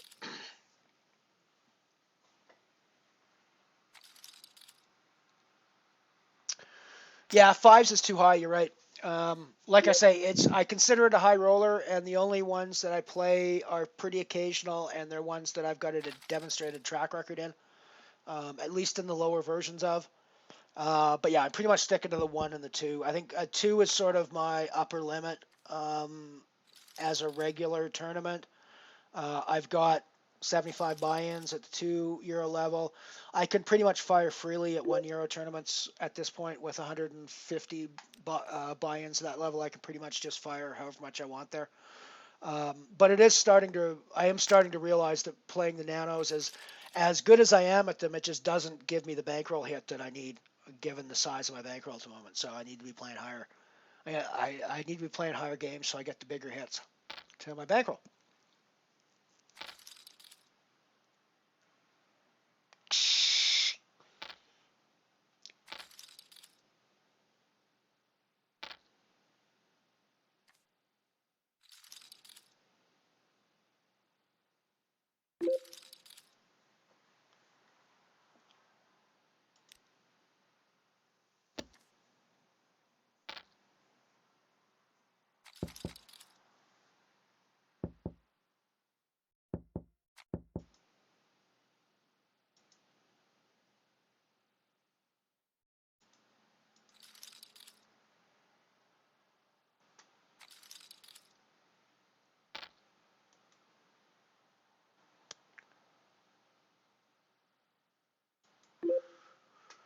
I don't know. I played. Did you ever?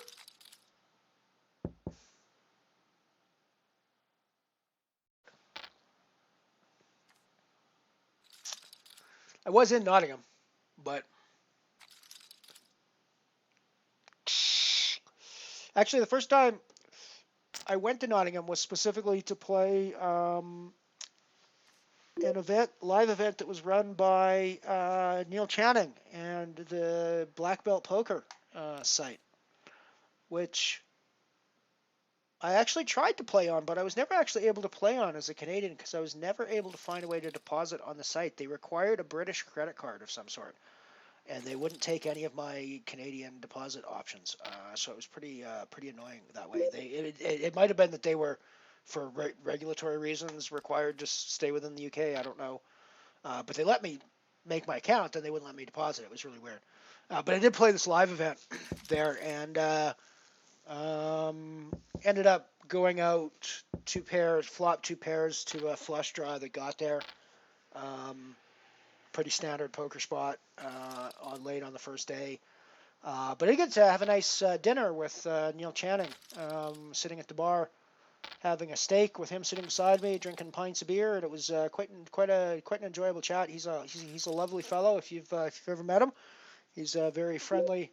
I don't know. He seemed very friendly to me. Like I said, I only met him for a little bit, but he's very friendly and had quite a good time. He might have been just friendly because I was the weird foreigner that showed up for his tournament. But who knows?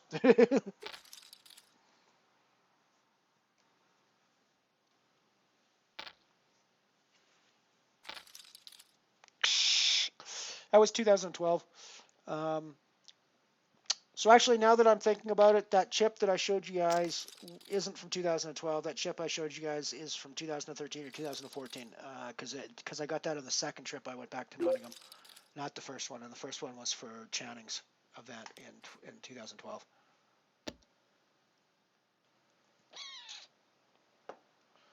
In fact, if you're connected with me on Facebook, no, it's not the profile picture I use anymore. Hang on, let me see if I can find that. Let me see if I can find that picture. Let me see if I can find that picture for you. Let's not do it on this page, though. Let's do it on the other page so we can keep playing our poker. So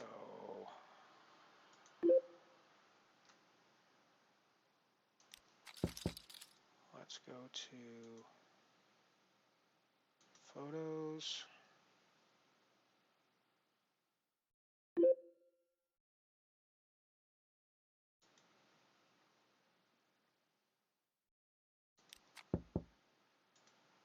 Photos of me. Oh, come on, people. Where's my last,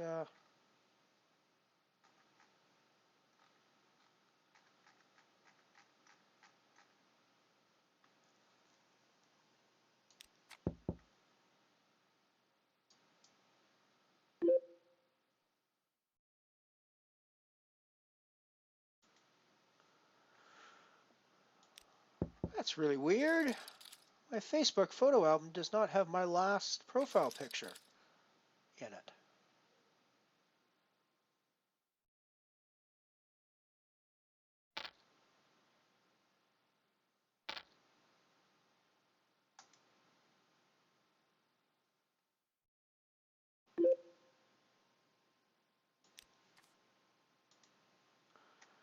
So I keep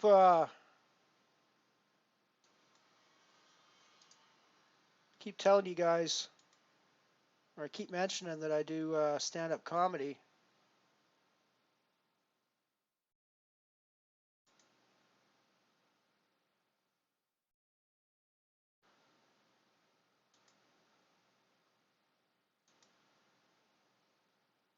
Whoa, that's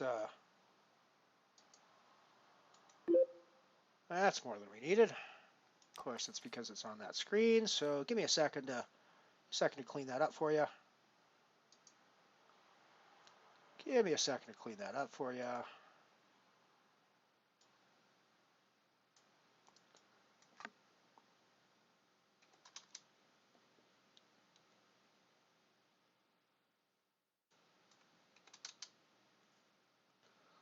Of course, it's on my 4K screen, so it's like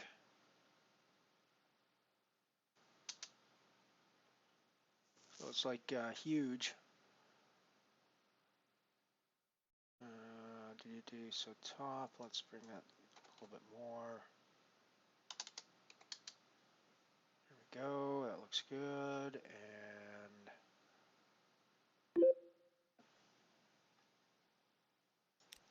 now I can shrink the size.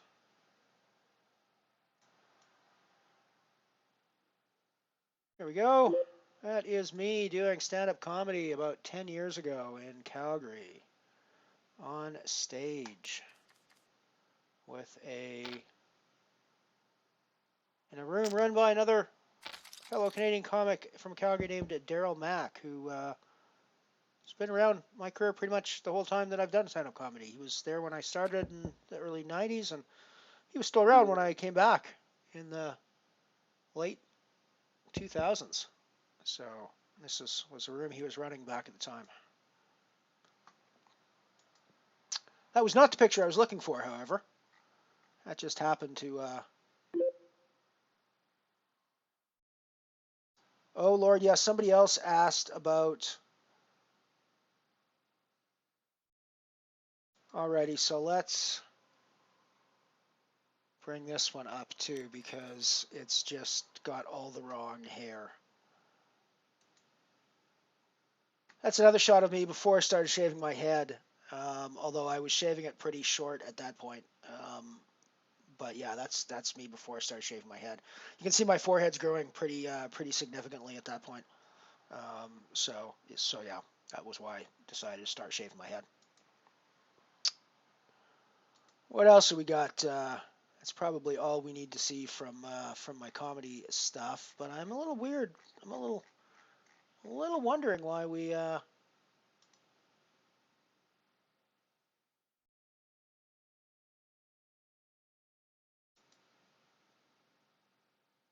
I'm wondering. Maybe archive? No, no archive. Huh. Weird. Alrighty, well, let me look on my hard drive for the photo I'm thinking about. So, the photo of me that was taken at the event in Nottingham.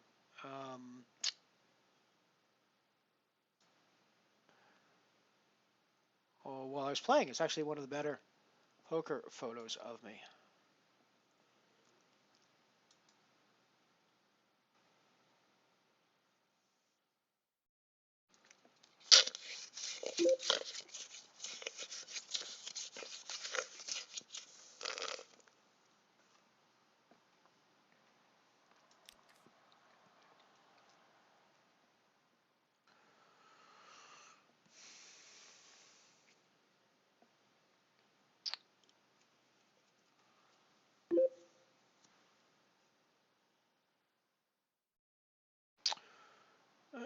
I should put in raise with our 8s here.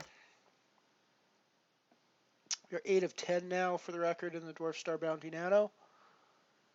Well, looking for a final table on the bubble of the final table. I think this is a 9-handed tournament. Or is it? No, it might only be a 6-handed tournament.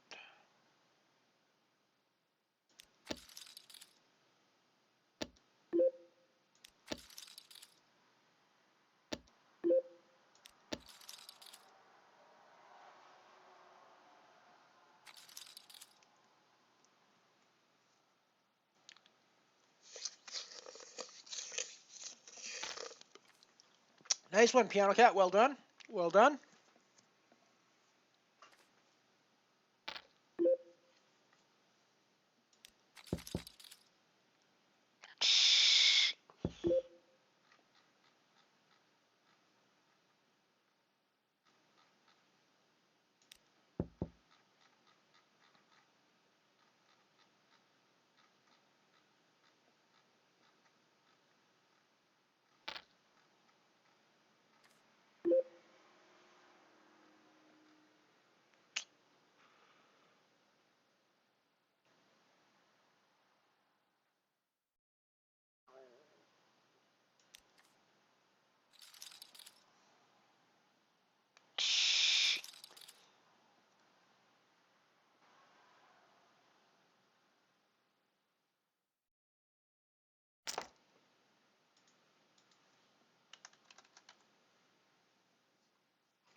Very nicely done, Piano Cat.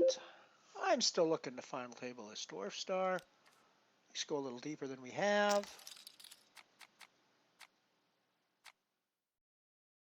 Looks like we're down to 8 players remaining now. So it is a 6-handed table. It's a 6-handed game, so 8 players remaining. We are 6th of 8, I think. Maybe 7th of 8 now. No, 6th of 8. Cool. Guaranteed 56 cents. Plus our 6 cents booty so far. We've only taken 1.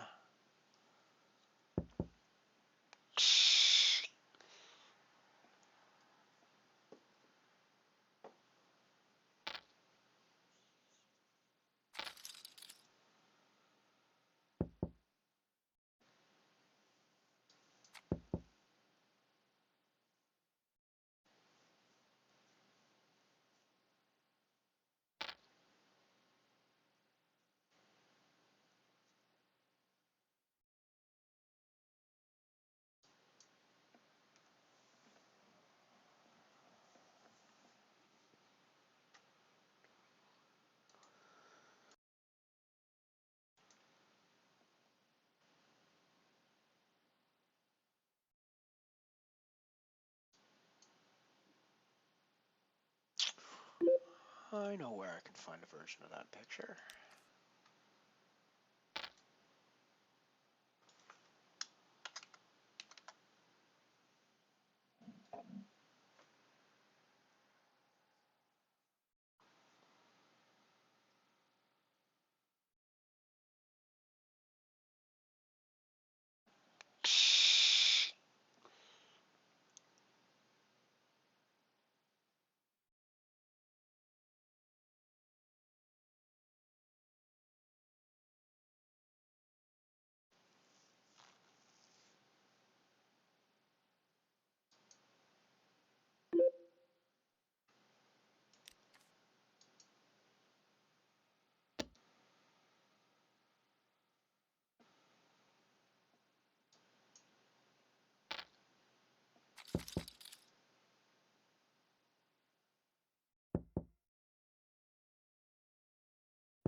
I thought I knew where I could find a copy of that picture. I still think I do. It's just a matter of locating it on my hard drive.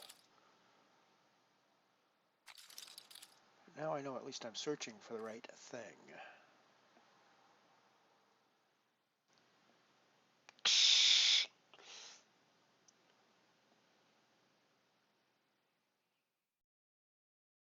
At least I think I am. Got ace 9 in the dwarf star bounty here. We're going to call and see a flop. I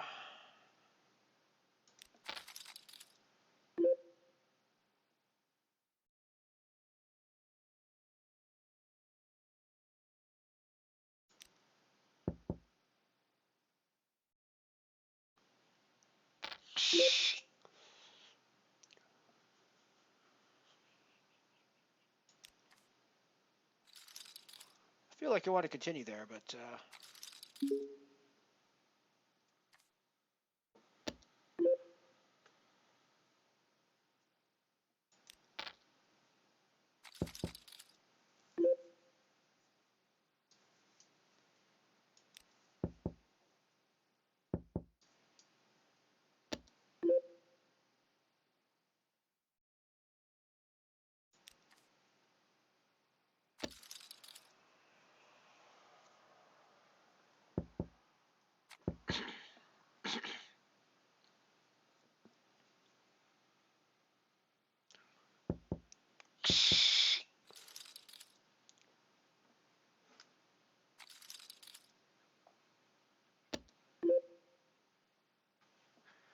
yeah, King Archie will certainly be an interesting thing if it happens. But you know, it's funny, and I guess it's a slightly different situation than it was before. But everybody's talking about how he's so far from the throne. Well, so is Elizabeth, frankly. When Elizabeth was born, there was literally no reasonable prospect that she would ever be a monarch in the UK until her father's brother resigned. Because it would clearly have gone down through her uncle's line, not her father's line, and she would have been just some semi-marginal royal on the side had the king not resigned and put her father in charge. So basically, all that has to happen is something sort of weird to happen with William, and Harry becomes the next guy in line. Although I guess now that William has heirs, I guess something would have to happen to the whole line now, I suppose, for Harry to make it there. Because I guess the reason it went to his brother instead of a child is because he had no children when the king abdicated. I have to go back and look at that, but I'm pretty sure that's probably the case.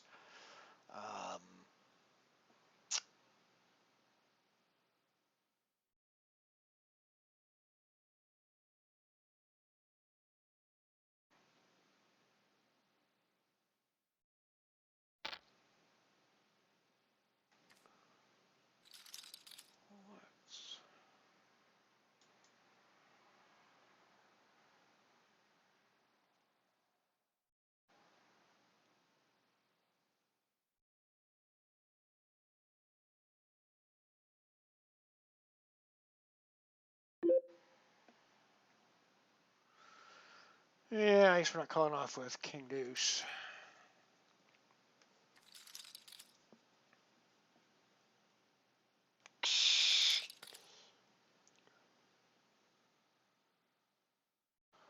Later, Getty. See you later, buddy.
Gonna raise with our king queen on the button.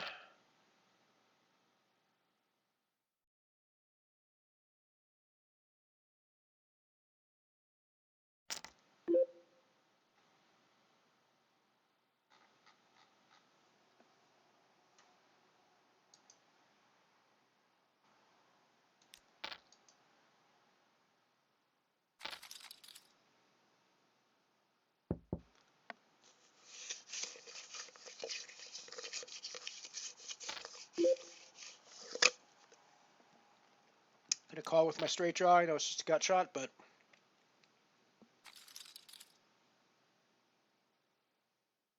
so you can have queen 10 here very often. So you can have hearts here very often.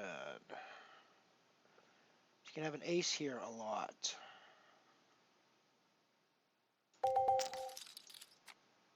You can have ace king here a lot, I guess. Alrighty. That's it for us in the Dwarf Star Bounty Nano. We picked up 56 cents. Let's add that to our bankroll before we take off. 0.6 plus 0.56. So we had one booty plus 56 cents for the cash for 62 cents on our 25-cent investment there. And that means we have a net profit of over €6 today.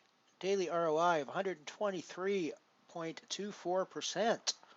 11.72.1 on 525 spent. So pretty darn good day. Average buy-in is 75 cents. So that matches my intention to up my average buy-in on the days. So thanks for hanging out with me. Thanks for helping me crack 5,000 viewers today on the stream. It was awesome. It is great to have everybody here. I really do appreciate all your support. I don't say it often enough, but you guys are the reason why it is enjoyable to come on and do these things. So thank you all for hanging out with me. And I'll be back on Friday with probably some Gordon Lightfoot, as we had suggested earlier with from good friend Matt. So we'll be seeing you soon. I'm out.